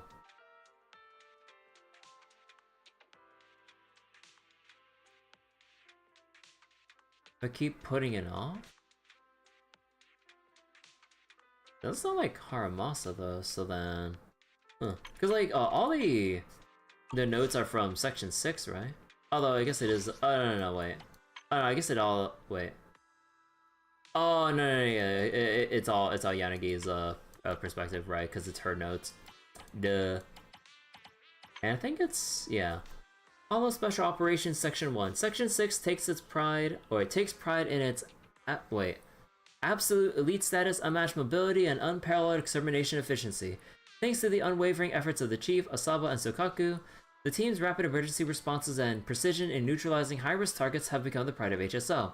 However, due to its small size, Section 6 can only manage a limited number of crisis events, often relying on the support of colleagues from other teams. Section 1, being the largest department within the executive branch, shoulders the bulk of the routine combat missions. This irradiant crystal was collected during a joint mission alongside Section 1 members.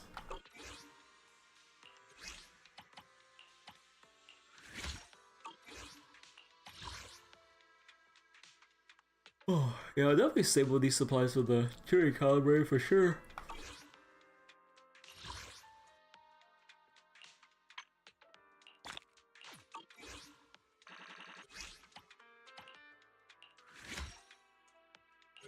There we go.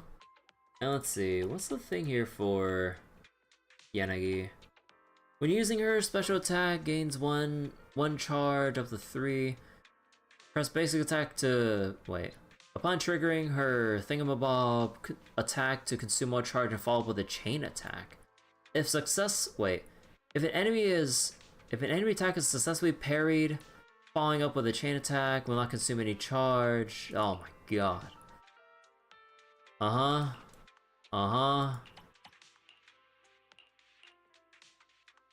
I got it. As in, I just let Miyabi do everything.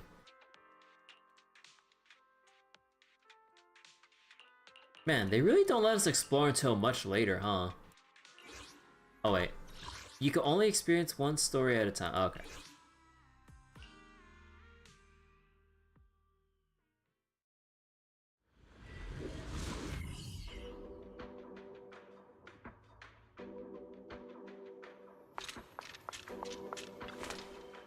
Manager, the next phase of the HSO supply operation is ready.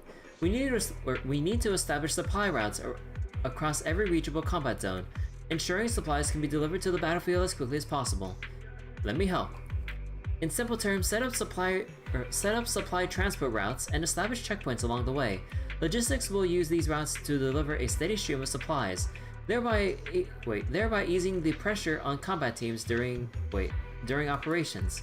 The ethereals along the routes will likely try to interfere, but they shouldn't be a cause for concern, as our armed units will support you every step of the way. Once this phase is complete, whatever. The supply situation will stabilize. I'll have a gift prepared to celebrate your success. I hope it isn't nitro fuel. Ah, ha ha ha. Following Yanagi's guidance, you approach the signal point. Are you bored? Should I read you something?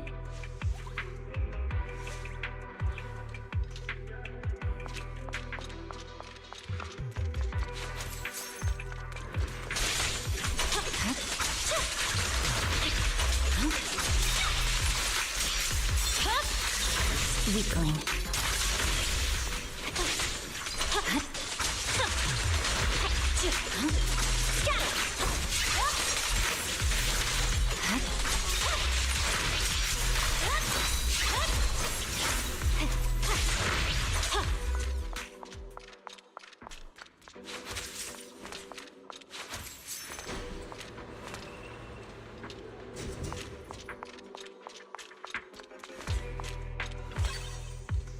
The marking is all done. Agent Boo should be setting up a supply point here soon.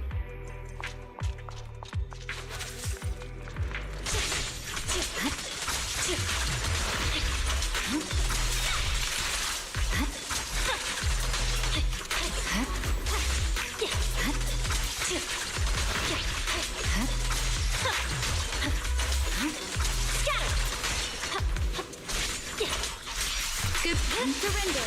It's over.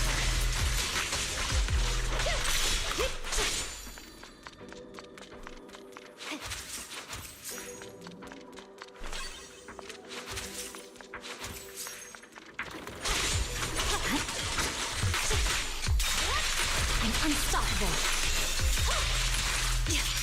Secure the perimeter. Weakling. Purging slash. Oh, actually I did it wrong order.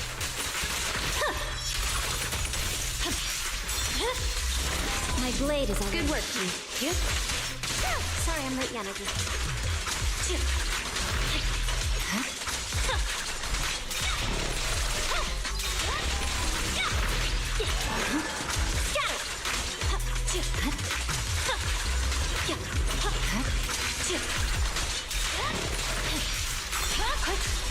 It's over. Resistance is futile. Fine.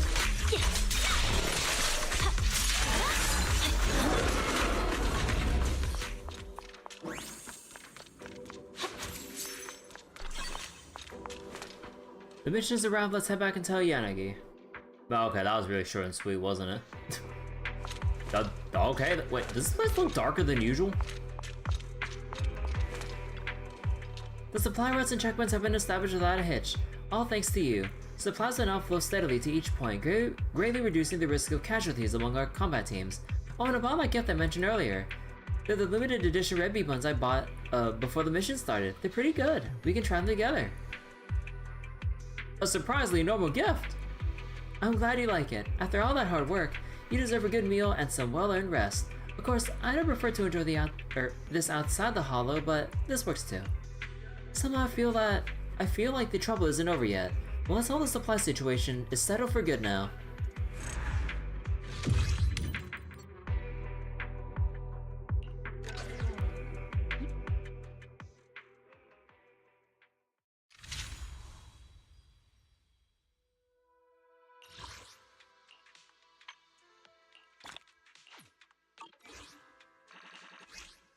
Alright, now we can start upgrading Yanagi. And... oh, whoops. Start investigation. Alright, time to explore the core. Oh, I think, I'm gonna go use my own agents for this one. Let's see. Nothing to fear. The cunning hairs are here. Number 0. Need something? My services are expensive. Actually, double checking real quick. Did I unequip my Sokaku? I don't remember. Alright, her stuff is like still a little bit scuffed, but you know.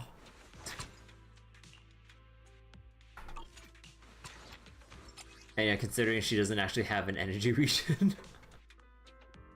I mean, I could borrow this from Pan Yin Hu actually, so I can just go barless for the time being. Cause yeah, there's like a decent amount of stuff that I don't really want to swap in, but you know what? I should have enough. I should have enough Denny's from the stuff I've been farming up passively. Let me see. Do we have anything that has like?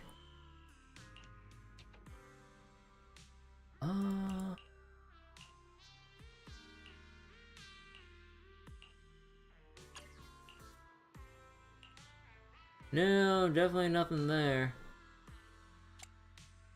See, we got crit rate and flight attack.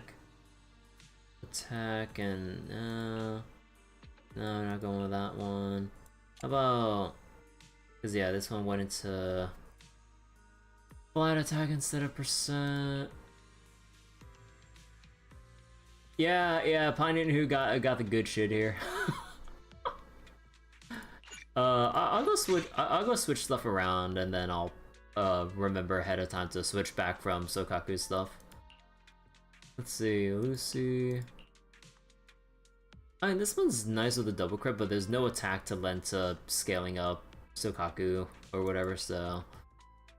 there's this one, but I'm not sure about the flight attack or the penetration.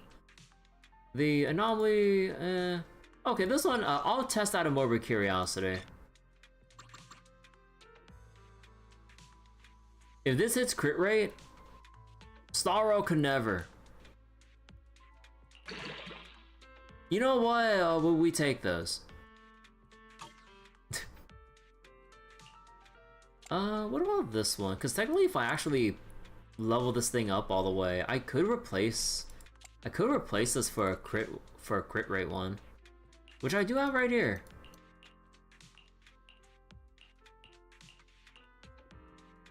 You know, it'd be wild if this actually hits crit damage.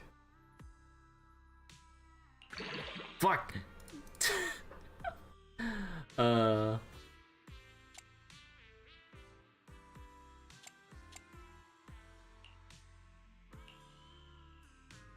thankfully you can start trashing old discs and get most of the Denny's I put into them back.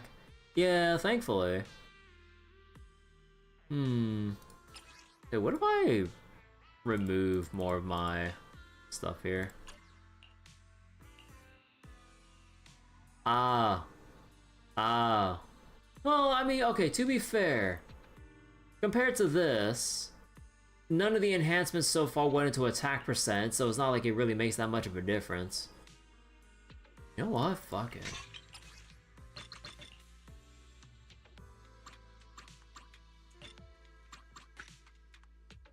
We're totally gonna hit everything of crit, I swear. Even though there's no real reason for that, considering we'll only... Well, ideally we just swap in Sokaku to build up our stacks, but you know, we'll do it anyways. This game fucking sucks. So I'm definitely way over my... Well, actually not way over, but... Actually, what other attack percents do I have?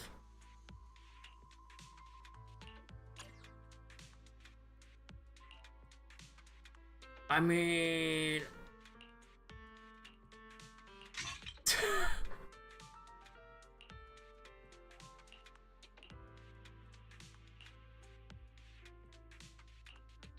Okay. If this can hit crit rate... Oh! Oh, hell yeah!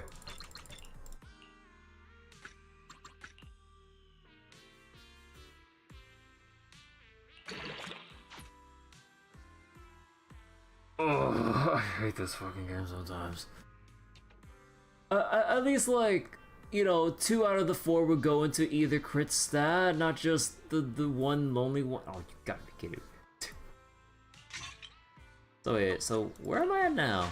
Yeah, I'm definitely over, because, like, at most with how this scales, well, assuming I actually get the final level here, you basically just grab 2500, then ideally every other would go into... Actually, wait, if I remove this, What do I go down to? Yeah, then everything else can go into crit rate, actually.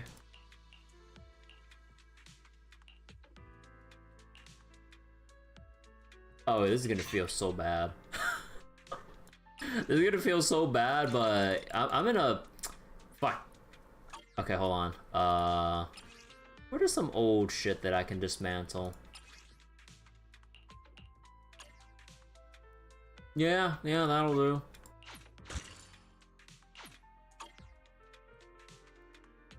This is gonna feel so bad, but fuck it.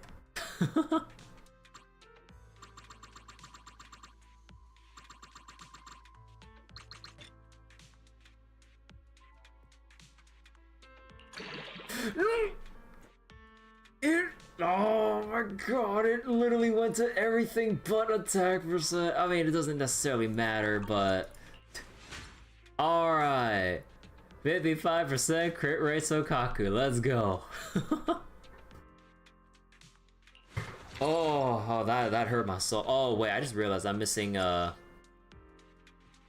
am missing a swing jazz piece.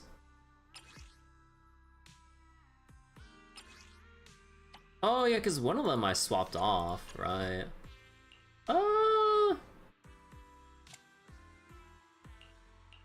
Oh, right. It was on Astra at the time. Right.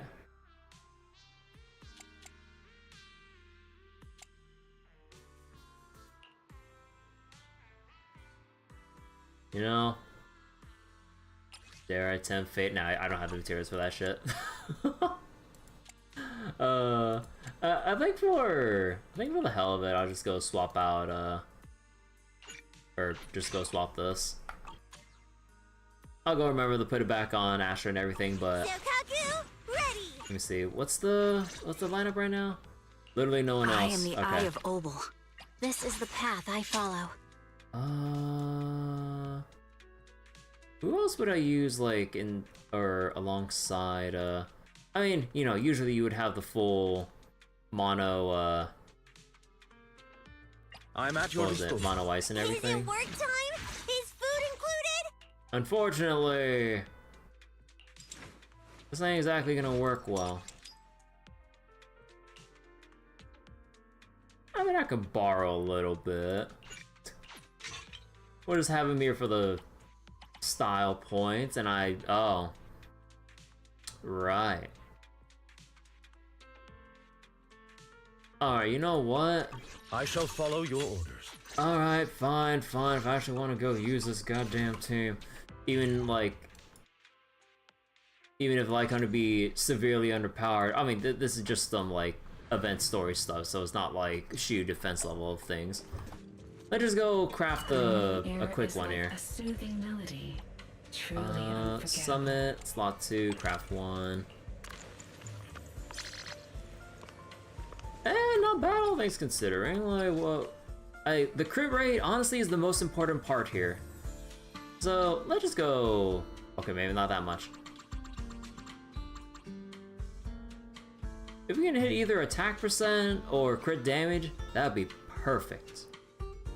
Although honestly, maybe attack percent, because we're gonna have so little attack from using an impact an impact main stat on slot 6. Fuck.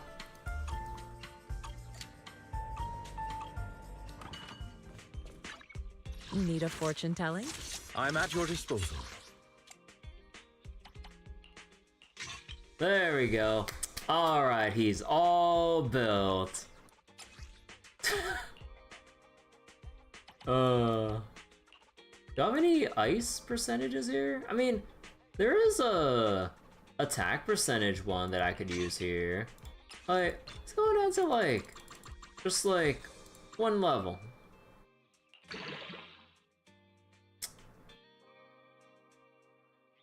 Okay. I know for sure I'm definitely not hitting a 50% crit rate though. Well, oh yeah, especially with how I just like threw away all of my enhancement mats as well. Well, alright, we're gonna be using the summit set without even getting 50% crit rate. I shall follow your orders. Whatever. I just want to use my Lycon.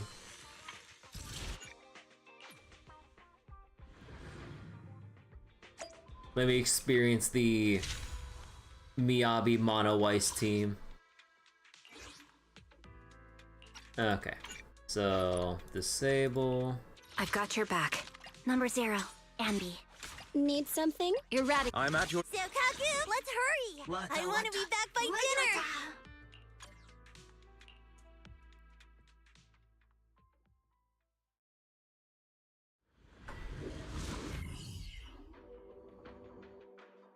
That concludes the mission content that will be handled by Asaba and Sakaku.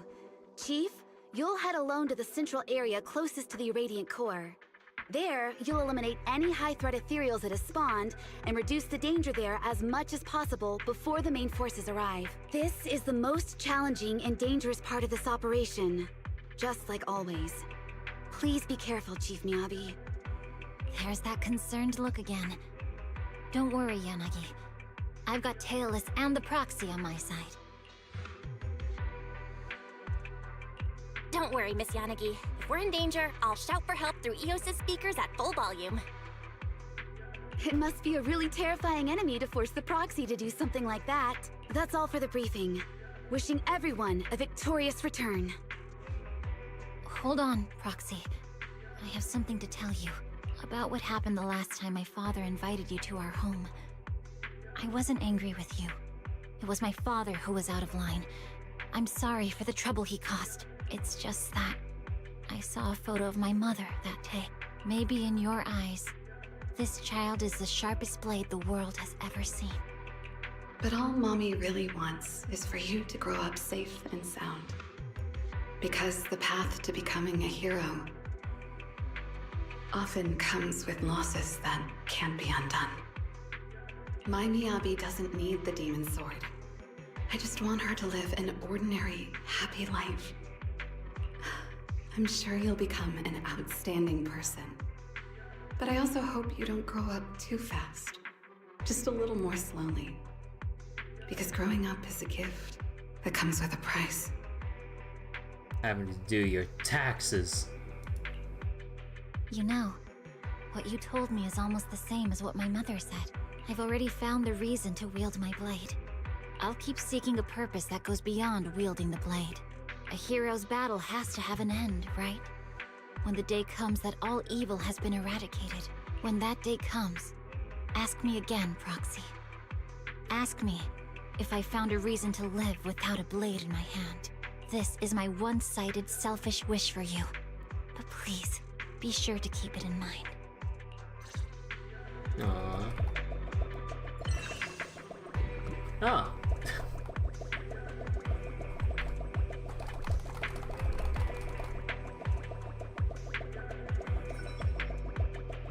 Man, I wish we can interact with, like, well, just all the NPCs in Section 6 here, like, while we're walking around as EOS.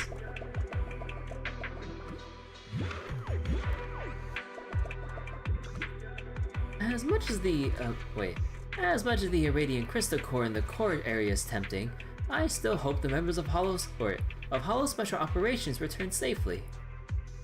Oh, isn't this Chief Hoshimi's little Bangbu?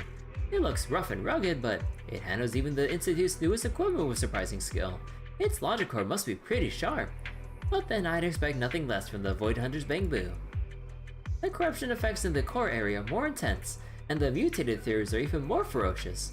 While assisting Chief Hoshimi, make sure to take care of yourself too, little Bangbu. Why don't you respond like the other Bangbu with Enna? Could you be the smart yet quiet and reserved type of little companion?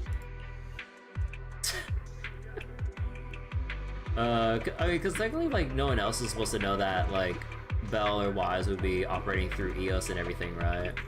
Aside from people that we directly tell it to. The next operation cycle is about to begin. Yanagi, why don't you take this opportunity to exit the Hollow and rest for a while? I heard for the proxy you've been overwhelmed with your official duties and are quite exhausted. There's no need to worry about me, Chief Miyabi.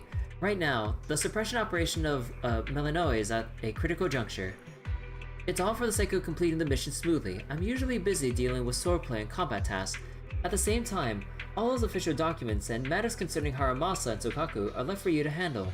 If you're not in good shape, it would be a big problem for me and everyone in Section 6. I get it, Chief Miyabi. Once this task is settled, I'll take a proper few days off. For the sake of Section 6 and New Eridu.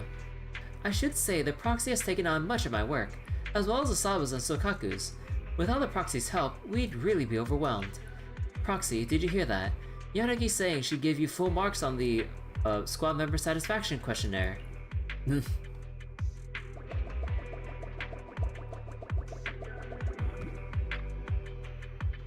Wow, Haramasa, that woman at the orphanage. It's just sad, you know. Alright, Sokaku. That woman did what she had to do to see the children smile. Of course, that includes you too. If you cry, it'll make her sad. Well, Sokaku's not a little kid. Sokaku isn't crying. Sokaku is no longer a little kid. After all, a batch of new rookies is about to join the HSO officially. Although we won't be taking in new members in Section 6, there are more and more people who have to address Sokaku as senior in the executive branch. Sokaku-senpai. The team members I personally trained are doing quite well. Haramasa is lying. Nagi told me that it was actually Proxy who personally trained them in plates of Haramasa. I can feel your opinion of me. I can feel your opinion of me reaching a new low, Sokaku.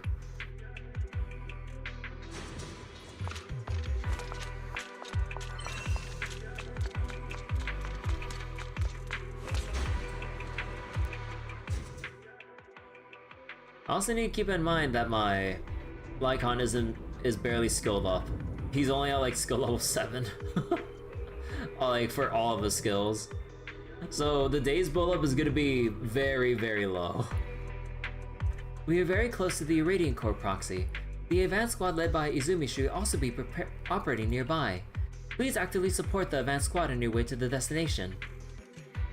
Understood. Leave the navigation and technical issues to me.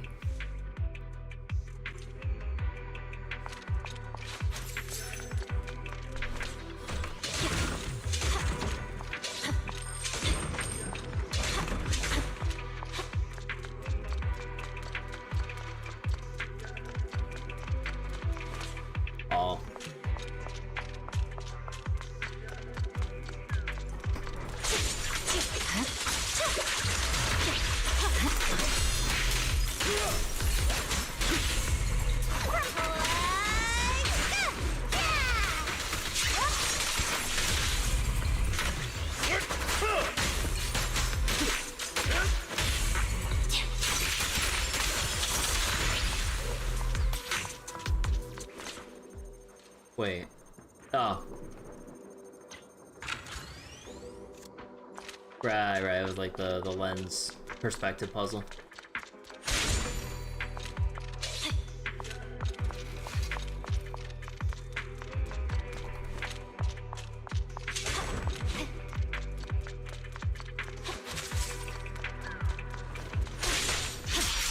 Say no more. Okay.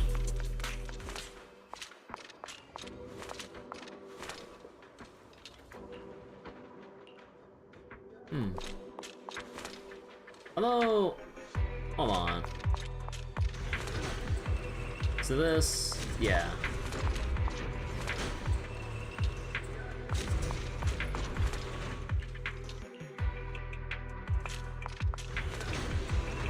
Hold on.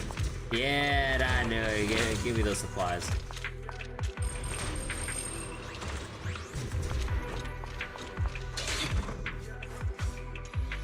It is a bamboo belonging to Hollow Special Operations. It probably fell here after encountering combat. If it can be restored to working condition, we should be able to learn the whereabouts of the advanced squad. Can you attempt the repair proxy?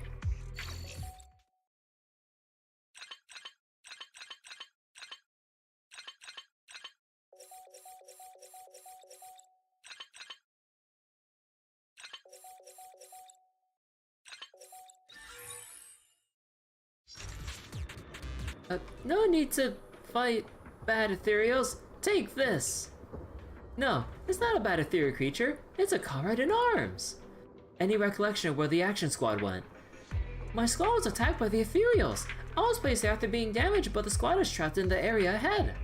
You've been a big help, little Bangbu. Thank you.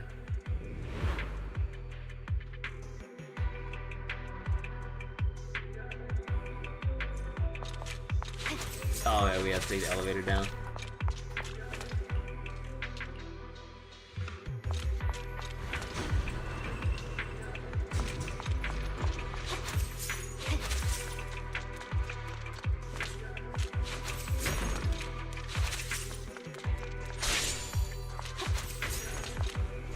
Oh.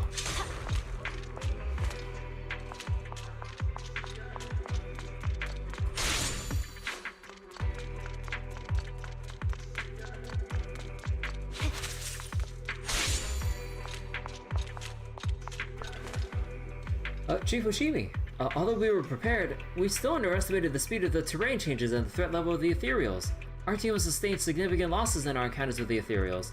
I will provide the details in the operation report. The technician capable of operating the ether disruptor in the team was also injured, so the progress of the advanced team has also come to a halt here. Failing to clear a safe path to the battlefield for Section 6 is a dereliction of my duties. I hope Chief Hoshimi will return victorious. It was just an unexpected circumstance in the operation. No need for grand speeches just yet. I'll take it from here. Thank you for your hard work, Captain Izumi. It is time. Oh shit!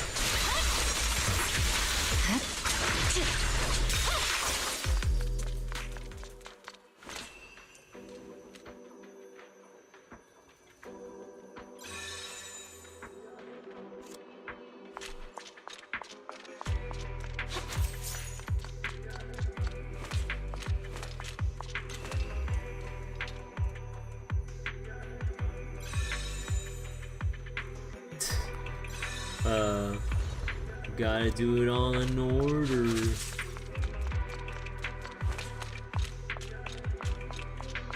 Another jump scare? No jump scare?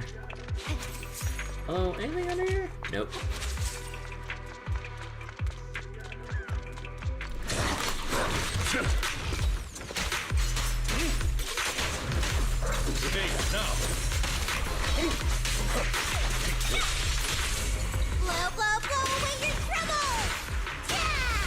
There's no time to lose. Understood. Shokagu is here! Yeah! A deep clean.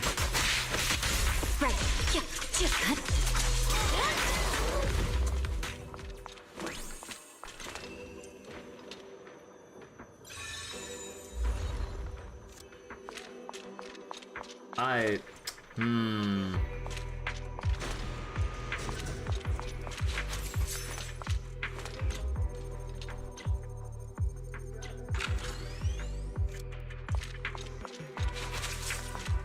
You know, the little perspective puzzle like this, it kind of reminds me of what was that one puzzle game called where like you literally have to take photos to craft your way through the levels? Because like you have to take different photos or snapshots of like certain angles to provide new platforms to basically go from like to get through a level. I forgot what it was called. It was like really unique looking and everything. Cause yeah, like, man, like when I saw some gameplay of that, like, I actually felt like it was racking my brain a lot trying to figure out like how to angle a certain perspective to take a photo of to then make your next set of platforms to then proceed on to the next area. God, what was it called again? Because like, I don't think there are too many other games like it where you have to take a picture to then frame to as your next like platform or bridge to another area and stuff like that. It was really neat.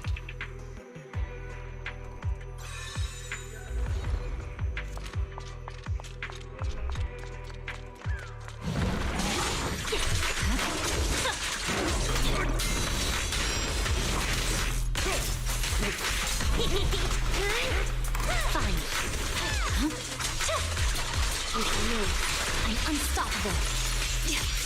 Alrighty! My blade.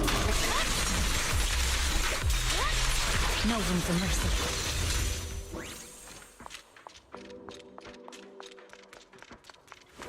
Anything else around here, actually? No?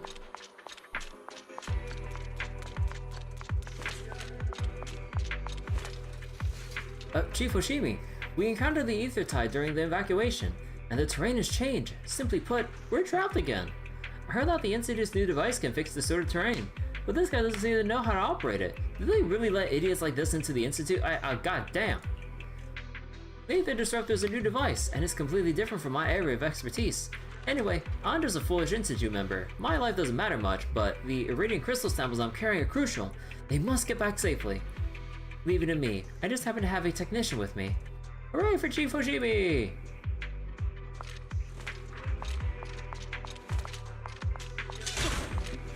Oh, there's a barrel there?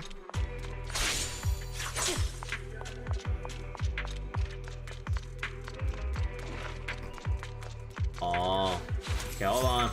Got a sample here. Anything else around here? Nah.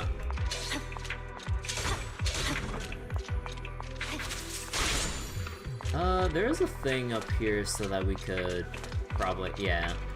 We can't interact with it now though, that'll be for when we do the fight here.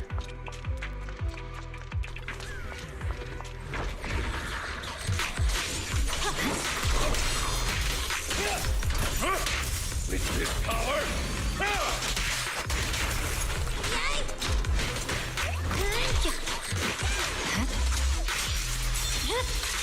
It's over. Stay calm now. You're gonna get dizzy! Swift detector! Victory, the only option! Yeah.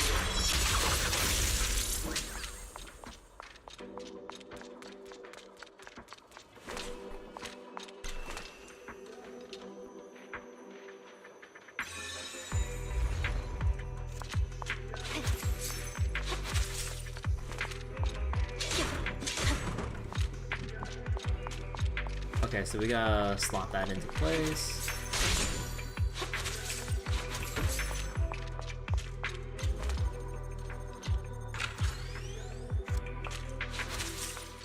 Watch out!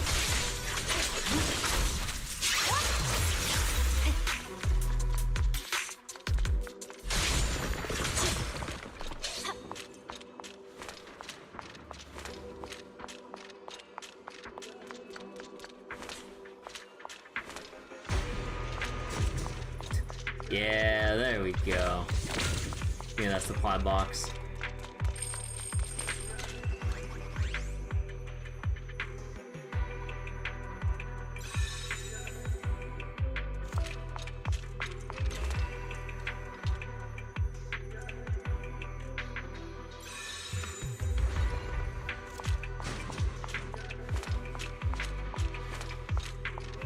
Wait, was there anything over there?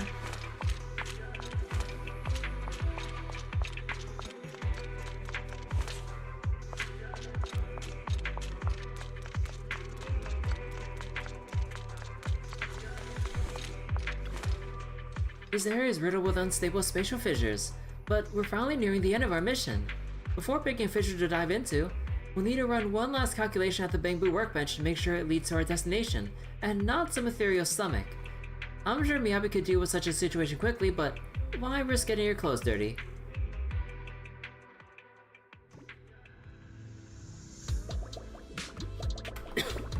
Excuse me.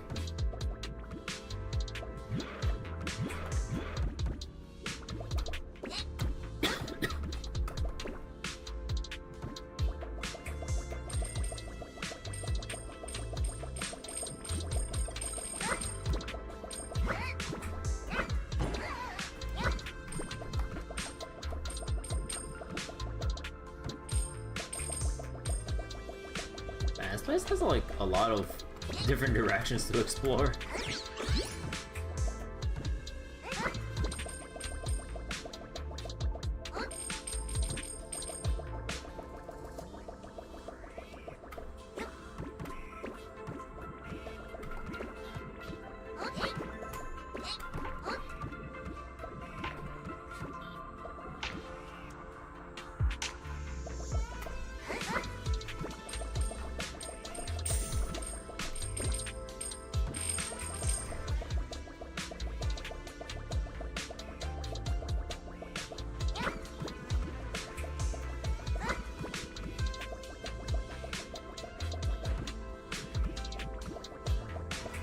Huh.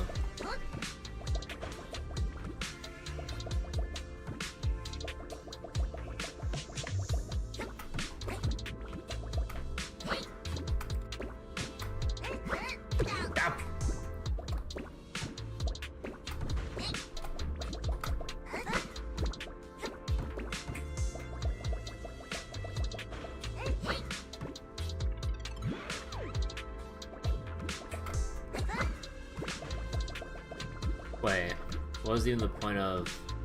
Oh, do we have to climb up? Actually, wait. Oh. Wait, then what's the... Oh, I guess it was just the money.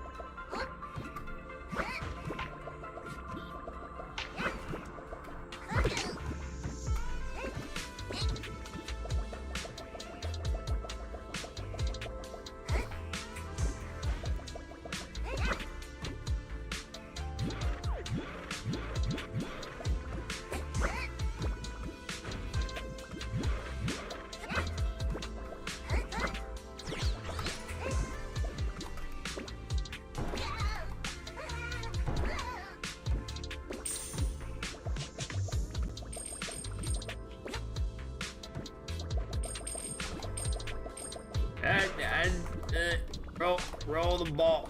Roll the ball. Yeah.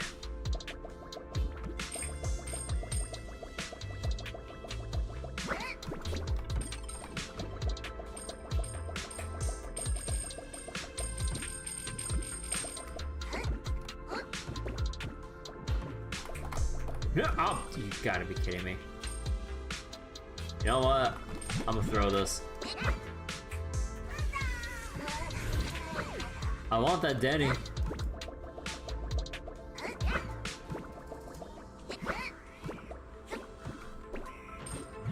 There we go. Okay, so there's the thing down there.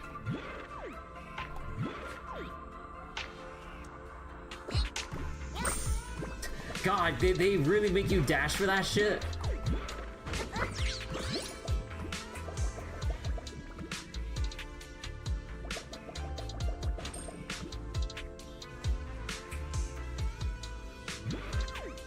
Do they give you anything for waiting here? Ah, they do. Oh, no, those are some other Denny's from a previous collectible.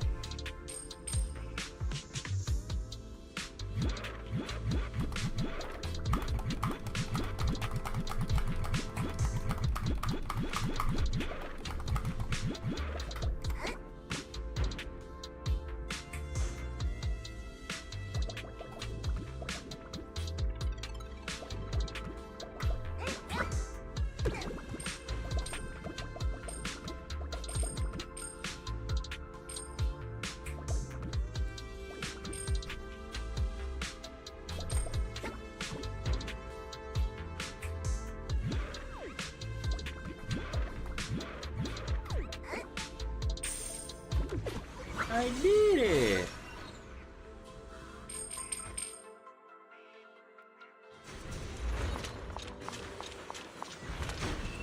Alright, back to regularly scheduled combat.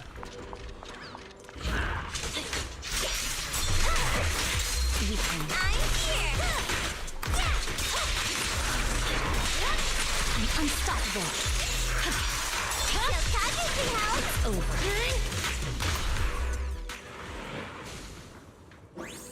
Passing through this fissure will lead us to the heart of the Radiant Core. Well, based on past experience, we'll encounter some tough enemies on the other side. It'll just be another fight we'll take on together. Every time Miyabi says such a cool line, it feels like I'm standing beside a manga protagonist, about to embark on epic combat. Both of you, the reinforcement combat squad from Section 1 is still on the way. The constantly changing terrain is really causing a lot of trouble. No worries, Captain Izumi. With me and Yanagi, we can easily take down the enemy.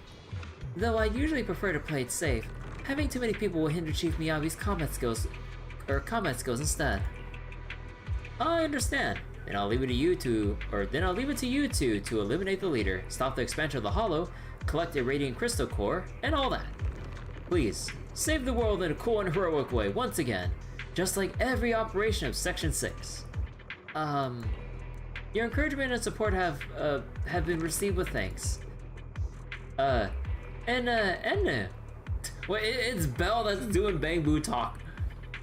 It's about to begin, the final showdown of Melano.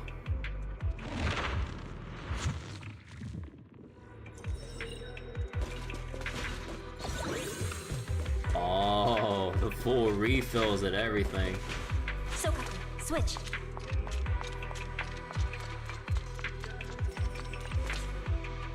Are we missing anything else?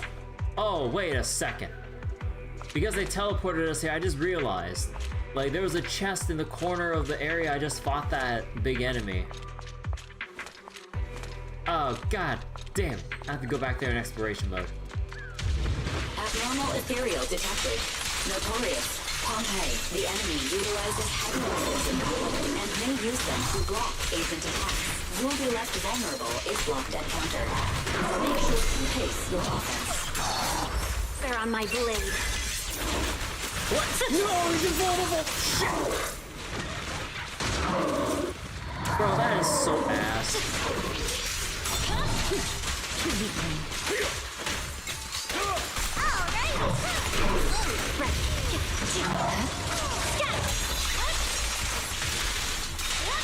I'm unstoppable. In position. I'll bite your throat out. Blow, blow, blow away your trouble! Yeah! He always does it when we always want to do an old charge attack. Yeah. Oh, come on! He died too early. The enemies have fallen. Well done, Miyabi. Well done, Proxy. The crystals have appeared over there. They must have been the radiant crystal core that the Institute has been searching for, right? Yes, this unique ether fluctuation, and the reaction from the tailless. There's no mistaking it. Let's go retrieve the crystal core and we can return to the outpost.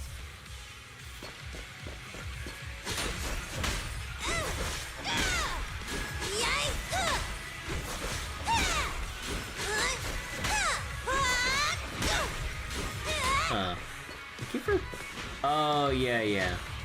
Because, like, what was it?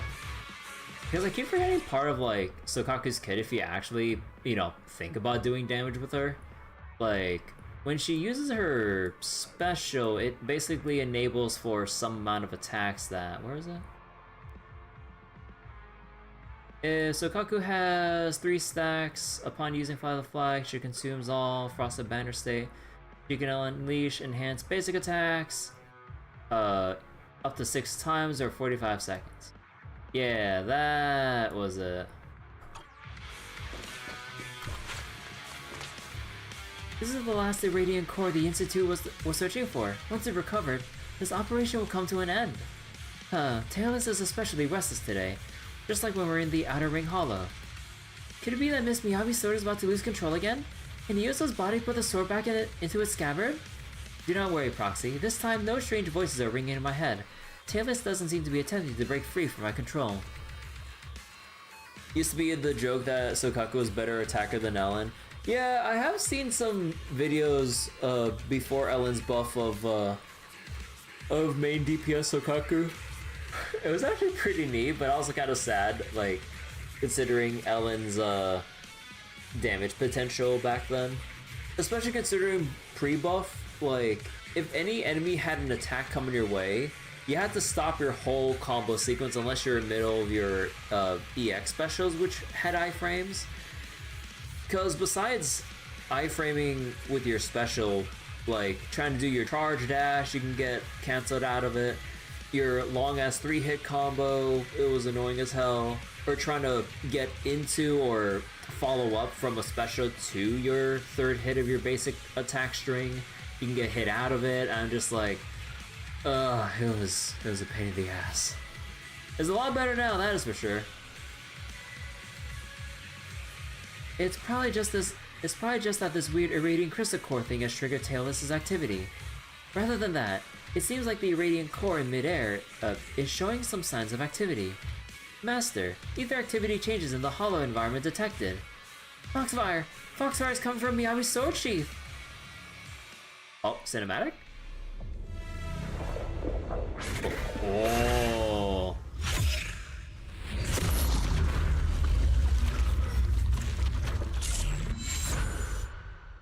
Oh? Oh. Wait, and so Kaku's attacks cause a lot more stagger as well. Oh. So you could basically just roll with like a two-person team essentially of like main DPS Sokaku plus one stunner that typically be like Lycon or something, and then you probably just like, you know, switch between the two during their long recovery attacks. Oh my god. The core wails in the sky and the ether tide sweeps across. In the low murmur of the tailless, the foxfires brought about a familiar sensation of dizziness. Oh. Oh. It's so quiet. All those voices. They've all disappeared? Where are the cries of the Hoshimi family heads? The very ones who persistently urged me to only wield my blade. And they faded into this emptiness after offering only nothing but grandiose words. Perhaps those voices were just delusions that I hadn't managed to sever completely. It seems that my training hasn't been entirely without effect. No. I hear it. Meanwhile, Sharkboo just like skipping around. A barely audible echo resounds from the darkness. Sharkboo. Are you bored? This is like vibes of Tusker just walking around in like void space or whatever when we're at like meeting with receiving another gaze from an Eon. Voice of nothing ... I'd be surprised if the voice of nothing said something.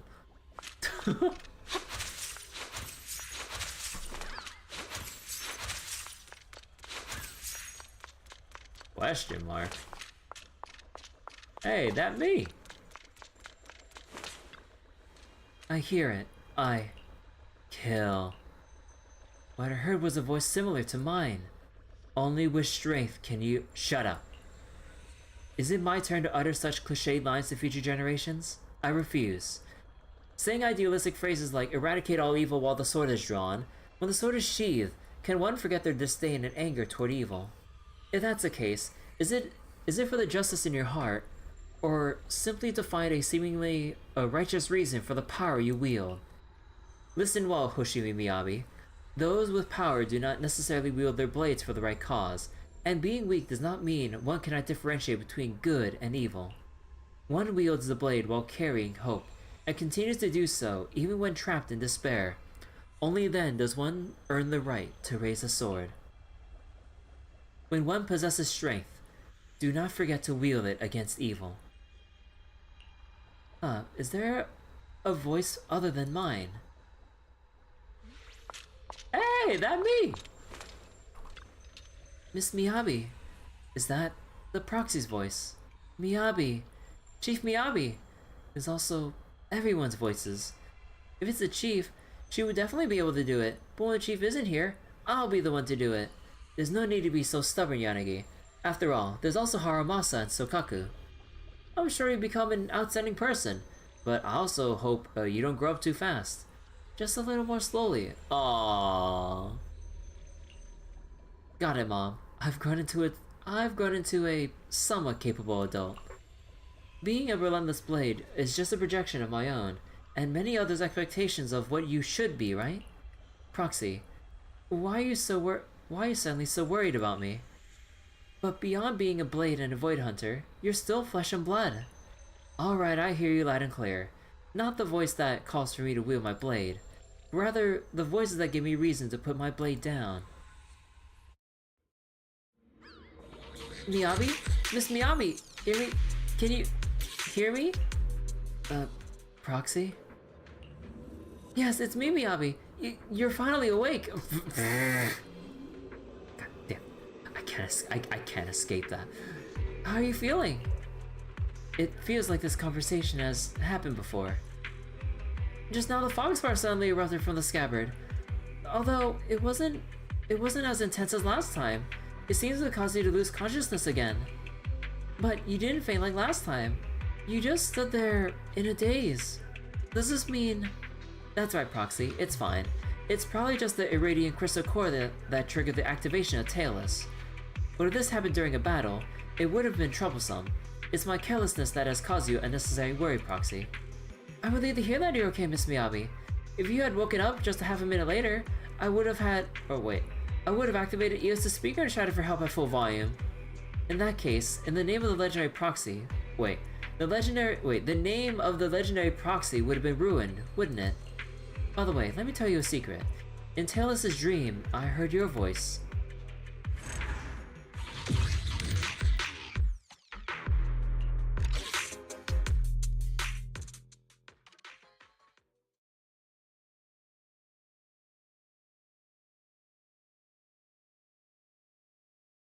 Alright, what's this final battle gonna be? Although we probably still have a final set of, like, side quests to do, though.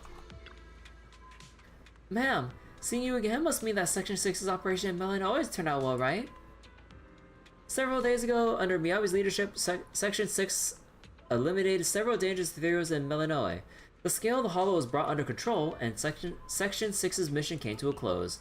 Of course, such smooth progress in the operation was also thanks to a wholehearted assistance of an extra squad member. There's an official document from Section 6 that needs to be delivered to you directly. Hence I contacted you to come down to Hand HQ. Looking at the emblem on the folder, it should be related to the melanoid suppression operation. Section Chief Hoshimi specifically instructed me to deliver it to you personally and intact. She said it was an operation report or something like that. In any case, now that you have the documents, my mission is complete. Although I'm not sure what exactly your role in the Melanoid operation Although I'm not sure what exactly your role was in the Melanoid operation, I know that you must have made a significant contribution to New Eridu, which is why the officers of Section 6 hold you in such high regard. I sincerely thank you, the nameless hero.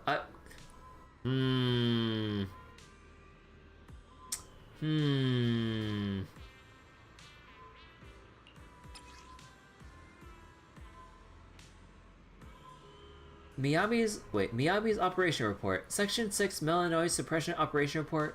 Dear Belle, good day to you, Proxy. It's quite rare to see this title in an official HSO document, though most of these documents are drafted or reviewed by Yanagi, so I won't pretend to know much about them. But I imagine letters addressed to proxies aren't too common, are they? I don't usually write letters, but I feel there's something I want to say to you. When we meet, I tend to ramble, which might be annoying, and a knock-knock message doesn't feel quite formal enough, so I'll write you an operational report instead.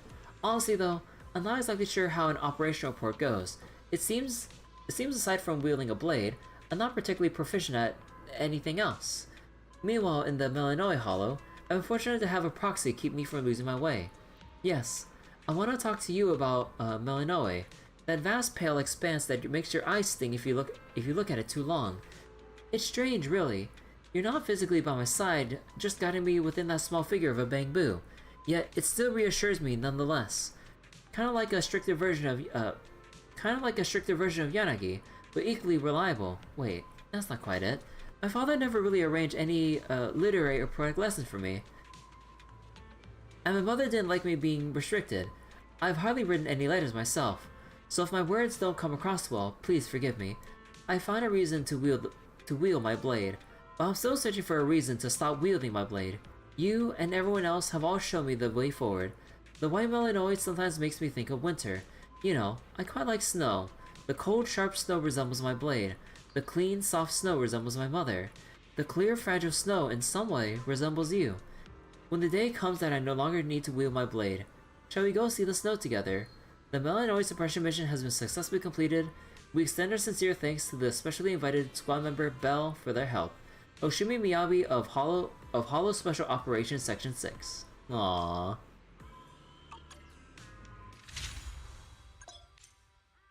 Field manual to see commissions. Field manual details maximum supply vouchers you can obtain. Oh, it's another set of weeklies. Oh my god.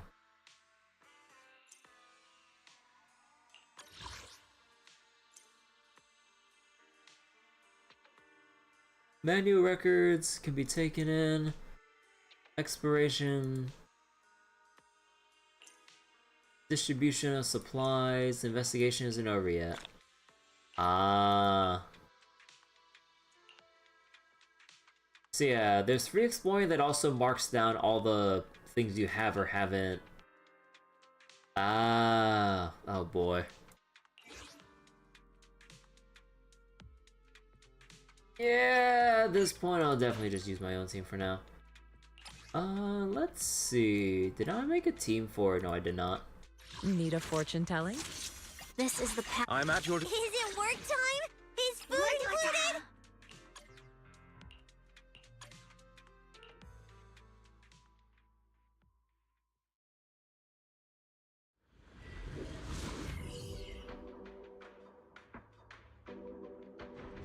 Now, this is before they implemented the mini-map. Yeah. But you can't even zoom in on this? Okay, so directly under...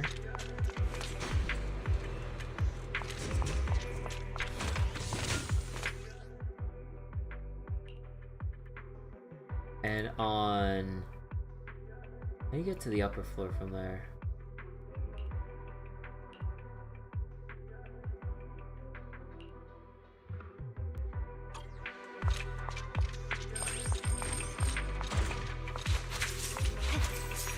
Wait, is it a fucking one-way?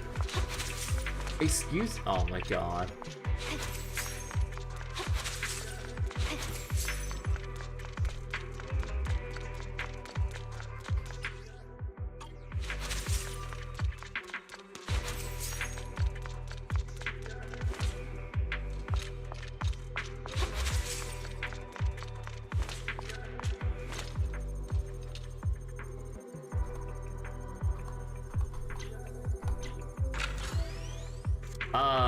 Okay, that didn't look completely in place, but sure.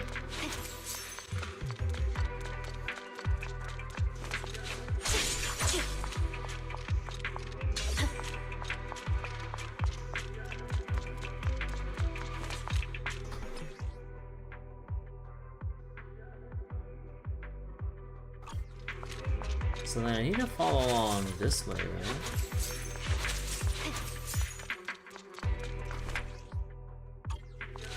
Also, wait, did I really missed one over there? Oh no, I think for story reasons we showed up here. Wait, no, did I not think? No, I think it was for story reasons that it didn't show up. Okay, so then... Lower floor...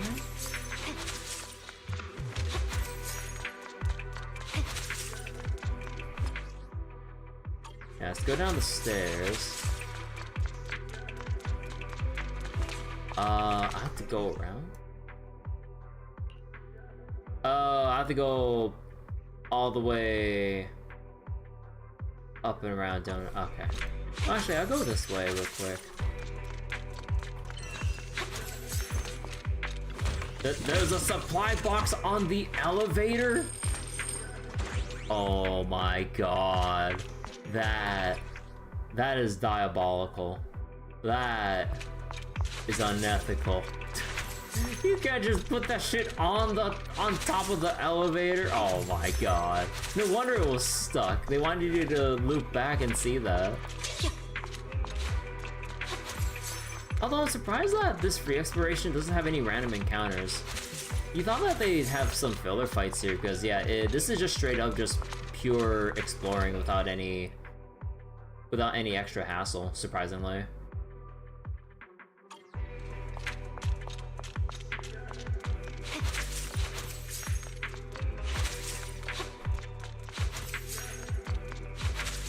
Huh. Wait, I temporarily floated up for a second here. Wait a second. Weird. Oh yeah, there was one here. I have this corner here. Yeah, Pale Wasteland gives a decent amount of polys compared to like some of the older events. Okay, those are polys, but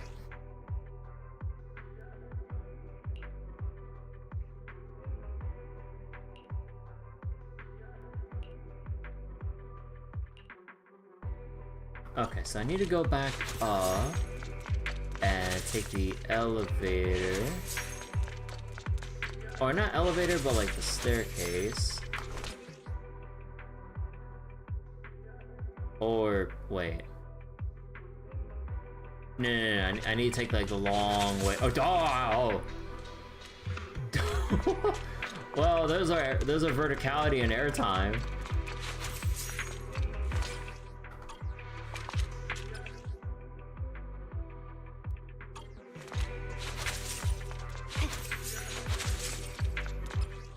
Okay, yeah, it is a little bit annoying having to do this all the time.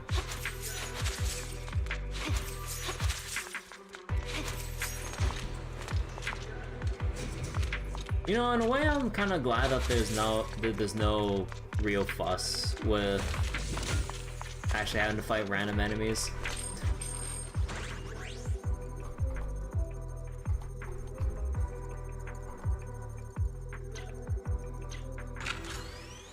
Wait, what? Okay, that's so weird. Okay, so that's all for this area. Wait. Investigate the unknown area. Wait.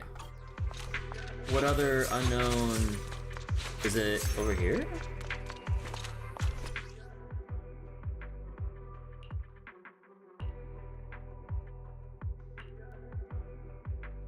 Wait, technically there's still something to do here. Wait.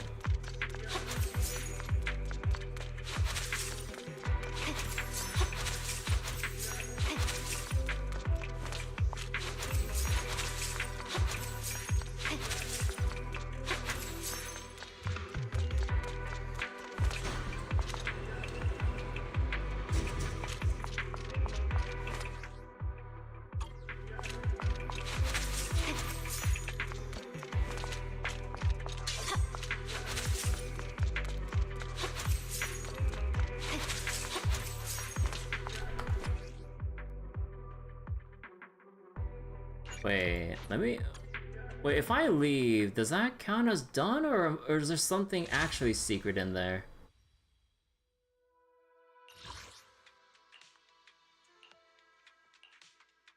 Oh, okay, no, it's considered done then. Oh, okay.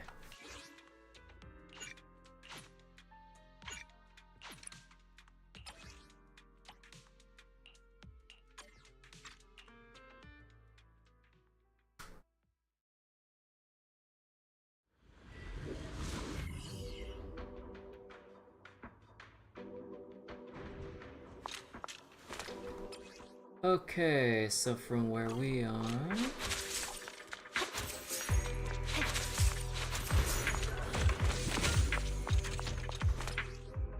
So that's done. Okay, we need to go south and then west.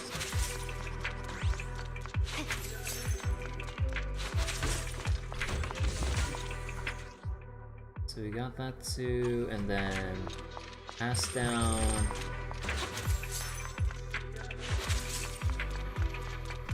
Pass through down here, and there should be another treasure. Or, wait. Oh, wait, wrong way. Goddamn.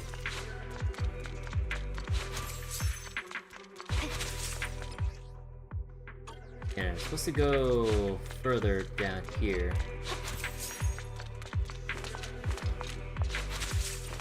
Oh yeah, the treasure's there. Over here.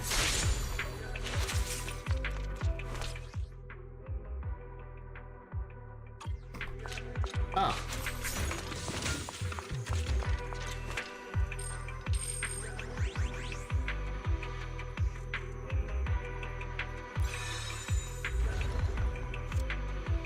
Okay, so that established a shortcut, but nothing for here. How do you make it there? Oh, I'd have to go down and around through this part here.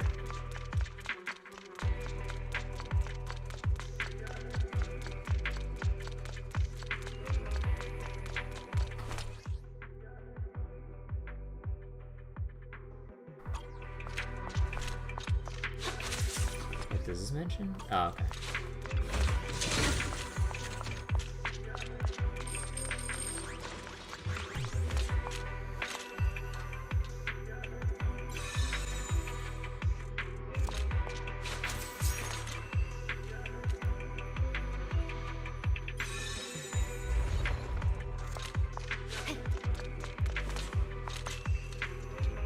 But yeah, seeing this now, like, I am so happy that they improved a lot on this, like, from 1.4 to 2.0.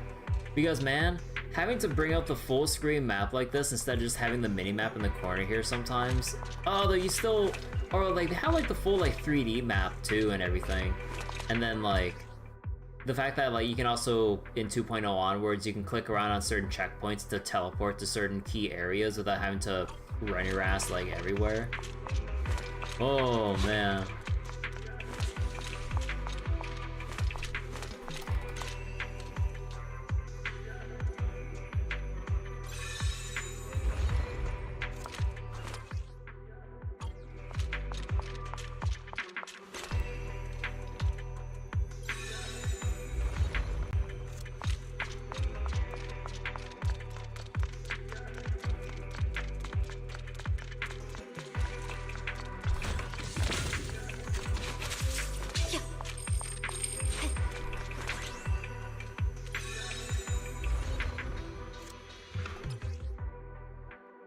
Okay, so that's everything done on this floor. So going to the upper,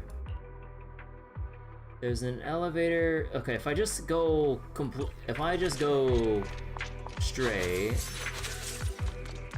and up there, no. If I just go straight here.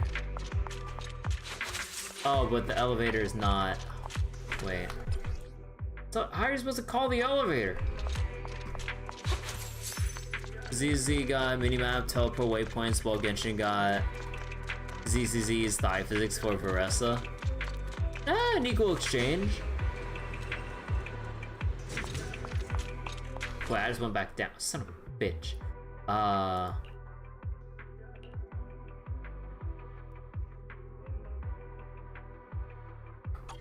These are just different. Wait, these are just different elevations for the lower floor. Is that it? Wait, am I?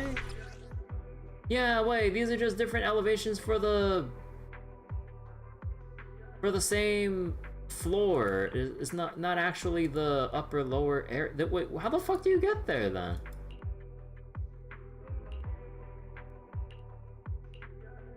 Wait, where's the actual way up?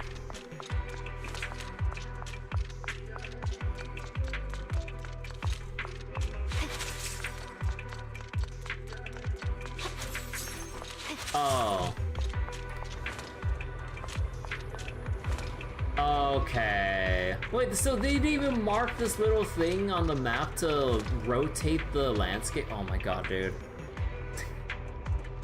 At least mark these things so that we know where to rotate the environment. Oh my god.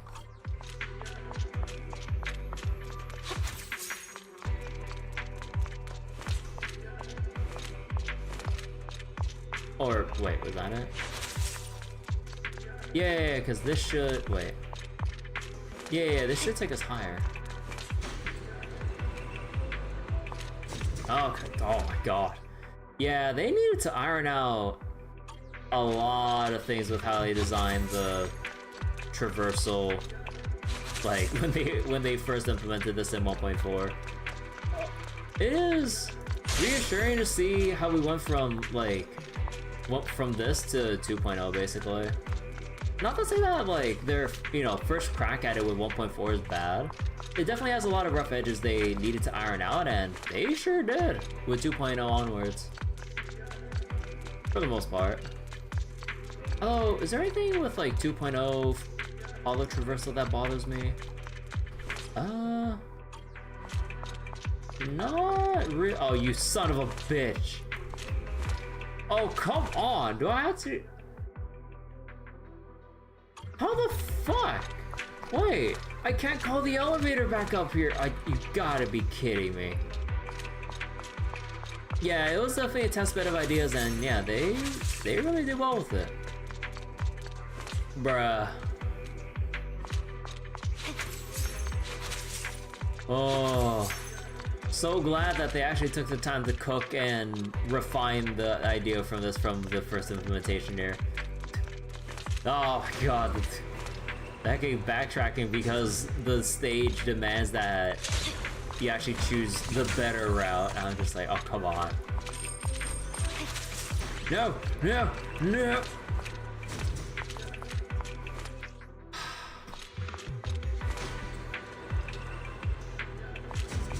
Yeah, don't make like multiple way elevators. Because if you want to go one way, like, it's like, oh, treasure chest. Okay, let me go over here.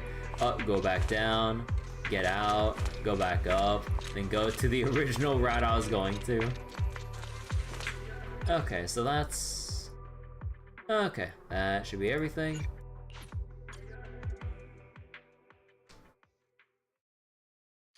Man, part of me kind of wishes I was playing during 1.4 to see, like, to see this when the idea of the open areas was like a new thing, compared to just me, like, you know, doing 2.0 after 1.6. I mean, no, I mean, technically I had the chance to do it before 2.0, but I was still like catch up with like a story and everything. Because I was trying to catch up from 1. Because I think I just finished chapter 3 content at the time, I think. Because it was like, or no, was it chapter 3? I don't remember. It was like, actually no, I can check right here. Like, where did I leave off of when I first stopped playing? Season 1. Cause like, what was it? Early on, it was like the intro stuff about the cunning hairs, and getting more tutorial stuff, and then the stuff with Nekomata and everything. Hollow Zero, obviously. Oh yeah, stuff with Bellabog Industries. I remember doing that before.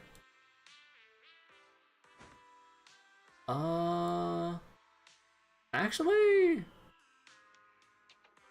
did I do...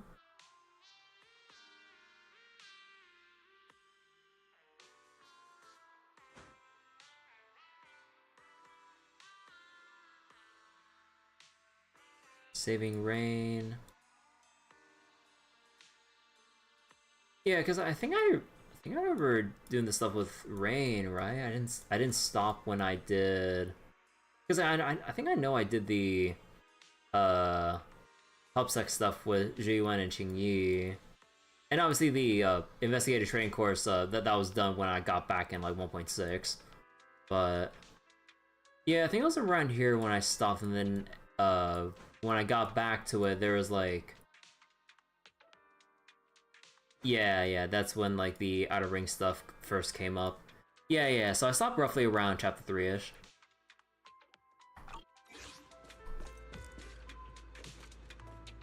What was I about to do again? Alright, let's see.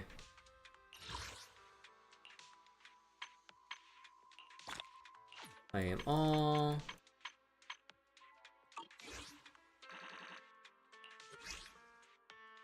And let's see.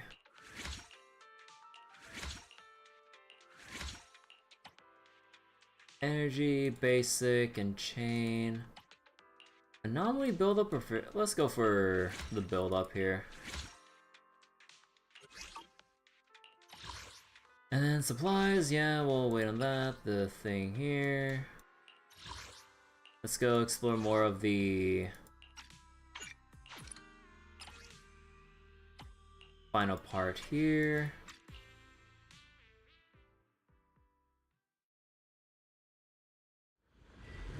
It does feel weird that there's literally 0 enemies here. I mean, technically, you know, we cleared out the area and everything, but like... Thought it'd be a little more eventful.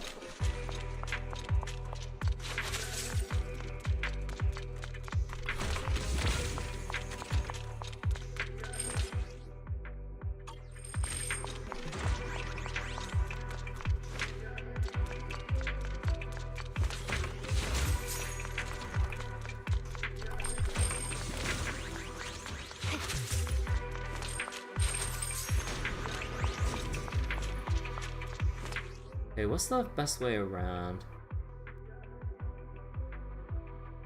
I think we go... Yeah, we better go counterclockwise.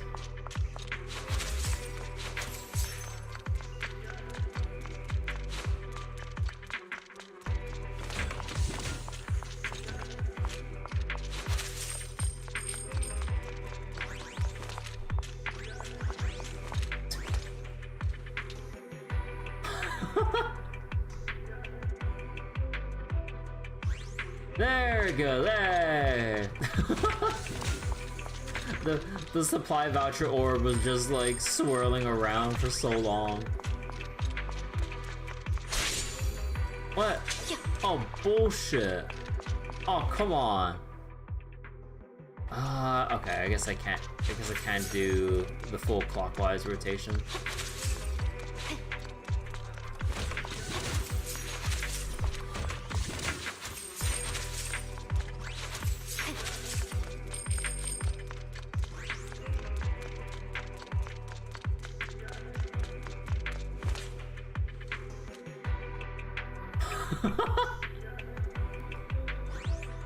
Any day now.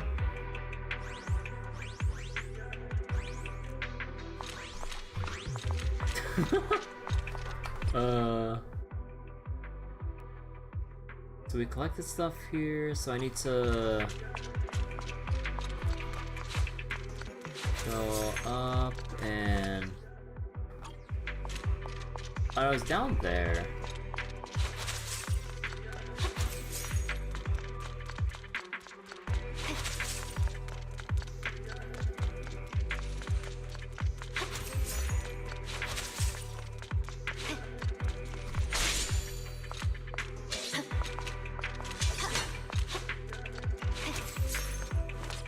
Okay, so we collected a bunch of things here, and then we need to go back up and around the stairs.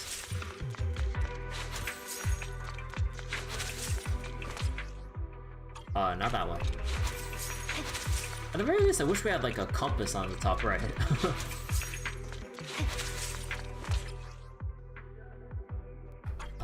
There's loot down over here.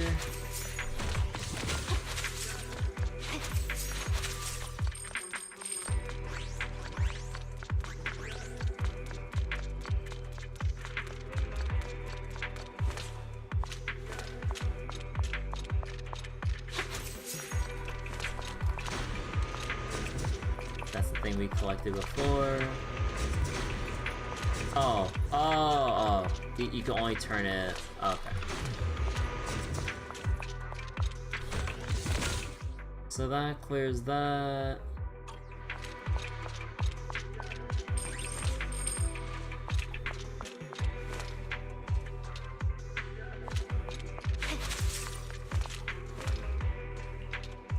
Switch it to down.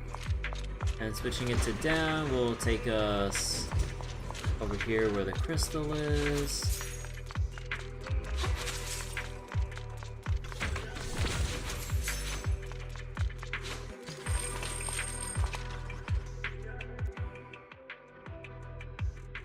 Oh.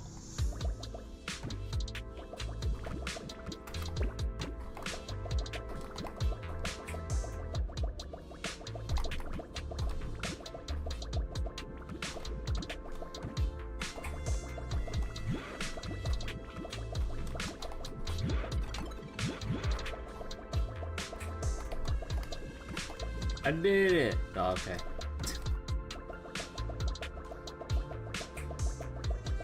We didn't do this place here, right?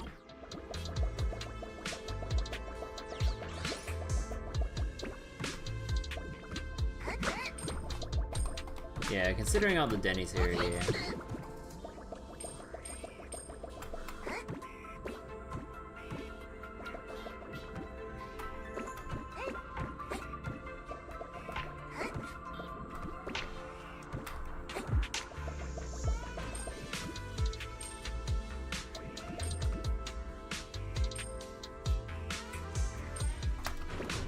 Yeah.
Wait, did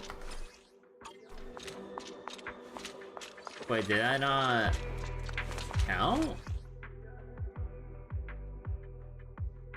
Oh, I probably missed the spot where the thing was that I was supposed to shit. Forgot, because that's what we're really here for. Oh, son of a bitch. What, did they, like, hide it all the way up here or some shit? Yeah, no wonder none of the Denny's were giving me any money.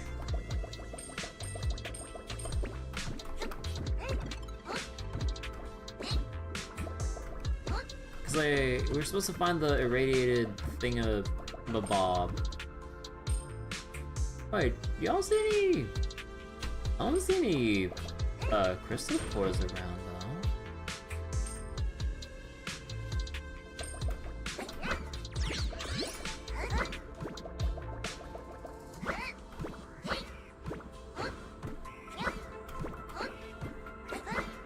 Oh, I probably missed it on the.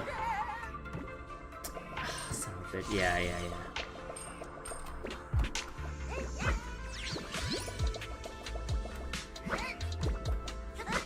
Although, I probably, in hindsight, I should have seen that something was amiss the moment, like, that goal only had Denny's on it instead of the crystal core. Okay, there we go. I mean, you know what they could have done? They could have done, they could have pulled a Crash Bandicoot there. Like, they could have had the jump pad hollowed out or looking like a hologram indicating, like, that you were missing the main objective, like you're missing the crystal from before you complete a Crash Bandicoot stage. They could have done something like that to signal as like, hey, you're at the goal, but you kind of forgot to get the actual thing you came here for, sir. I was like, oh, well then.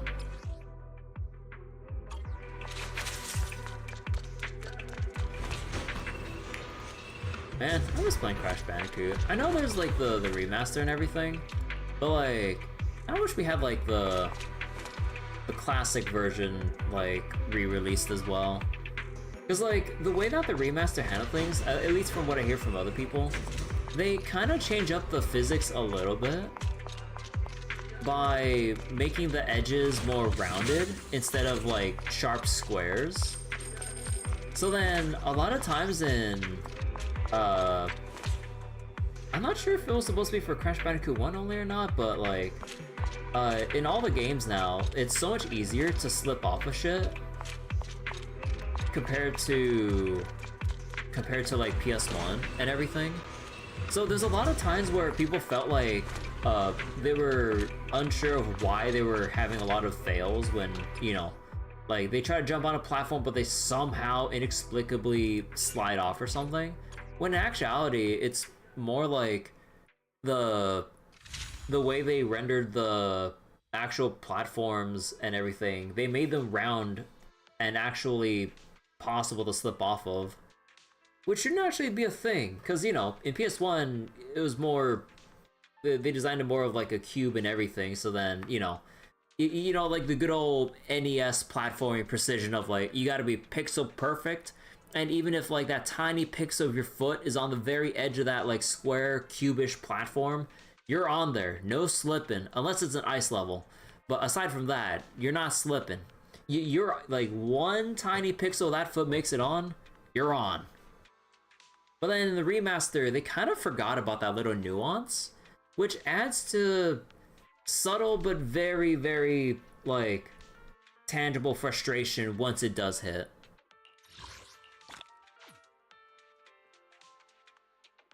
Alright, let's see. Irradiant Carrot. The Irradiant Carrot data obtained by Miyabi with a proxy's assistance.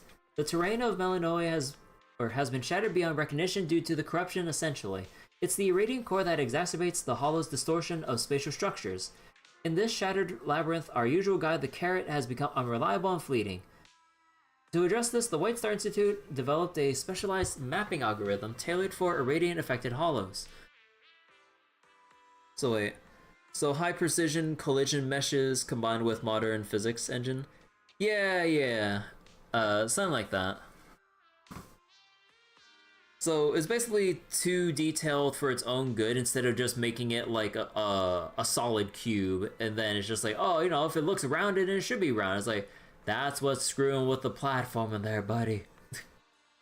So, yeah, I mean, like, not that that was like my main reason for not really picking up the Crash Bandicoot game or remaster. Like, cause like, what was it? I love playing the Crash Bandicoot games on my PS1 and everything, but I just didn't really feel like getting it in general though. It was kind of like, if anything, it was only like maybe a small cherry on top of like the reasons of why I probably didn't pick it up, because as a Crash Bandicoot fan, like I probably should have picked it up, but didn't really feel like it. Actually, when did the Crash Bandicoot remaster or remaster trilogy come up? I forget how long ago that was. Let's see. Also, I didn't read the rest of this. Whoops. To address this, the Wasteland Institute developed a specialized mapping algorithm tailored for irradiant-affected hollows, resulting in the aptly named Irradiant Carrot, which frankly sounds like the next trendy GMO veggie at a supermarket's hot pick section. Section 6 might not be famed for their technical knowledge, but with the proxy's help, they successfully recovered the Irradiant Carrot from a bamboo workbench. The Irradiant Crystal collected by Chief Miyabi during a decapitation strike in Melanoi's core area, allegedly, this is only retrieved after a detour, all thanks to persistent Institute researcher. I hate teaming up with those Institute geeks. Those nerds think we're their nannies. Such gripes are common among the executive branch. To be fair, Whiteside researchers' obsessive dedication to their work often creates extra headaches and risks, but I can't deny their sincerity and idealism. It's probably their way of safeguarding New Eridu. So it's not the worst thing in the world to play the role of babysitter every now and then. Probably. Lucky one. Collected during a rescue mission in Section 6. Unfortunately, our rescue target ultimately didn't make it. Bangbu, self-rescue training, emergency defense kits, and civilian-grade corruption aid packages. All these means and efforts aim to help citizens hold out in the face of sudden break of hollow disasters until rescue arrives. But we all know the crude truth. The key to being a survivor is to survive. Our work is merely a struggle to grasp the fleeting possibilities, to tip the scales ever so slightly against fate. Reward, Crystal found during suppression mission by Proxy and me. I promised Proxy that once the mission was over, we'd go buy some red bean buns together. Come to think of it, every thank you gift I've ever given the Proxy has been red bean buns. Aw. Actually, all my treats for Section 6 are always red bean buns too. What if they don't even like the buns that much and are just accommodating my tastes? Next time, I'll get something different to thank the Proxy and everyone else. Red bean croissants? No. Maybe red bean mochi instead.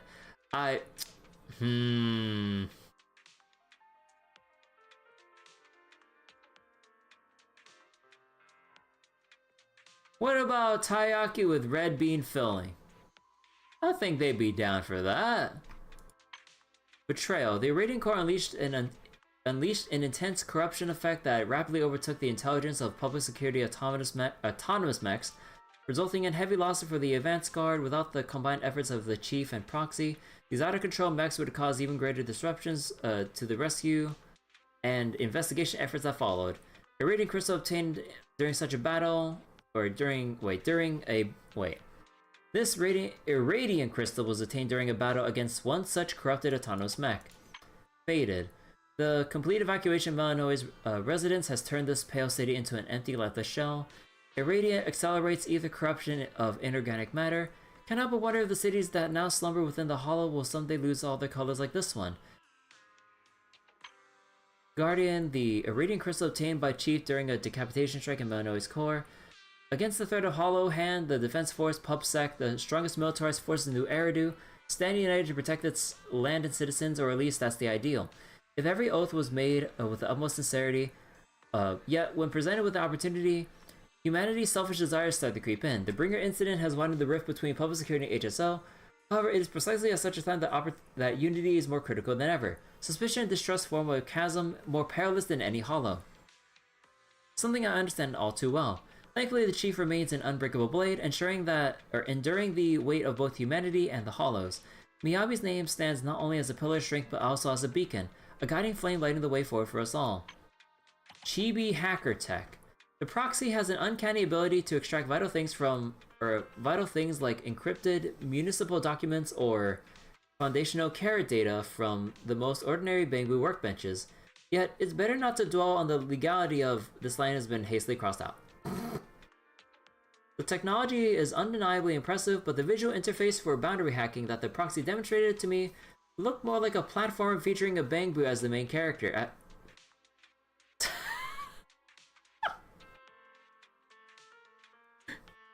So they actually, well, one, they can actually see what's happening. Two, I mean, I guess they're looking over Eos's shoulders while they're looking at the workbench screen. But they actually do react to the fact that we're just playing a platformer. You know, what'd be sick is if we basically just took a page from like Mega Man Battle Network and go from like the 3D platformer to just like a 3x6 like tile-based real-time action combat thing. Now, oh boy, no, that would be some silly ass shit. It is canon that the platformer is how Bangbu visualize hacking after all. Oh, is that really how? Wait, so the Bangbu themselves visualize all that as like how they do hacking. Huh.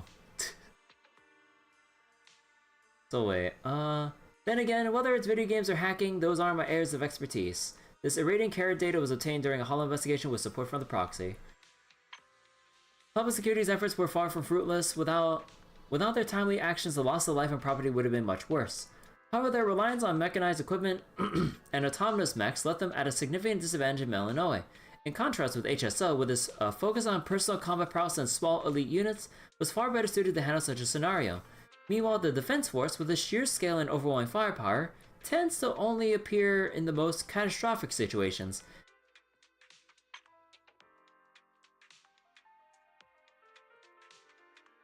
The Hollows wield a power to warp reality itself, a power that naturally originates from Ether. The ability to control Ether is the ultimate dream, not just for the White Star Institute, but for all in the Eridu. Yet for all of our achievements, we've only managed to reduce Ether to a fuel akin to firewood, a remarkable energy source, sure, but one that barely scratches the surface of the Ether's true potential. The Ether Disruptor Pro, however, offers a glimpse of that potential. It can untangle the spatial knots twisted by the Hollows, restoring spatial continuity. Or put in terms like Zukaku would understand, as a rerouting both ends of a forked path back to a converged one. Then again, I'm not sure that analogy would make much sense to her either. Combat exercise. Chief Author refers to her missions and battles as training or practice, but what is she truly training for? To forge herself into a peerless blade, unmatched and unseen before in this world, to carry the immense weight of the Void Hunter title with unshakable resolve, to fulfill the expectations of her family and father, perhaps, or is it all in preparation for a destined duel, a battle that will mark the culmination of her journey, a final strike for which every battle thus far has been but practice? Though Section 6's mission in Malinois is concluded, the authorities' attention remains focused on the Irradiant Hollow. HSO scoured every inch of Malinois' grounds, yet a definitive solution to the Irradiant Core itself remains elusive. The end of one crisis is merely a prelude to the next. Section 6 on HSO has never wavered in the vigilance against the Hollow. This irradiant crystal was found during the final Operation Malinois, making a small but significant victory that's worthy of remembrance. Remembrance? No, just kidding. Okay, let's go grab this, and I think next thing we grab... let's just go grab all the XP here. And then we'll get the breach chips for Lycon. And then probably have to save the rest for later. Need a fortune telling? Wanna hear a summer story? God damn, I still have to burn stamina on goddamn experience. I can't wait to hear the sound of the sea! Okay, so let's go do this thing. Enter the Hollow.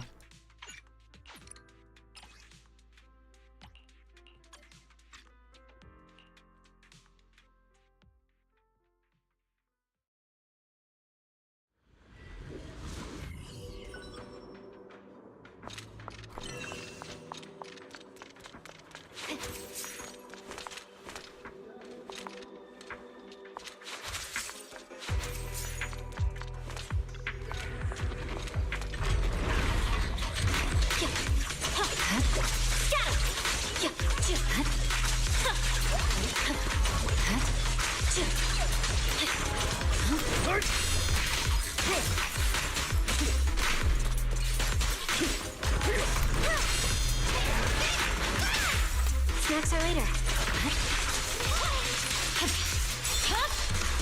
Weakling.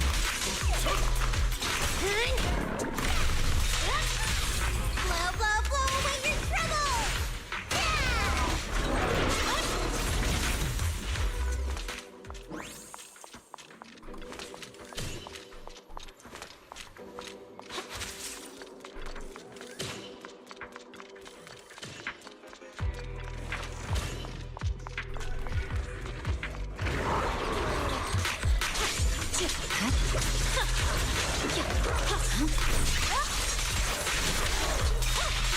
No room for mercy.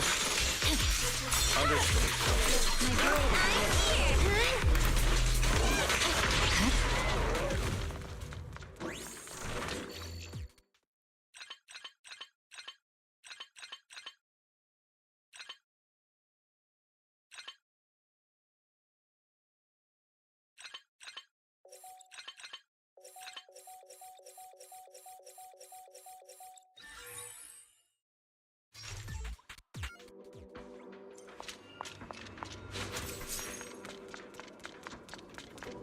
Big fissure.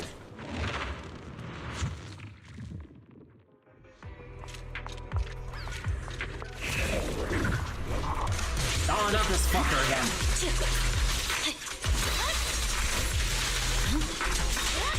I'm unstoppable.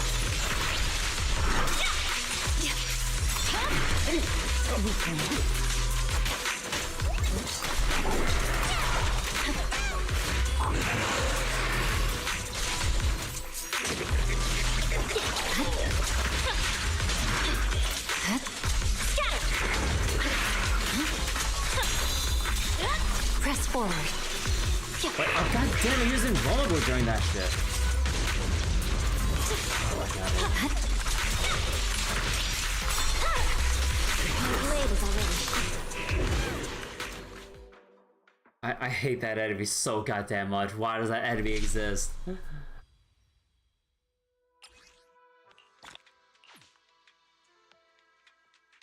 So wait, completed this session. Once you reach level 30, you no longer gain field experience.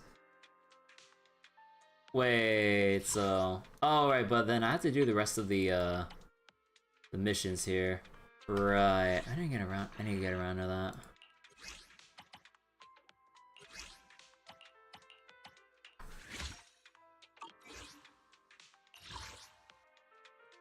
Alright, let's go do Mr. Bangbu.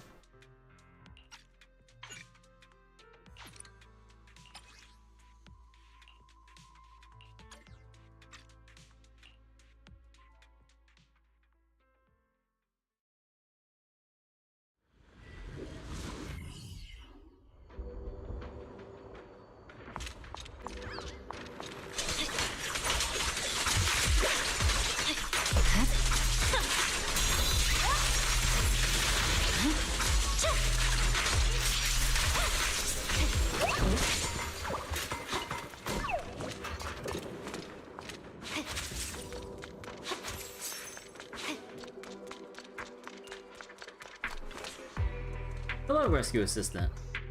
So here you are. Well, we tried the last missing Bangbu to this area. Strangely, we're picking up its signals from a bunch of different locations. Yeah, although our Bangbu have tracking functions built into many of their core parts, this definitely seems strange. Sounds like the Bangbu's in pieces. What? Don't say creepy stuff like that. I'm losing my appetite. Rescue assistant, let's go take a look. Of course. Sogaku. I'll stay here and keep monitoring the Bangbu signals. This area is pretty complex. If you can't find a way through, try fiddling with the ether disruptor. We should practice the blood.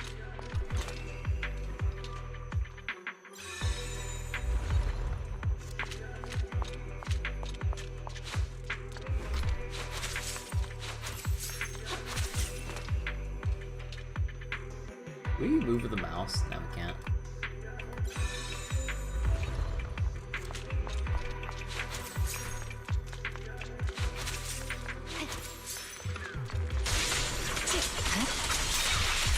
No No room for mercy.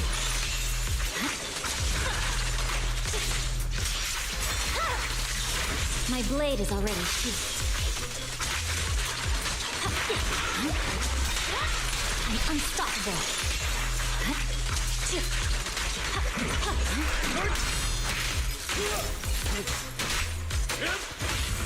Blow, blow, blow away your trouble! Yeah! Your life is but one step away.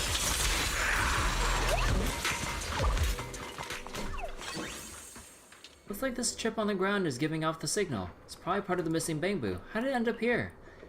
Anyway, it's best to have that executive branch guy check it out. This is from the missing bamboo, alright. More precisely, it's the bamboo's data storage unit. Although it fell to the ground, it appears undamaged. Moreover, it doesn't seem to have been dislodged by an ethereal attack, but rather carefully removed. But who would do that? Good question. Could this also be why the bamboo signals are pinging from different locations? In any case, please go and investigate. I'll check the content stored in this chip and see if I can find any clues for you. Alright, I'm counting on you.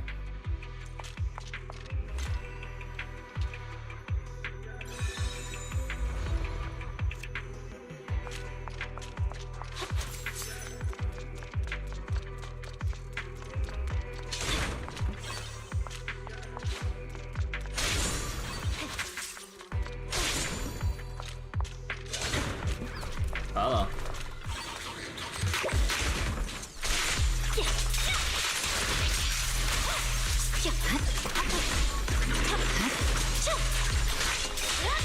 No room for mercy.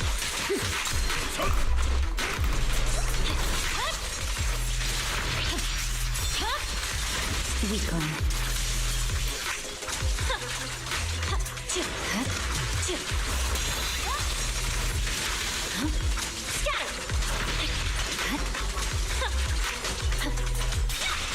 I'm unstoppable.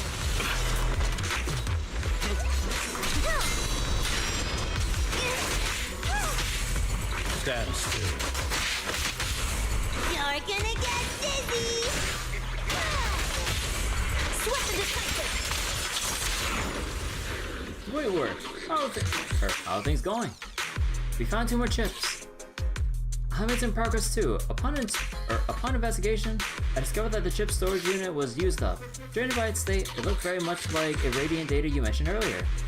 After the interface in the vicinity was attenuated, I found a new signal source, which very much feels like it's coming from bamboo. Thanks for the information. I'll go check it out now. Thanks for your hard work. I'll take the chips you collected back to the base for further investigation. See you later.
Oh, there he is up there.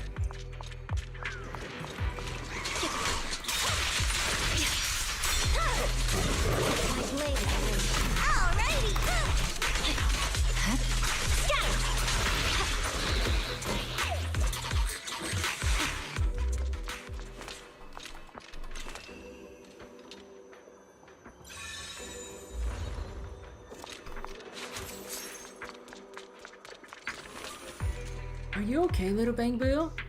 Not very good. Function damage. Wow, even though you're speaking brokenly, at least we can still communicate. How did you end up in a place like this? I collect data. Found this place shiny, dangerous. I remove chip, then store, save, won't crash. You mean you removed your own chip to retain the shiny data? Right. Took out too many function damage. Encounter with ethereal. Escape. All lost. Had to return Bangbu workbench. I understand the gist of it now. The Bangbu workbench is right here, Proxy. Let's check the condition of the workbench first. Then let's take the Bangbu back.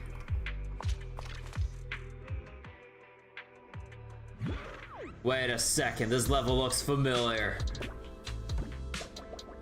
Oh shit, here we go again. Oh, so when you're in free exploration, the Denny's don't count. It's only when you're in quest mode that the Denny's count. Oh.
Oh shit.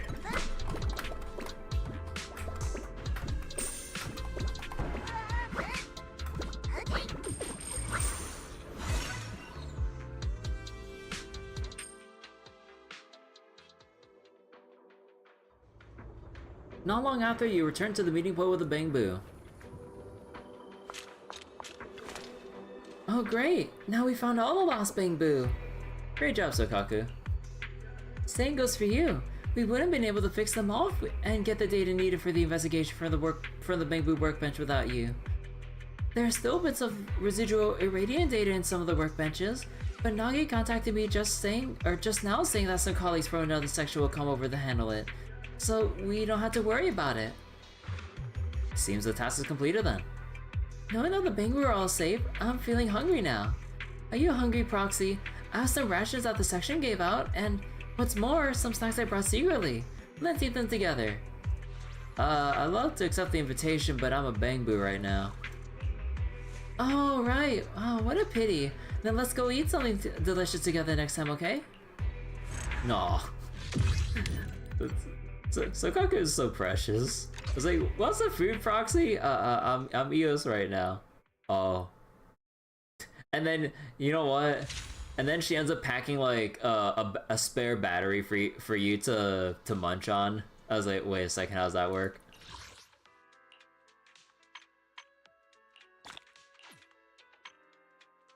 Oh god, okay.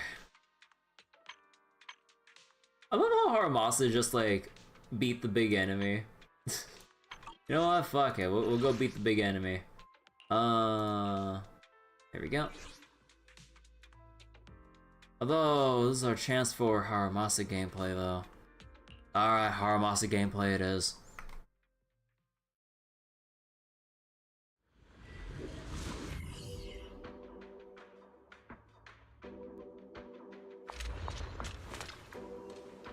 Ah, here comes the backup. Right on time. What are you guys talking about? Hello, rescue assistant. I have good news. The Ethereals are gathering in even greater numbers near the base. Do you realize what you're saying? He's completely right. The Ethereals near the base have increased, but we figured out why they're gathering. To put it simply, the Ethereals are drawn to the power of the radiant crystals. We've been collecting these crystals from the hollows, but since we're still figuring out how to transport them safely, for now they're being stored at the base. I had the crystal moved to a different location, and sure enough, the Ethereals started flocking there. What do we do now?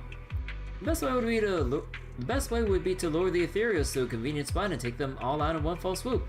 We're already working on it. Today, we just need to deal with the high-risk Ethereals attracted to the radiant crystals around the base.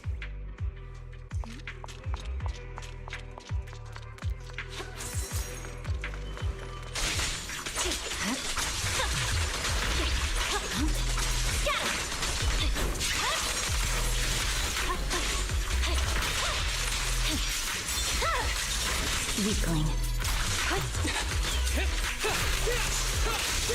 Go get some rest.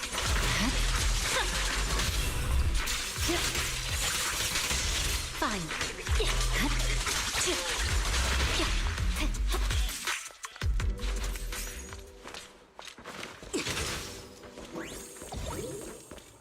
Okay. Leave the rest to me. My blade is already. Don't push yourself. Let's switch. No room for mercy. Secure the perimeter. It's over. I'm on time today. It's pointless to resist. After this, I can go home, right?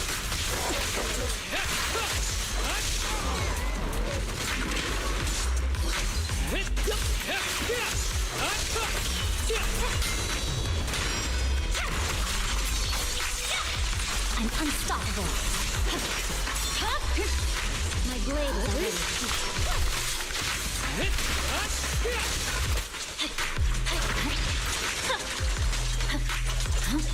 Don't get hit.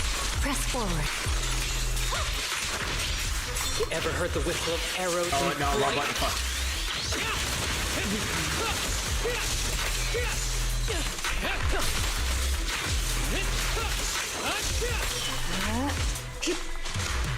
Such provocations don't go unanswered.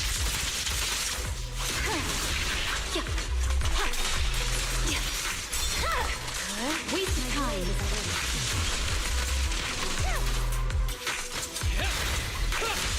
Let's finish the job. After this, I can go home, right? Swift and decisive. Victory, the only option.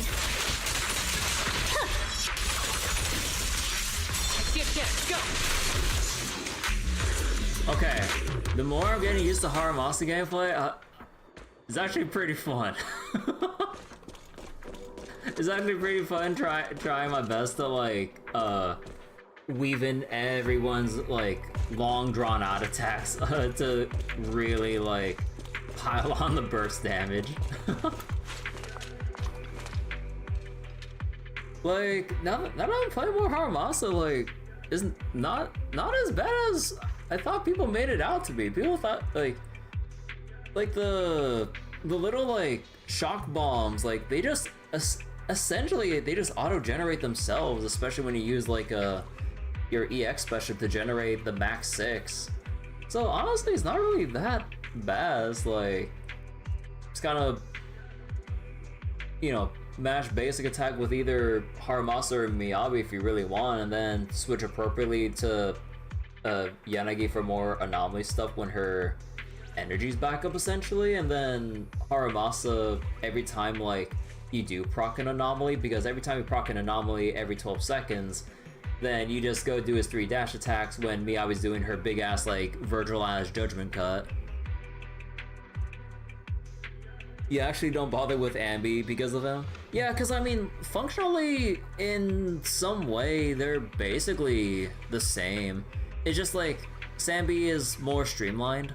Haramasa does require you to like, you know, somewhat pay attention to like what you place down in the field, and then you have to like press and hold a basic attack and then follow up with your triple dash attacks, which is a little more to think about compared to like Ambi.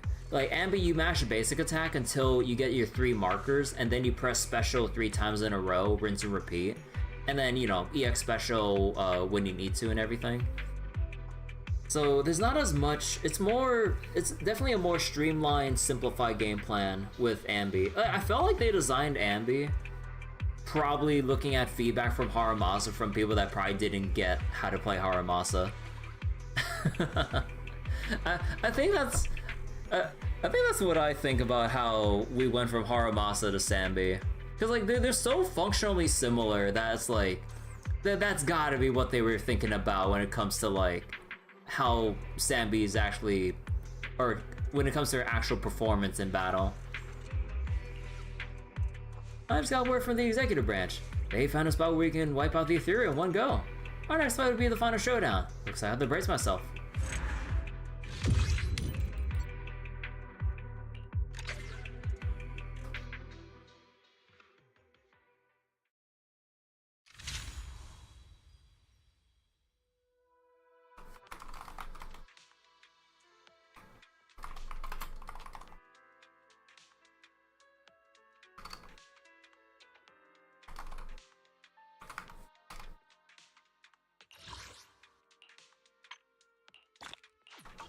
Alright, and combat gear.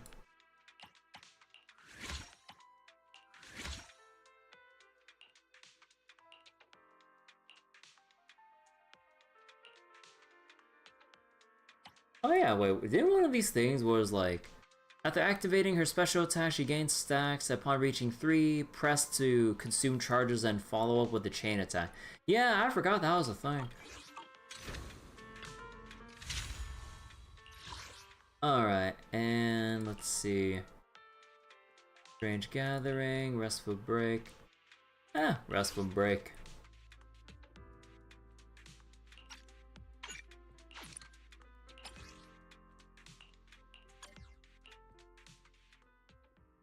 They even both use twin swords that stick together. Oh, yeah. So I didn't catch this enough. But yeah, like Haramasa uses twin swords that form a bow, and Sambi literally has twin blades. And they're both electric. Like,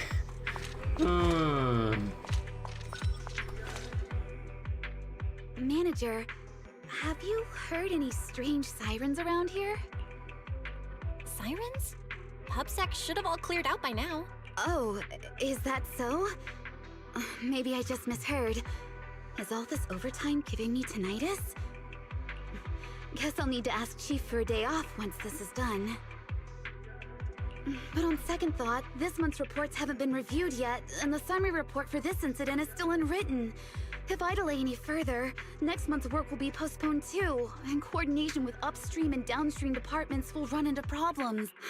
Turns out taking a full day off is too much to hope for. A half day should be enough. Enough with the mumbling. It makes me feel like I'm drowning in work.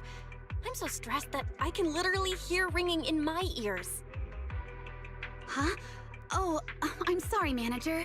Please excuse my rambling. Oh. At this moment, the faint sound of sirens can be heard nearby. So it really is a siren. Seems I wasn't hearing things. Those autonomous mechs must be around here. Autonomous mechs? You mean there are still PubSec mechs in this area? Yes. When the Hollow disaster broke out, the nearby precinct dispatched a batch of autonomous mechs into the Hollow to clear out the Ethereals and help evacuate refugees. But some of them lost connection due to ether activity, and their location remains unknown. It's likely they've been corrupted and are now completely out of control. Well, actually, let me check something real quick, because I'm reading on the side, like, more and more people are talking about the... What was it? About the server instability for Urban Musume. Hold up. Yeah, there's like a ton of posts about people saying how they can't even do like even their one singular career run for today because of the issues right now. Oh, they put out a notice. We are aware that there are issues connecting to the game servers we're investigating. Okay, so they at least addressed it. But, yeah. Man, hopefully they can solve this, because, man, like, if the server issues with Uemusme continues, it's really gonna stunt the momentum that has been carrying, like, ever since launch, or ever since its global launch and everything. If we or don't not global, intervene, but like they might cause Western trouble for the month, or investigation. Western, US, NA. Because technically, Umusume is in other regions too. Just leave it to me. You go get some rest, and stop pushing yourself so hard. Really, Manager? I'm counting on you then. An unexpected holo disaster. Autonomous mechs losing control.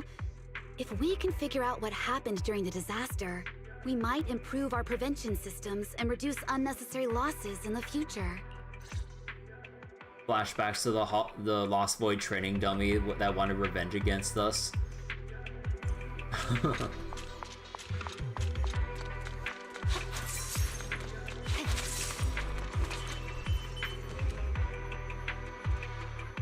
Oh.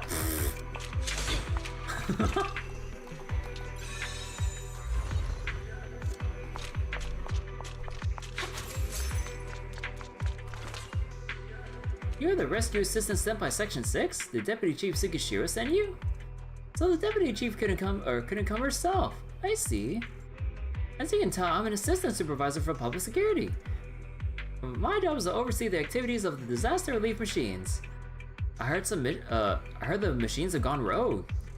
That's not true. Everything is under my control. Yup, absolutely under control. Deputy Chief Tsukishiro has been working tirelessly. If anything, you should be urging her to take a break. As for this place, I'll keep these machines in check. Leave everything to me. No, that one do. You're really set on handling this, huh? Yeah, don't say I didn't warn you. These machines are ferocious. They're public security models after all. Ah, trash mobs. If you're just trying to show off in front of the Deputy Chief, you might end up biting off more than you could chew. I know what I'm doing. If that's the case, please help me get these machines under control, but don't overdo it, okay? Alright. Let me at him.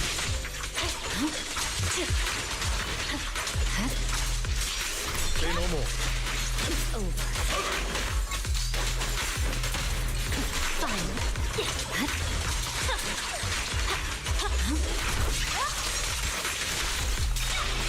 Press forward. My blade.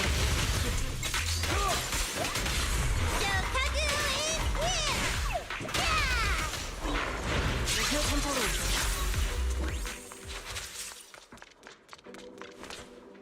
Hey, I said stop it, you lot. Emergency brake code was, what was it again? I'm sure I wrote it down somewhere. Run into some trouble? You're back already? So fast. Did you already get those machines under control? Yep. Hey, it's not what it looks like. These machines only seem like they've gone haywire. I've got them completely under control. Even though they're flailing around violently, it's all part of my plan. Really, this is just a unique aesthetic choice of mine. You really are a stubborn little thing. Can't let the Deputy Chief think less of me. But I guess I don't have much of a choice. Actually, I wrote down the emergency brake code for these autonomous machines somewhere. It should be nearby, but this area has been severely damaged, and I can't find it right now. The code is etched on some surface around here. Please help me find it. You etched the code somewhere? It might not look like a code at first glance. Just gather any etchings you find around here and bring them to me. Oh my lord.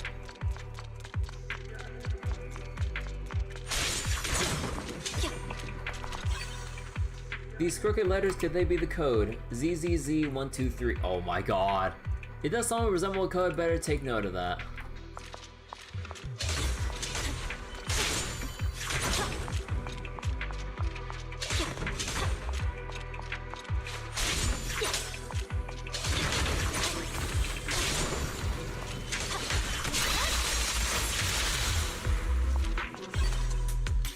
The walls neatly inscribed text, could this be the code?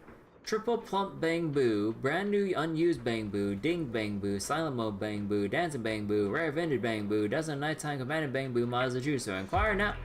Doesn't look like a code, better take note of it and show it to the bang boo.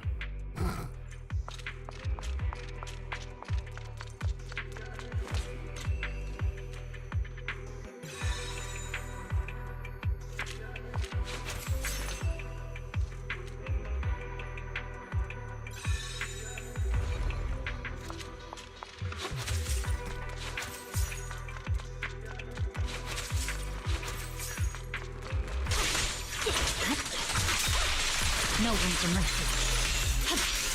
Understood. It's over. Alrighty! Sokaku, switch.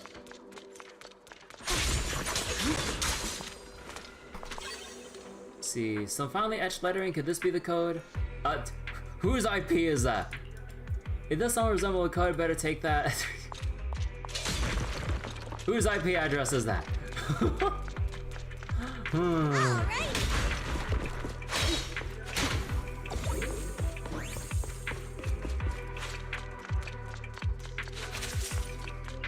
This card here, could it be the code? Tsukishiro Yanagi, I'll watch you forever and ever and ever till the end of time. Doesn't look like a code. I better show it to the bang boot. Oh, you're back. Let me take a look at the text you gathered. Let's see. I can't make heads or tails of this. What's it even trying to say? I'm curious, but it's not something we have time to figure out right now.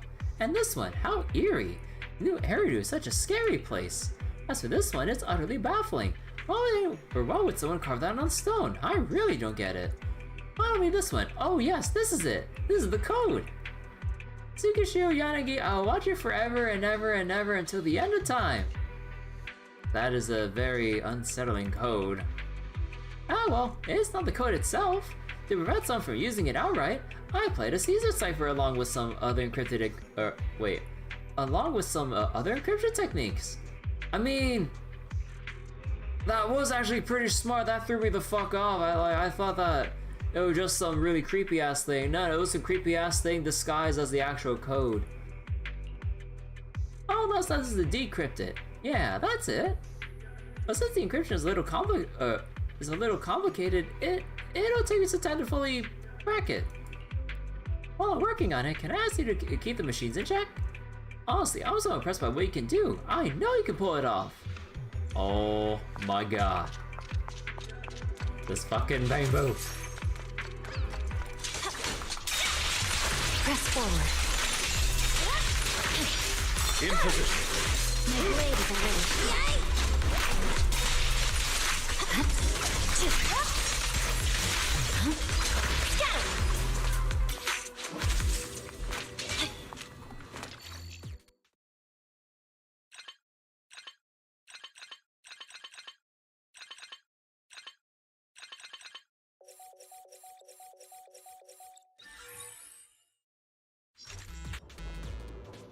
No, Deputy Chief, don't look at it!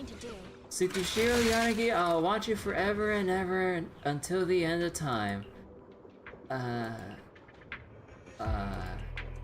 I can't very well ignore it, but how should I interpret this sentence? Didn't you go to get some rest? Thank you for asking. After leaving this area in your capable hands, Manager, I did plan to head back to relax. On the way to the temporary base, I ran into more out-of-control autonomous machines. If left unchecked, they can cause significant collateral damage. As the Deputy Chief of Section 6, I can't allow that to happen, so I decided to reach out and ask for your support. I didn't expect to stumble upon the supervisor carving such peculiar text into the ground. But why would someone want to watch me forever? It's not like I'm dancing or anything, but so why would someone want to watch me? Spill it already! So you do agree. Now then, Public Security Supervisor, don't be nervous. I'd like to know the reason, even if it's just for the purpose of gathering intel. No, that's not... Could it be a stalker? What do you mean? How would you even suggest such a thing? I'm not some perverted bangboo who fell in love with a human. A new era of humans falling for bangboo is nothing new, but other way around, that's a different kettle of fish. Maybe Deputy Chief Tsukishiro is attracted by her standards, but to me, she's no more than an overly squishy sack of flesh. You want to throw down now? Oh, those fighting words, you little shit. The reason I've been paying so much attention to her is simple. I believe she will be the perfect public security officer. Public security officer. Me. Exactly. Ever since the disaster response effort began, I've been observing you closely. Despite your position as an executive officer in Section 6, you're humble, hardworking, and incredibly thorough in everything you do. Seeing you in action, I can't help but think that rather than fighting against the Hollows in Section 6, you'd be better suited to bringing warmth and hope to citizens as a public security officer. Of course, public security isn't an elite force like Section 6. Perhaps deep down, even you hold such a bias. And that's why I didn't want to trouble you or this rescue assistant. I wanted to handle this mess myself and leave you with the impression of public security being highly competent. At the same time I was doing all this, I was keeping a close eye on your every move, waiting for the right moment to convince you. I see. You want me to join public security. I appreciate that you hold me in such high regard, but I'm really not as exceptional as you think. This isn't about having bias regarding who's better than who. Captain Judy Wen from Public Security has garnered praise from her own chief, and the team under her is full of capable individuals. Someone as plain and ordinary as me would likely get stuck running takeout orders for everyone. Public Security doesn't need someone like that. From what I know, Captain Judy Wen is sharp as a tack and always on top of everything. Meanwhile, in Section 6, well, to be honest, no one even remembers to collect the takeout. In that sense, this is where I'm most needed this is where I'm needed most in all new Eridu. Yanagi, I don't think that's true. Please don't misunderstand, manager. I'm not complaining. If I hated this job, I wouldn't continually forego my chances at rest, just to keep at it. Like everyone else, I enjoy being needed, relied on, and knowing I can make a difference. Wouldn't you agree, supervisor? If you wanted to turn me down, you'd have to launch into that whole spiel. I'm being truthful. Since you hold me in such high regard, it would be rude not to respond in kind. Besides, this disaster response is a joint effort between Section 6 and Public Security, gathering intel at every stage and formulating contingency plans for future emergencies is my duty as an intelligence officer. I understand now. I'll then put the emergency brake code and stop the rogue machines immediately. When these machines were originally deployed to counter the ethereals, there's still a few left nearby. I'll need to rely on Section 6 to handle the final sweep. Leave it to me. Let me help as well. One more pair of hands would mean fewer injuries for everyone. This is the most logical course of action right now. Don't worry, I won't push myself too hard. Woo! That was surprisingly a long set of dialogue for this.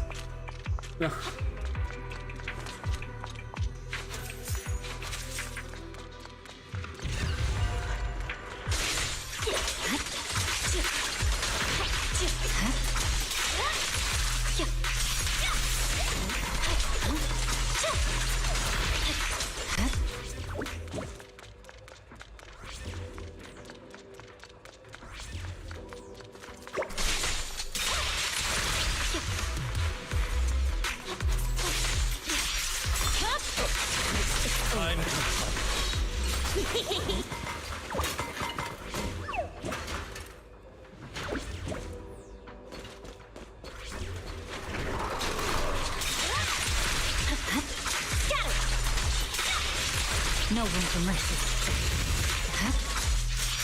Understood. My blade is already.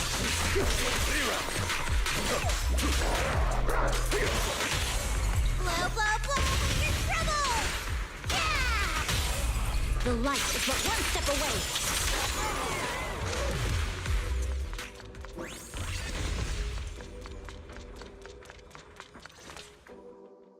Phew. We're finally done.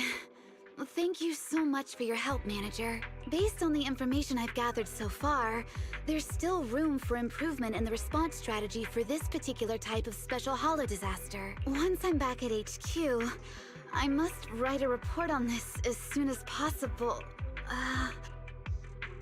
Tsukishiro Yanagi almost collapses but takes a deep breath, straightens up, and barely manages to keep her energy up. Don't look at me like that, Manager. I'm just feeling a little dizzy.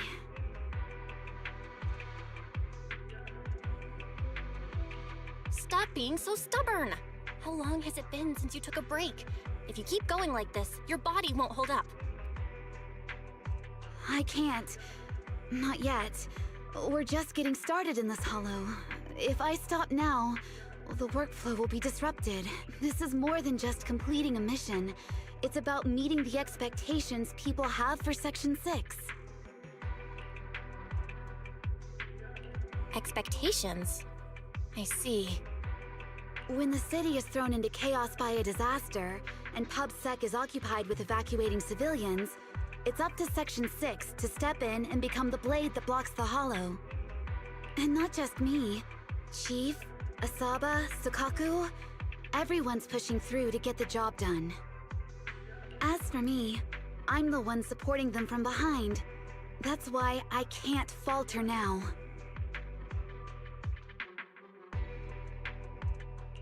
In that case, let me support you.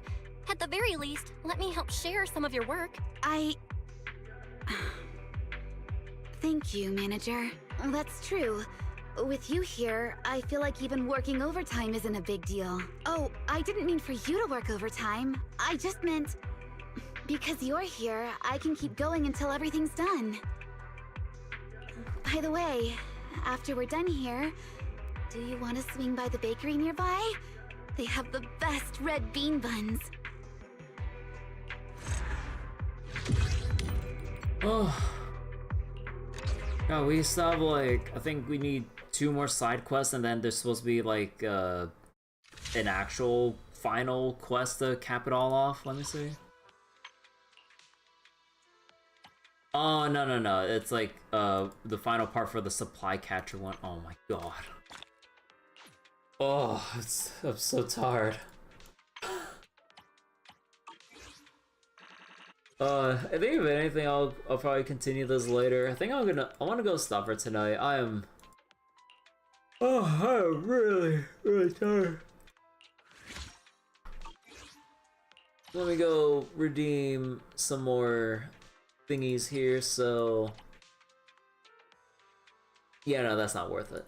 I think I'll go grab the W engine. Actually, I can grab almost everything here, right? Yeah, almost.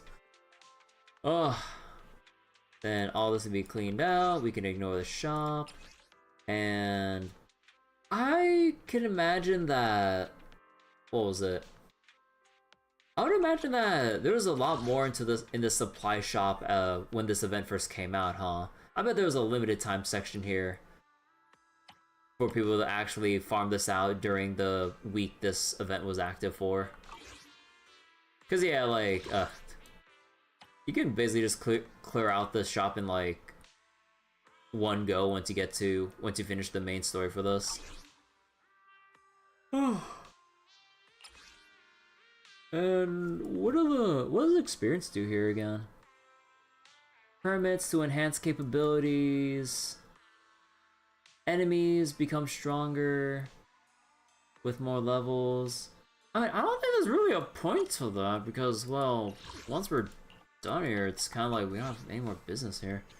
That, and also when you're doing free exploration, there's no random monster spawns, which you think that they would have. Like, the only combat stuff would be during the weeklies, but aside from that, yeah, I thought they'd have like just random. You think they would test out like, you know, like random spawns, or, you know, in the usual fashion of a certain series, you know, just have like predetermined like spawn spots, and then when you get to a certain resting point, everything would just respawn or some shit like that. I don't know. Cause yeah, like, I mean, I do appreciate that it was uneventful trying to search for all the collectibles I missed out on. Cause yeah, it would get annoying trying to collect some chests and going to the workbenches just to fight a whole bunch of trash mobs. I mean, it's basically kind of like the Star Rail thing, of like, it's not really worth the time to really engage in combat, and you just go from point A to B just to carry on with the story. Although, Zenless does have the benefit of it being an action game where the combat's actually more, you know, interactive and fun, and you can, you know, actually just go show off your own personal skills and everything. Compared to Zenless as an RPG, or Star Rail as an RPG, where it's kind of set in stone in a way. Because, you know, once the turn comes up, you have your limited number of choices for certain actions. But in Zenless, like, you can just do whatever combo attack rotation that you want, or swap in who, or what have you. Or if you want to go with like off-meta shit with like DPS Sokaku if you really want it, I mean, go ahead by all means. Star Rail, not too many options for off-meta stuff, honestly, which is kind of sad. I mean, you could try to make something work like that, but even then, it's kind of few and far between. Alright, but, I need to get some sleep. Let me see, how much? The energy, that can wait. Anything else we can do? Or for some future ZZZ streams? So there is the Chess Legend one, but we have over a month to do it, so I'll wait on that. There is endgame content with... what is this? Oh, wait, this is the battle tower, right? Oh, right, that's the battle tower. Alright.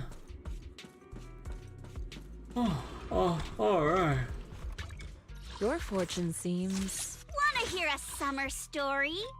Alright, I still don't have shit for this. I can't wait to hear the sound of the sea! Oh yeah, I would also probably have to switch some things back from... Lycon to... Let me see, like, who had what again? Oh no, I don't think I swapped anything off of you. I think it was... Was it Nicole or was it...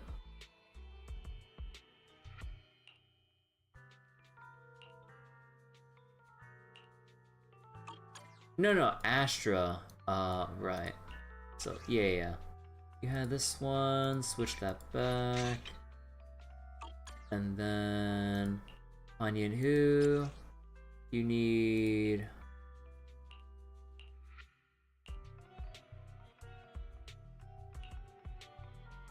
Wait.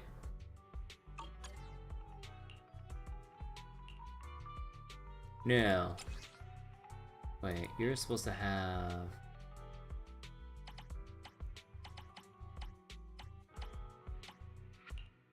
Yeah, you're supposed to have this one, but actually, wait, I guess this technically works out for my purposes and everything. And then... Oh yeah, I kind of forget who had... Oh my god, do I need to reference my VOD after this just so I could see, like, what stuff I had before? Man is iron, rice is steel. I make a mean chitlins meal. Alright, I'm just gonna go stop it here for tonight. I know we didn't finish every last little side quest, but... I'm tired.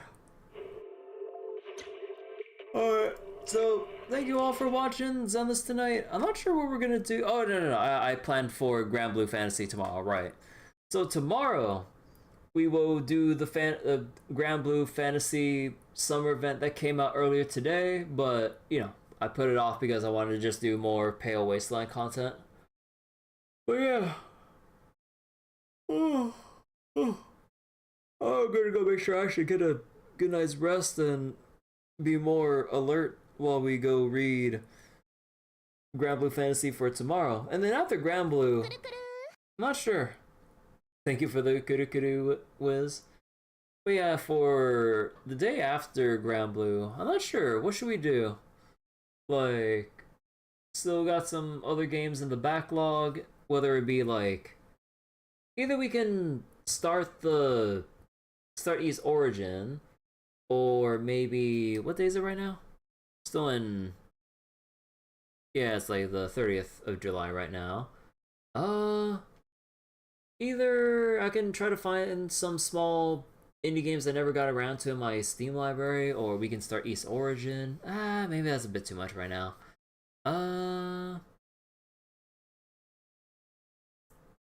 Or I can kind of boot up some, like, oldies in my library that I haven't gotten around to. I know I reinstalled and played a little bit of FTL. I never really got around to, what was it? I never really got around to beating a run with every ship and every ship layout. So that could be pretty chill and fun, because honestly FTL is a really chill time. So yeah, I don't know. And then I did get for $2 on Steam sale, like a really short game that could probably be done in one shot called Demonology, I think it was. But yeah, maybe I can do that too as like a one-shot thing too. But alright, take care everyone. I will see you all later. Bye-bye.